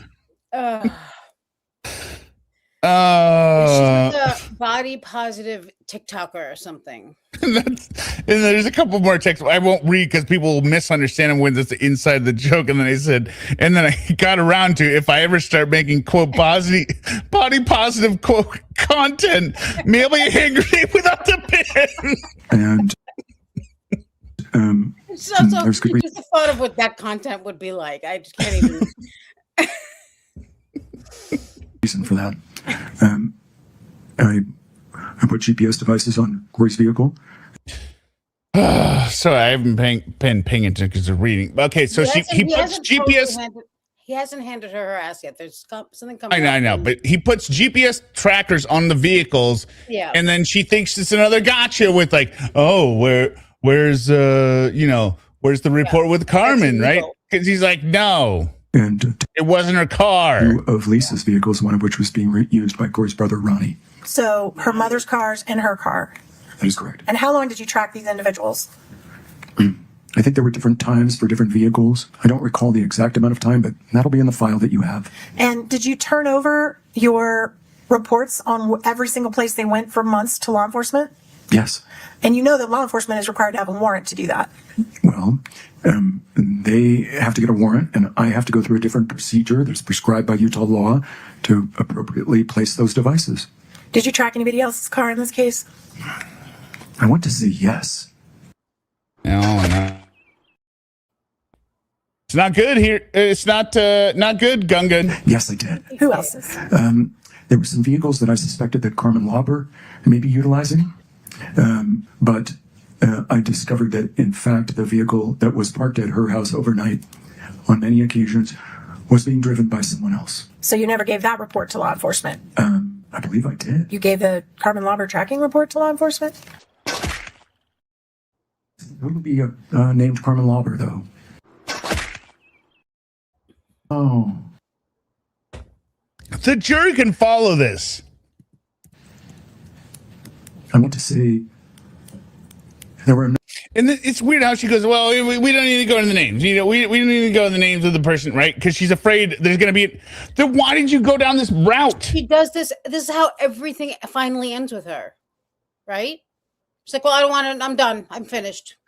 Get to the sex, please, God. Get to the sex. We have less than 14 minutes left of this. Of people that were associated with her residence. That's all right. If it's there was Nick Savage. There was everyone should just understand we're reliving our chat and laughter, but this is what it's like to be, me and Summa and Derek every night, right? So exciting. It's just like, they're with us every night. They know what it's like. And no, but I mean like after hours, like party, right? It's just like super cool, right? Oops.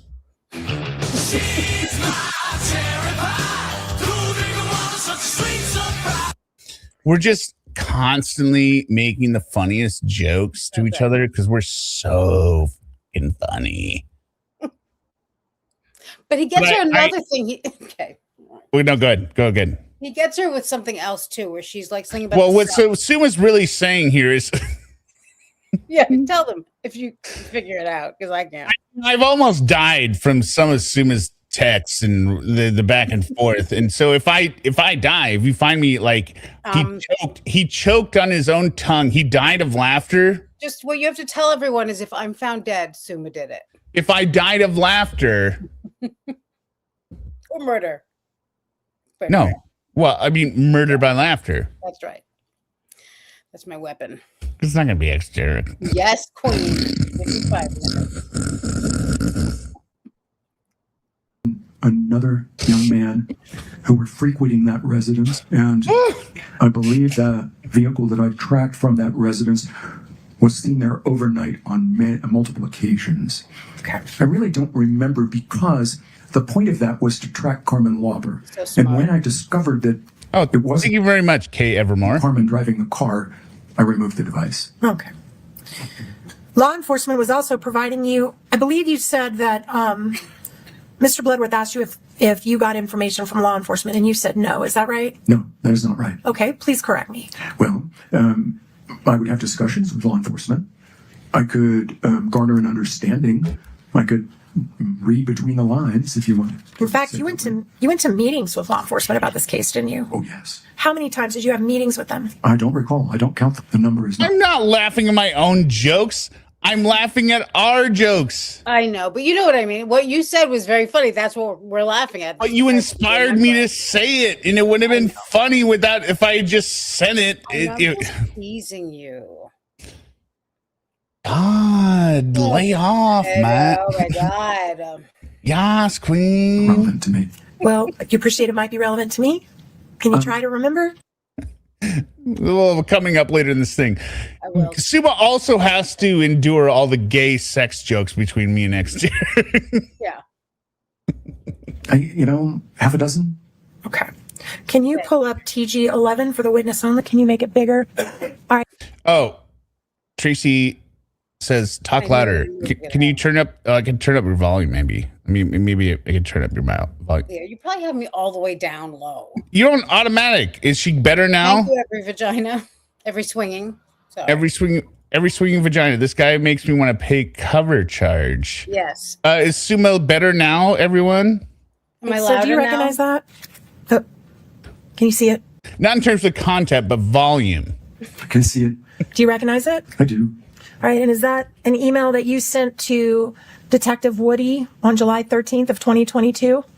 Bedtime lullabies, gift of 5 Hear Me Out memberships. Again, I do too, Hope. And if people don't think it's funny, it doesn't stop me. I just keep telling it until I'm like, that's funny. Yeah, I know. You got to keep repeating it until they understand. That's right. It's funny and they're stupid for not laughing. Exactly. I have difficulty talking about. Oh, Joe Kate, I know this is sarcasm. It's an exhibit because if it becomes an exhibit, it contains a confidential client communication, but I did send it to Detective Woody. Okay. Mr. Gabriel will be required to testify regarding any claim. With respect, I'm not sure you have standing to make any objections, and he seems fully attuned to the issue. Ms. Nestor, I'm not. How do you rate her sweater today, though? I mean, the neck looks stretched out, right? Right. I said it gave birth to double basketballs, like basketball twins. Yeah. And I mean, it's just a black. It's not. It's weird. It's got this see-through thing on the side. Yeah, it's like a loose weave because it's from the men's big and tall store again. Yeah. Not sure where we're headed, so just take it one question at a time. I shall. Thank you, Your Honor. Is it fair to say that this is an example of you suggesting to Detective Woody that now would be a really good time for law enforcement to interview Carmen Lauber? Yes. And why would that be, sir? She's on the ropes in drug court is what it says. Right. You know what? This turned out to be true, so. She was on the ropes. And in fact, what you argued was she would be very likely to be compliant at this point with law enforcement. Is that your words? Yes. All right. Also in here, you accuse Kouri of lying about the name of... But we have this cell data of her now with the dealer. So this whole line of questioning that she's lying is dead, ma'am. He really puts her away too at the very end with something about the cell phone. He's like, that's not what that is. No, the gay jokes. That's what it is. Like the gay jokes is good, but he does something else. But too. also, no, the open marriage thing. Her house cleaner? Yes. And the lie that you said Kouri told was that her house cleaner was her cute cleaner, Norma? Yes. In fact, didn't you, sir, finally confirm that Norma Garcia was her house cleaner? I did later confirm that. Yes. So when you sent this to police and said Kouri was lying, you were wrong. I was wrong. Okay. Oh my God. Let her go. Let her go. She's innocent now. But prior to Norma. Look at her shaking her head. She's so full of indignation. Your Honor. Pause for the next question, sir. Thank you. I'll be right back. I have to do something really quick. Like Gotta take a dump. It's cool. See what's taking Enforcement give you access to I'm going to try to use the right word, to folders where you could access their information on like a subfolder where you had a link to their folder? No. Did you provide them with links to your folder? Yes. And one of the links you provided them involved a download of Eric's phone. Is that right? No. Okay. Did it involve the decoded call logs that you talked about earlier where you figured out everybody's number and name? I'm confused. You're talking about two separate things. You were just talking about Eric's phone. You said no, right? I had an identical copy of Eric's phone that I created from the backup on his Apple iCloud. I may have turned that over to them, but they already had Eric's phone. I didn't need to give them what I had done, which was to trick the Apple server into repopulating a blank iPhone so that I could then forensically examine that iPhone and come up with context from Eric's phone. So I may have given that information that I created from a clone of Eric's phone. So you had in your possession a clone or an exact copy of Eric Richins' phone. It would not be an exact copy. Only the items that were unencrypted or decryptable from the Apple backup would be on the cloned phone. For example, encrypted. I mean, even just this guy's neck brace makes him that much more credible. He is up there. Okay, now my head is supported. I'm, not stressing on my neck. He doesn't give. He's up here testifying about what is and what is. Data would not be present for biometrics for his Apple Watch. If he was wearing a biometric watch, that is all encrypted. That would not come back to a new cloned phone. But all of the text messaging, the web histories, the call histories, all of that stuff will be present on that clone. So you had access to all his texts? I don't believe I did. Why not? And this is maybe a stupid old lady question, but explain to me why you didn't have access to his text. Carmen Nicole says Kouri is snot to flip a lid because she wanted everyone to know her husband was gay and that's why she killed him. Yeah, I mean, it's pretty despicable because she also we'll get to it. If you downloaded everything off the cloud. Listen, all of his texts. Okay. I don't believe I ever got all of his texts. How far back did they go? I don't recall a date at this time. I would have to refer to the file material to know the exact date of the first event on the phone. So how much time did you spend reading through his text? Well, I don't recall exactly. I could refer back to some records to come up with an answer for you. It would have been a number of hours. Hundreds of hours? No. Okay. I mean, in this case? Right. 936.3 hours. That's how many hours? Yeah, he seems like he's good with details, man.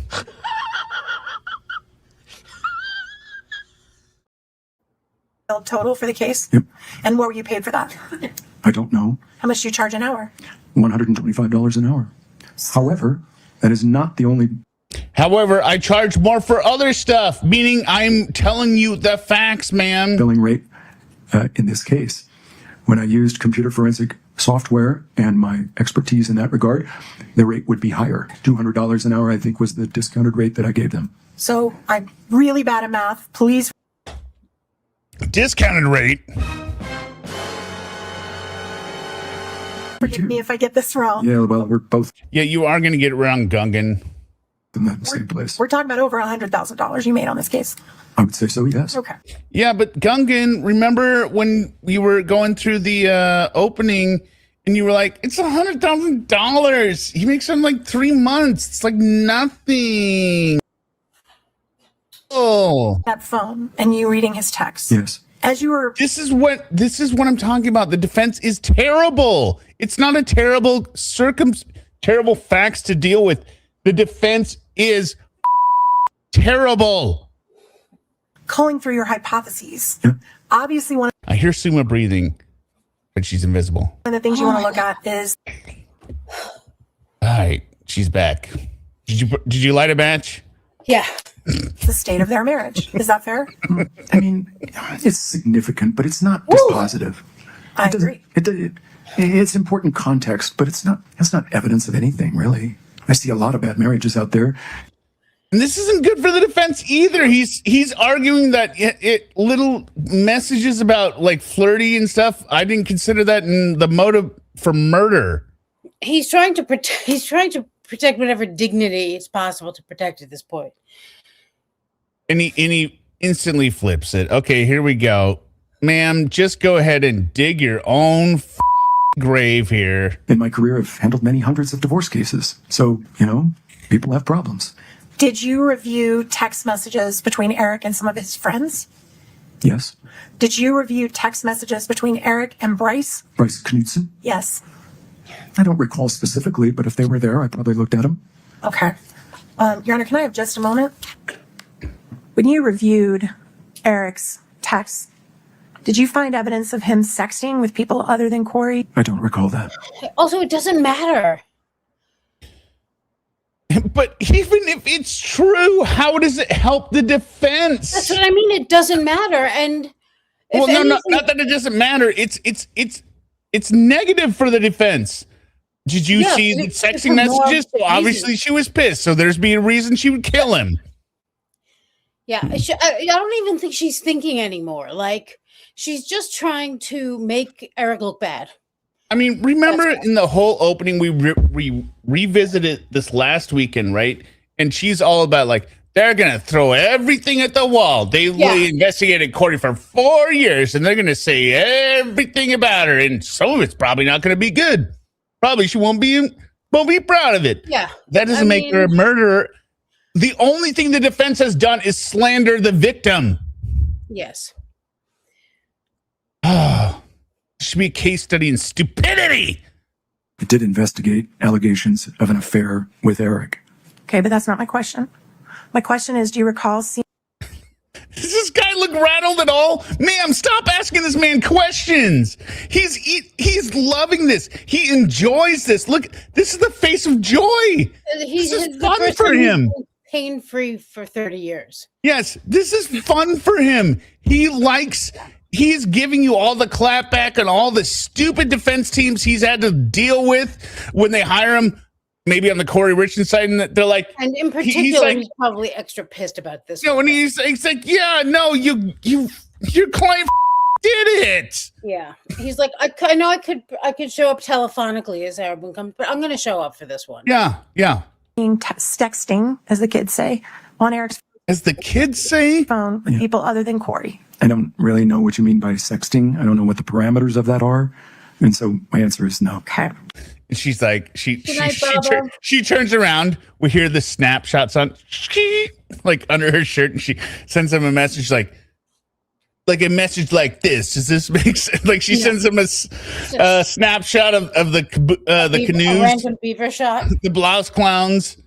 Did you find any texts where Eric twins talked about having an open marriage with Kouri? I don't recall that. At some point, were you investigating cases that were being prosecuted in the Summit County area around the time that Eric died, where people were caught distributing fentanyl? Yes. Did you gather affidavits from cases where fentanyl was being sold in the Summit County area? Yes. And did you ever follow up on any of those investigations, or did you just stop by gathering the affidavits? Well, they were plugged into the hypothesis testing matrix. I considered them for their proximity being in Summit County and for them involving fentanyl. In each of those cases, I found no relationship to this case. Okay. Yes. I cannot fail. I want to pull up TG2, Katie, just for this witness only. I lied about the time. I'm going a little bit longer, Your Honor. I'm close to done. No problem.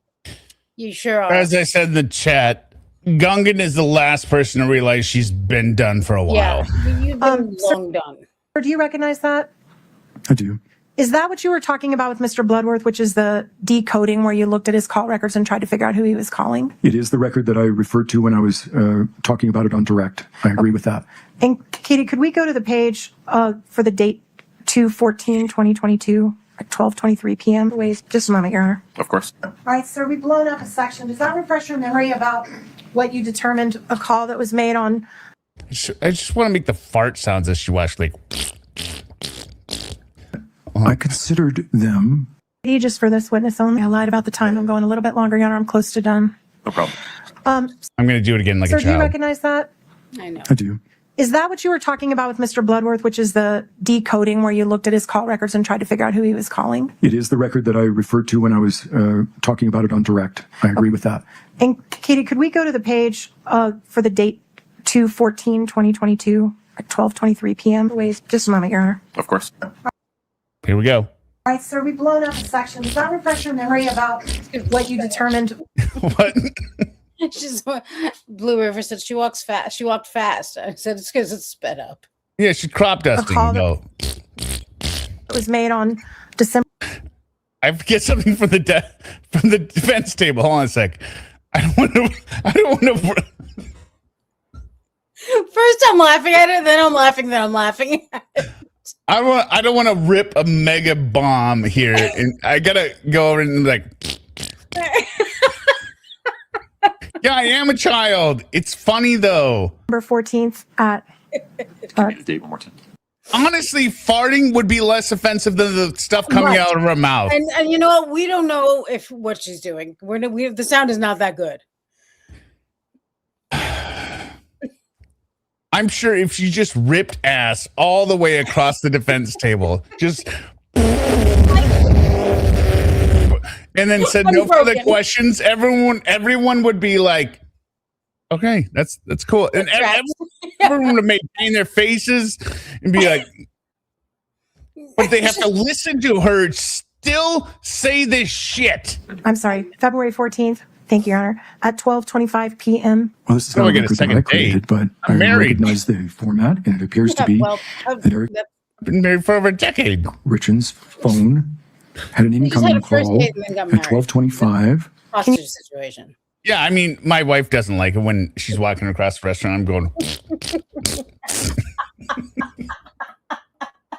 Or the wedding hall. Yeah, the wedding hall, as the processional. She's coming up like, I'm grabbing the mic from the pastor. I'm like,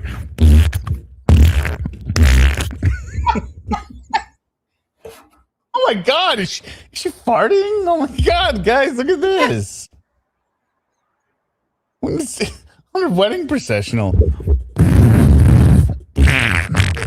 Wedding, crying out loud. It's a wedding. How can we expect?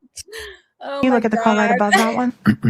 This is an outgoing call from Eric Richins' phone on March the 9th of 2022. I'm sorry, February the 14th of 2022 at 12:23, 2 minutes before the first record that we talked about. And almost the fart jokes make it distracting of how more distracting away from how stupid she is. Like, yeah, they're better. The fart joke meme would be better for her in terms of professionally. Oh, she just had some gas. Okay, well, at least she didn't ask all the questions she did. Different number, 801-473-5058. So as part of your investigation that you were doing on the mirror phone, you could at least identify a call that was made by Eric at 12:23 p.m. on February 14th, right? I'm confused. We're looking at an invoice record from a carrier, and you're asking me about his phone. Those are two different things. Did this invoice come from his phone? No. Billing records? From his carrier, from Verizon. Right. That's from his phone. That's a record from his carrier. So according to the bill from his carrier, he made a call at 12:23 p.m. on February 14th. Correct. Okay. Objection. There's a 901 problem. I'm done with it, Your Honor. Now she's done. Oh, now she's done. Yeah, now moving on. Give her a new one. I just want to throw out there was a call. Right? I'm grasping at straws, Your Honor. Yeah, and obviously I don't know what the fuck I'm talking about. That was just presented to me, so I'm done here. But also this time when Bloodworth stood up, it almost looked like he was considering just turning it into a stretch. So I know a lot of people were arguing, or I know a lot of people complain in the chats that I've seen. Why is the prosecution objecting? The more you object to bullshit, the more the jury wakes up and is like, oh, well, that might be something. Even though if I don't understand it, the prosecution doesn't like that for some reason. No, you just let them slowly sink themselves into a manure pit of desperation and nonsense. You don't object when it's just, there was a call at this time. Yeah, it just bothered me when they didn't object when she was torturing Carmen. But other than that, yeah. Did you ever make any calls or any trips? This guy looks like a fucking villain. Like he's like Mr. Ice or something. Nomi says, I worked at a doctor who routinely farted with every step she took down the hallway at her clinic. The novelty does wear off. Wait, Nomi said that? Oh, well, the doctor, the female doctor farted?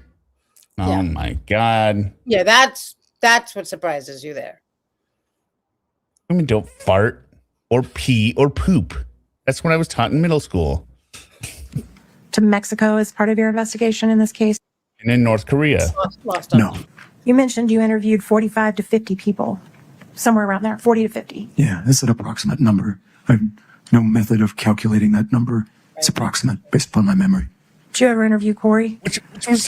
Why it was so much funnier when they did. Kouri called me on January the 19th of 2023. Oh my God, the female farted.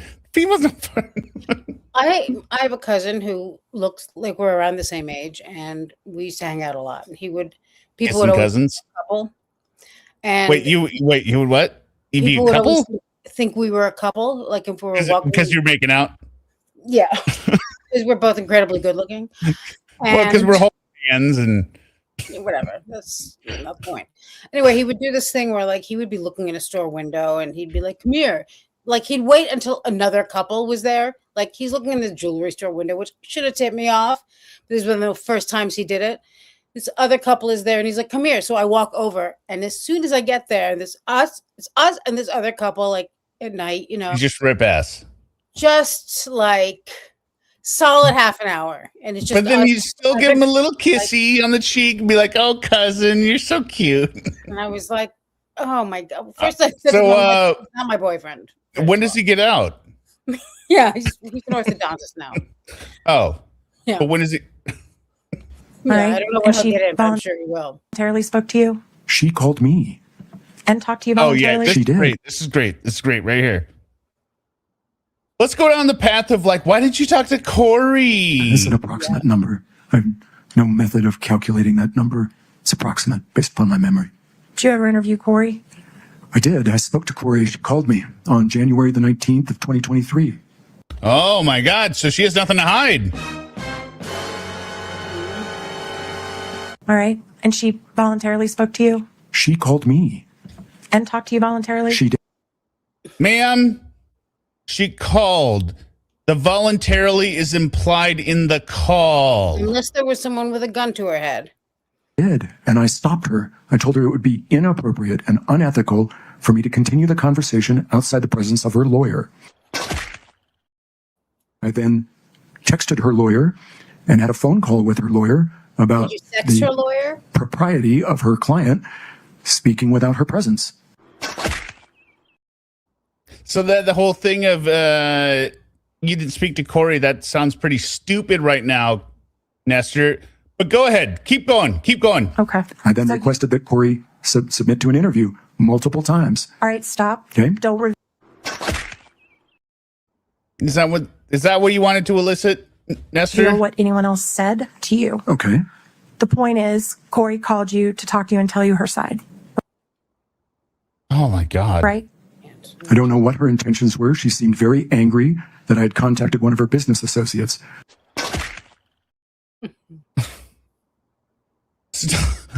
Gungan, stop! He's already dead. He's already dead. I believe that was the reason she called me on that date.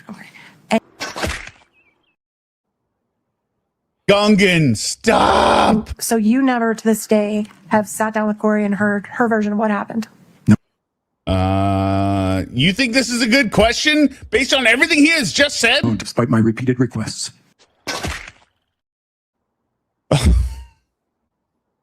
Why? Why? Yeah, it's like she has it's like she has the questions written down, but she's not paying. She doesn't know what any of the answers are going to be, and she's not paying attention to the answers above, and she's just going down the checklist. So she called you, and I was bound by the ethics not to talk to her outside the presence of her lawyer. Go ahead. No, just you wouldn't understand ethics. Yeah, well, I mean, I don't know that she's unethical. She's just stupid. Oh, I think she's unethical. No, I think she's just an idiot. A real attorney would not ask these questions. She, yeah. Like I said, I feel like she really got through on all these prior trials with like just her hometown charm, being like, hey, like, I mean, before the picture you sent me before her glow up, right? Yeah. She's like, yeah, I'm just your friendly, you remember us? I'm in the library. Like, oh my, did I misplace that? Oh my gosh, Your Honor, I don't remember what this is. All so confusing, y'all. Oh no. She was a litigant. She sued my client. Okay. And ultimately, as you were working with the trust, did you become aware that the trust filed a wrongful death suit against Kouri? I am. And are you aware they're seeking over $10 million in damages against Kouri Richins? I didn't know that. It's irrelevant to me. Okay, court's indulgence for just a moment, Your Honor. Of course. Is there anything more damaging I can ask him? Let me ask. Let me confer with counsel here. Seeing any texts with Eric about him and Kouri having an open relationship. Here we go. Here we go.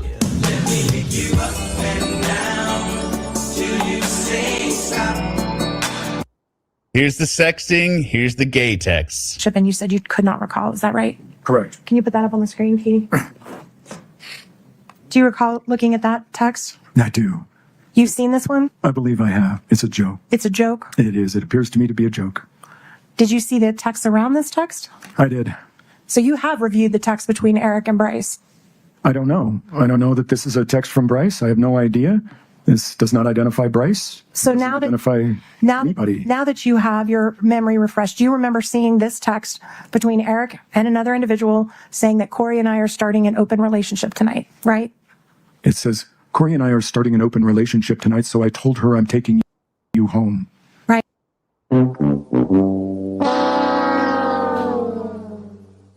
How is that not a joke, Gungan? Bryce. I don't know. I don't know that this is a text from Bryce. I have no idea. This does not identify Bryce. She probably doesn't know it's a joke because no one's ever taken her home. So now that... Yeah, exactly, Mad Marsha. I have no clue what the or, without a forklift. Oh, that's fat shaming. Guess what? I'm fat. So get over it. I probably weigh more than Gungan easily. But you're very body positive. Oh my God, if I start doing body positive content, mail me a hand grenade with the pin pulled out. Your memory refreshed. Do you remember seeing this text between Eric and another individual saying that Kouri and I are starting an open relationship tonight, right? It says, Kouri and I are starting an open relationship tonight, so I told her I'm taking you home. Right. Yeah.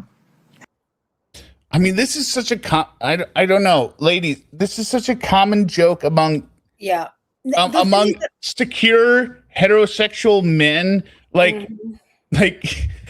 when me and my buddies, we used to play cards. The joke would be if one of our wives was here, that was there, be like this is like $5 stakes, right? And then somebody raises $20 and like, all right, but I'll call you and I raise my wife for one night. Nice. Yeah. But also just the wording of this is so obviously a joke. Like Kouri and I have decided, like all of a sudden he's just going to throw that into a text, have decided to have an open relationship. Like, oh yeah, by the way. Yeah. Just, guess what? BT dubs. Yeah. I mean, come on.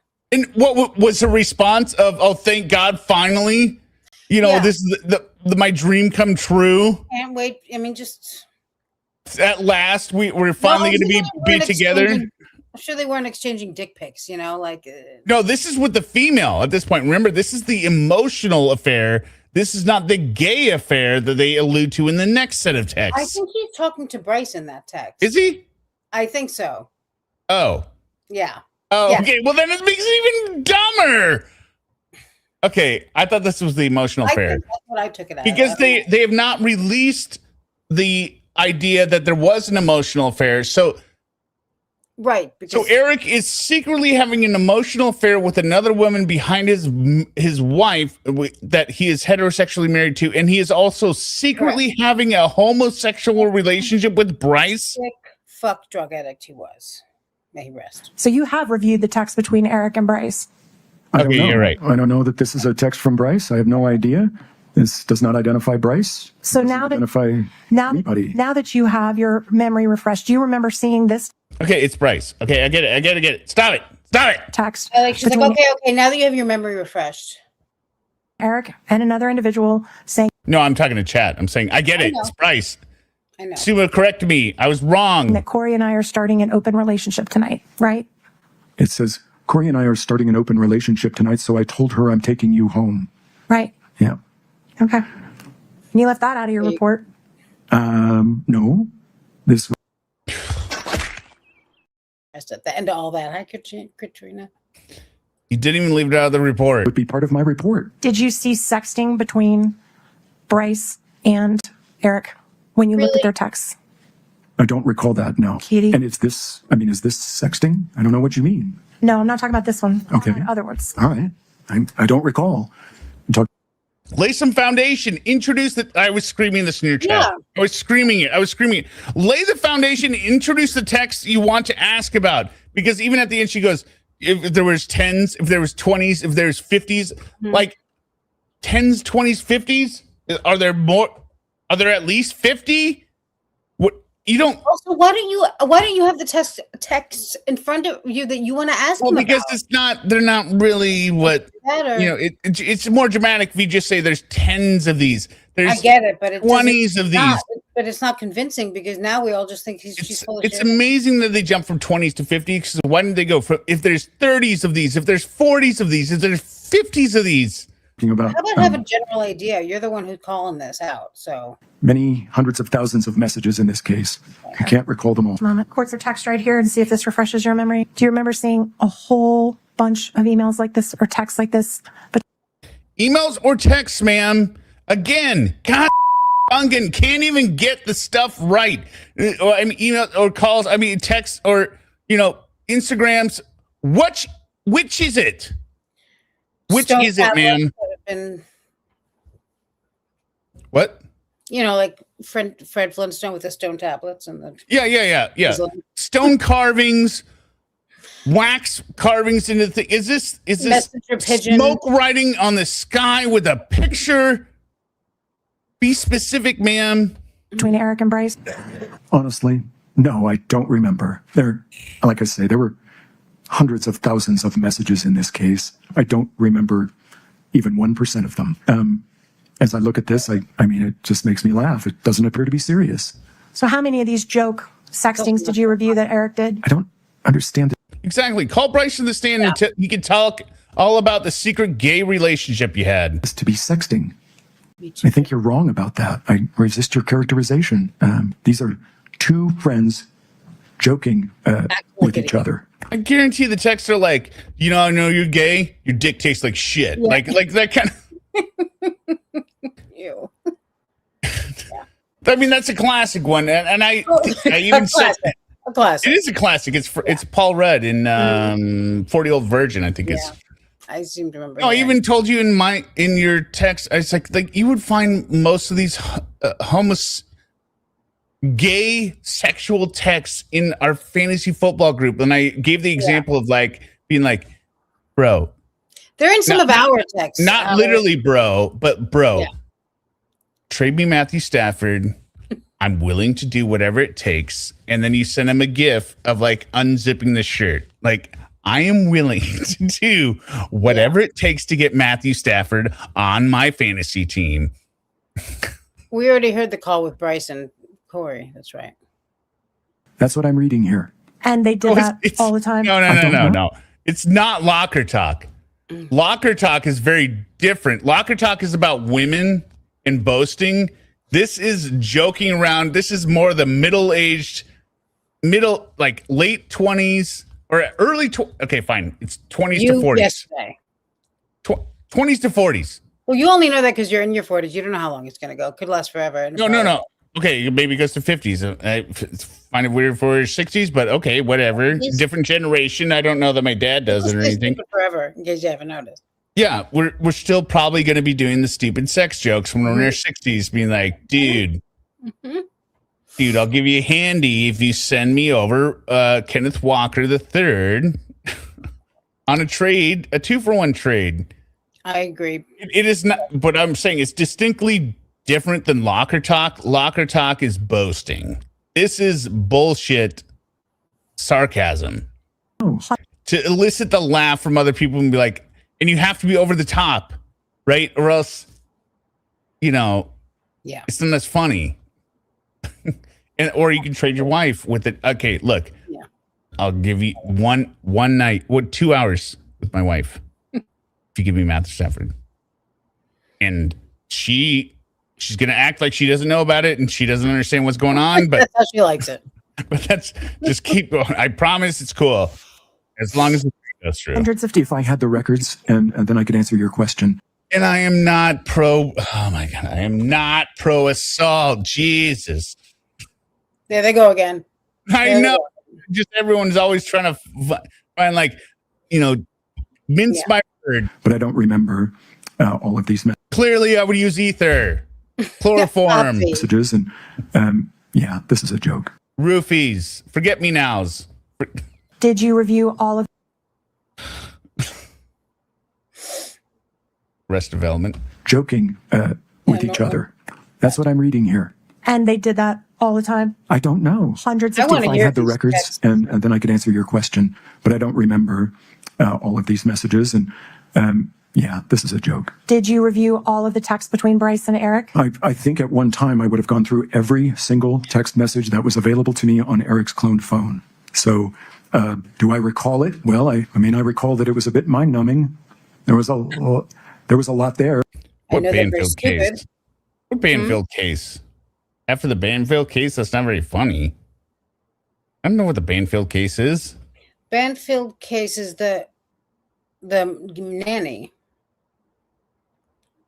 The nanny? Oh, the nanny where the husband got... Yeah. Wait, what did I say that had to do with that? Well, I didn't describe... He invited someone to come over and have sex with his wife. Okay, yeah, sure, but...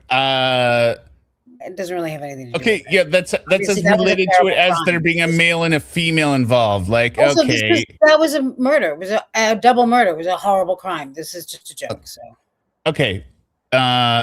Yes. Ever notice Hear Me Out materials from TV and movies, not even original? Exactly. Don't get mad at me. I'm just plagiarizing.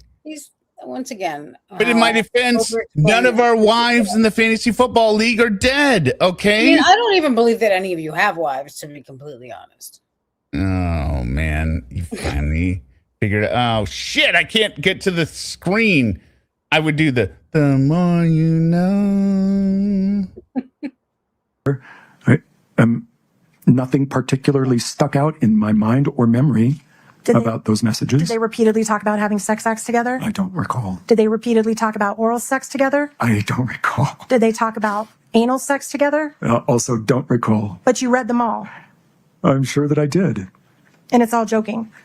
Knowing what I know about Bryce and Eric, that's how that comment, I'm sorry, but that comment would be awful no matter what if you're going to take it seriously. It's not just because that case happened that it's not a horrible thing to do, obviously. Yeah, exactly. I mean, Chrissy, it's not like just because this just happened. You know how many fucking crimes there are like that through history? A lot of them, and they're all horrible, and we know that. That's not what I'm saying here. Go ahead, keep going. That's all. I'm done. No, just saying I didn't give my wife to another man. I clearly traded. I traded him to a different team on my fantasy league for a fantasy player. This wasn't a gift. You weren't staging it so that it looked like he came in and killed her. So yeah, there was no murder intended. I mean, if I really didn't want to go with the trade, that would be a pretty baller way to get the other player on my team after I accepted the trade, and then set up this stage of murder and then cancel the trade as a commissioner. But I mean, I get it. That's really invested. That's very invested for a single trade to commit murder for Matthew Stafford. Yeah. Which was great. I picked him up on free agents anyway, so I didn't have to trade. I didn't have to delve in the flesh trade at all. But here was the question I asked your chat, right? Mm-hmm. If they were gay, I don't understand. Like this whole the gay sex, like the explicit gay talk, like it doesn't make sense. Like wouldn't it be more innuendo between two genuinely gay men, like that are trying to keep it on the down low or whatever, right? Or else what that your wife can pick up your phone at any time and see that you're cheating, right? Wouldn't it be like, oh hey, you're I don't know, whatever joke gay men make that is innuendo, right? It doesn't seem like it would be an explicit conversation of like, I'm going to stick my penis in your butt tonight. Like that doesn't seem like very sexy in terms of like a real romantic relationship, right? It's over the top. So yeah. Let's continue. Interpreted. So you do remember reading things of this nature and you interpreted it all as joking? No, as I sit here. Chrissy CC, this might not be the channel for you. Honestly. I mean, the Epstein situation is fucking devastating. And I don't know why you would think that we would think otherwise and not understand that. Right. I didn't make a joke about trading my daughter. Let's just continue watching. Today, No, I'm just saying it might not be for you. It's fine. But if you can't separate, it's fine. Interpret it that way. I would have interpreted it that way. Well, I said it better because I'm a man. Back at my original reading of it. That doesn't mean I recall it. It means I have exactly. Thank you. What Summa really meant was an opinion about what I thought then. That's different. And what did you think then? They were joking? No. What I think now is that this was a joke. I do not have a recollection of this at the time that I first read it. But if I had a recollection of that time, I'm sure it would be the same as it is today. And if there were these tens of 20s of 50s of these types of emails, all of them would be jokes. That's it. That's all I have here. Mr. Bloodworth, anything further from Mr. Galen? Yes, Your Honor, thank you. The text, there are a bunch of thank you, Christina Dancer. That was my read of it. Yes. There was a night that Eric Richins and Bryce Knudsen were engaged in some homosexual affair. 0. In all of the text messages you reviewed, did you see any evidence of Eric using street drugs? No. I looked and I could not find. You mentioned legal requirements for a licensed private investigator to place a GPS tracker on a car. What are those legal requirements? So the statute governing that was adopted a few years ago. It requires that before placing the device, a licensed private investigator must identify yarn, the $4.99. Thank you. Person or persons that are driving that vehicle. So this was interesting to me actually to find this out, right? The laws about like tracking somebody. They have to contact, which makes sense, right? They have to contact the sheriff's department to be like, hey, nobody has like a restraining order out on somebody, right? Because they could have been hired by the ex-husband. Yes. So it's a very one-way sluice gate, but it is interesting that they do have a code of ethics and being like, yeah, no, I could follow all these people. I followed the law. But you have to go through the proper channels, which is why. But it's not. He's not just sticking He's not throwing GPS trackers out like confetti. Right. On all He's the not cars. stalking someone where he's, because if he went to the police, then they'd be like, "Really, you want to put this on your wife's car?" Like, right. Then you have to, I'm sure. So this is interesting. I had this actually in my job. A little side story here before we get the last few minutes. Back in the early 10s, GPS trackers were not as available. There's, no Apple tags or anything, right? You had to have like a GPS tracker, and it was a real pain in the ass to get it to sync up to the thing, and you had to have it clear line of sight. There could be no metal or anything through it. And so we did this. It was mostly for kids tracking their teens, right? And there's a monthly service or whatever. And then I got a call one day from somebody that said, hey, is a woman and said, hey, I'm going through divorce, and I just took my car into the shop, and they said they found a device, and it appears to be a GPS tracker. So I'm just wondering, off the top of the, she's like randomly, like, do you have anything in your computer about a GPS installation unit into a car? I typed it up, I looked at it, and I was like, yep, I got one. And then I said, what's the car? And she tells me the car. I was like, yep, that's the car. And she's like, holy shit.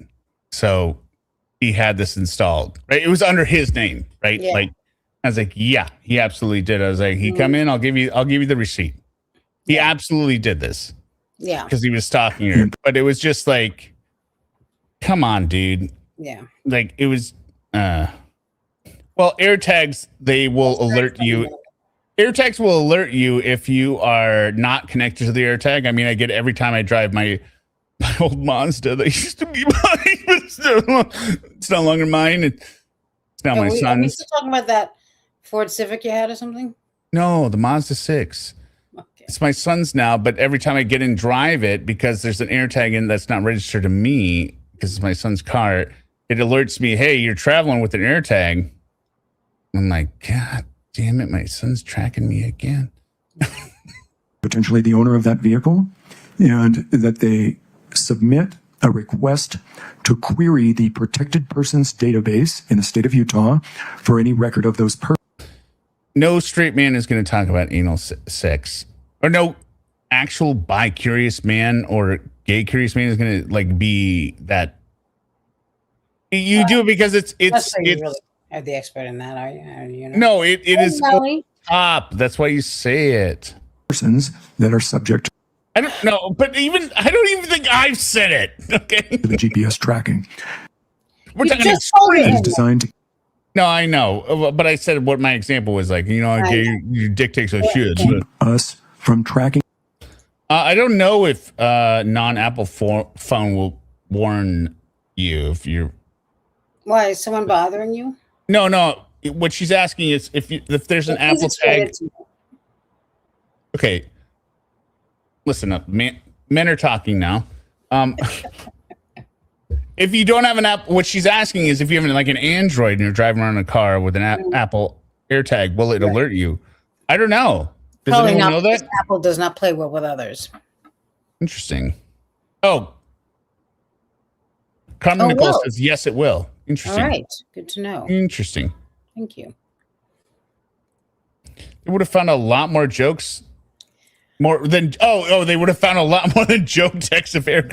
Yeah, there would have been a few cockpicks. Don't you think? Yeah, that's what I said before. Like, this wouldn't just be the occasional joke.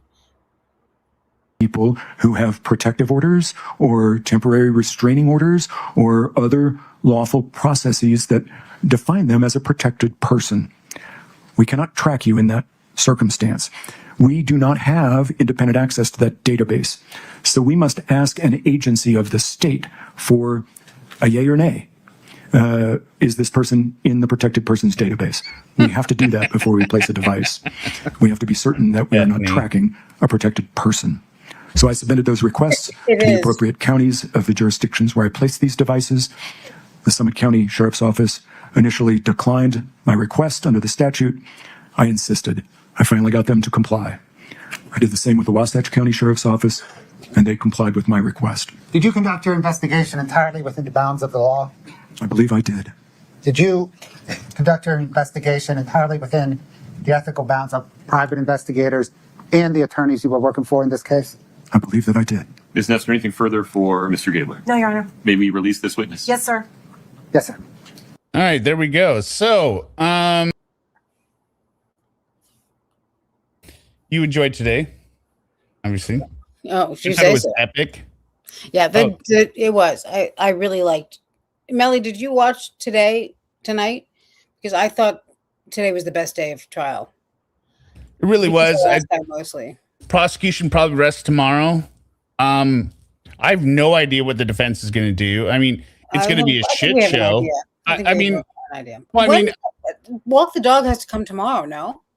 Yeah, it has to. It has to. Unless they're saving it for rebuttal, which would be a risk only in.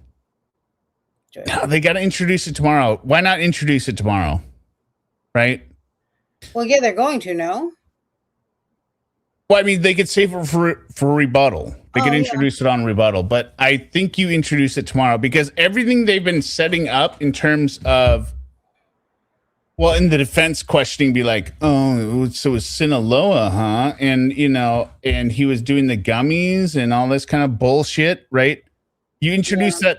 It's almost like the gift drop at the end, being like, and she wrote this letter explaining all this, which totally diffuses anything the defense is going to present that aligns with that letter, being like, yeah, remember she wrote the letter in the jail saying this is what it was. Georgia 71, encouraging Hear Me Out and Summa for more of this behavior, please. Well, certainly not more of it bothers me that I don't think that people, yes, there are certain things that offend me a little bit. Not many, it's true. But I don't feel that I have the right to step in and decide what offends me and tell people to stop saying it. Really quick, and I will respond to that. Mm-hmm. I feel like I have the Madonna hand here. Thank you, A to B. Yeah. A to B, best trial day, best recap. Again, remember, for those of you who are tuning out early, Summa covers the trial live every day as it goes. Best chat. They could also read the Walk the Dog letter and then reread it again. You could just watch my video on Walk the Dog. Thank you for that plug, Summa. Speaking of plugs, that one girl, Melly, who's in your chat right now, had a video tonight at a live tonight about a YouTuber who is no longer a YouTuber because he, because of reasons. So you might want to check it out. It's very interesting. I highly recommend it. That's all. He got in trouble for something and now he doesn't have a channel anymore. But he was a true crime YouTuber. Hold on a sec. I got to hold on to that thought and repeat it when my brain can process it because I was reading a text. I'm not going to lie. I was zoning out. I wasn't really saying it to you. I was voguing. I was voguing.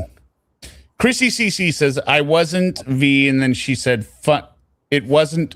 I said it wasn't funny. Yeah, I get it. You said it wasn't funny. What I'm saying is you're saying I'm being offensive and I'm somehow parsing a line with it. I would say watch all the streams on this channel and realize how much I make fun of the actual predators. Chrissy, you realize 50% of this channel is dedicated to making fun of a pedophile, right? Like, I mean, it is like... Well, what I understood she was saying is that we shouldn't be making those jokes in light of the Epstein situation, as if these horrible crimes haven't been happening. Okay, well then, I get it, but that doesn't make... just because somebody does something, just like they stabbed their wife, you could take that to its infinite exponential possibility. I mean, I know what I'm saying is like you could make a joke about a guy killed his wife and then found out like the next day, hey, she's whatever kind of lame joke. Well, there was this guy who killed his wife.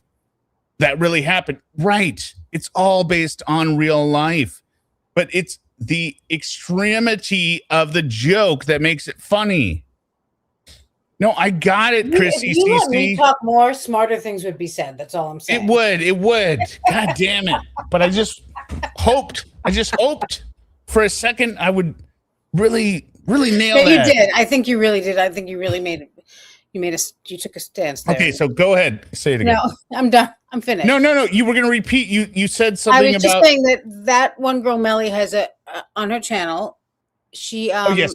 And she's in your chat. She just has she had a live tonight about a YouTuber who was a true crime YouTuber. It was called Arctic Fox. I had seen his channel before, and he no longer has a channel because he was caught doing some things like Lauren type things, but with a boy. Okay. Why do all these people like? It's so weird. Like how repetitive it is. Like you hear over and over. Oh, this guy was a mod on here. This guy had this channel over here. He was the influencer over here, and they always end up doing underage chats. Yeah, I don't get it. I know it seems so prevalent. It's like I can't even imagine having a child, and I mean I would be constantly worried. I don't want my audience to take this the wrong way. I read your commentary, I like and heart it and respond back. I don't think I've ever said ASL. What's ASL? Age, sex, location. Just like that's how Lauren got caught, right? When she said 13 FKY. Yeah.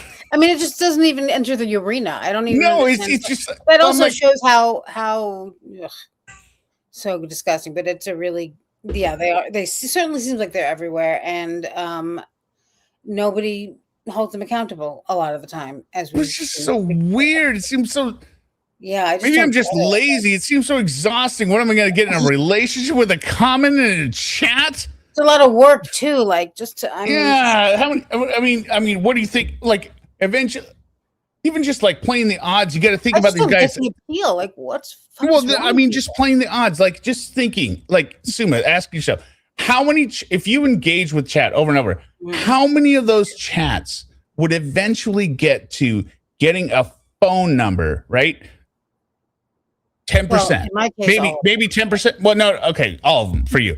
All right, I was gonna say 10%, like engaging, where it's not awkward because you're not hitting them up on the first reply, being like, "What's your phone number?" People know who hit me up on WhatsApp. They have a sense, and they probably also do like minor-oriented content and that kind of stuff. Yeah, they know who to, or they drop certain things about growing up gay and how it wasn't accepted when they were growing up.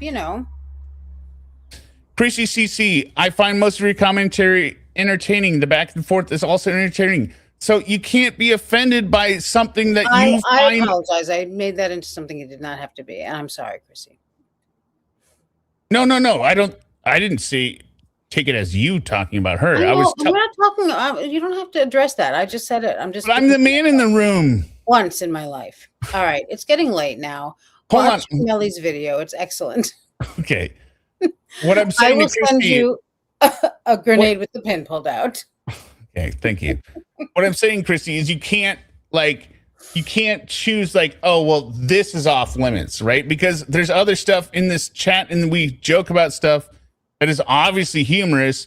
That is, I know you said it wasn't funny, but you don't. It's not. Wait, you said it's not funny. That doesn't mean I'm going to stop saying. I guess I don't understand the point of saying it's not funny. Because if I find it funny, I'm going to say it. That's what I'm saying. Right? Yeah. So I'm sure there's plenty of other people in here. People think a lot of the shit we say isn't funny. Well, I mean, majority. Well, no, but I mean, majority of our content on all of our channels, even X-Derek, mostly X-Derek is not funny. I mean, objectively, it's not funny, regardless of offensiveness or not. It's just not humorously valuable. It's just not entertaining. It's a little bit of a bummer, quite frankly. No, I'm not offended when people don't laugh at my jokes. I'm just saying, unless the thing is, you don't have to know if they're not laughing. They don't have to tell you that's what I'm saying. Unless you're telling me you're offended, which I will react to, you don't have to inform me you're not laughing. I assume you're not.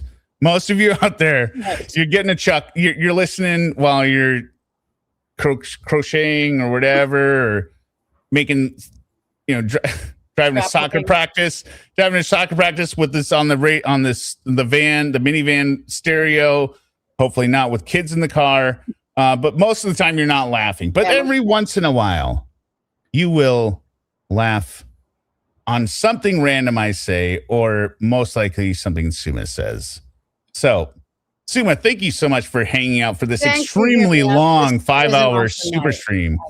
It was great. Remember to check out Summa. She will be live tomorrow. Yeah, in 3 hours, thanks to you. 3 hours? No, it's not 3 hours. I know. It'll be fun. Oh, what? Just messing around. Turn my channel into a house of lies. 8 hours. And she probably won't even be on time. Do you know Summa wasn't even on time this morning? I loved being in there at 7:30 and being like, what the little? I think I was like 3 minutes late. I showed up on time. You're not here. What the hell? You're making me wait? I appreciate it. I know you unsubscribed. I unsubscribed, but thumbs down. I went ahead and left a review on like Reddit. I was like, do not go to this channel. It starts late. Yeah. All right. Thank you, Summa. Guys. Thank you, guys, gals. See you tomorrow morning. An instant classic, and we will all wish Eric a speedy recovery. Yes. He's not sick, though. But he just has to work in the morning. It was a nice thing to say. Okay. A special dinner and dessert. The intimate attention deserving of a super sexy cutie with the booty. Oh, yeah.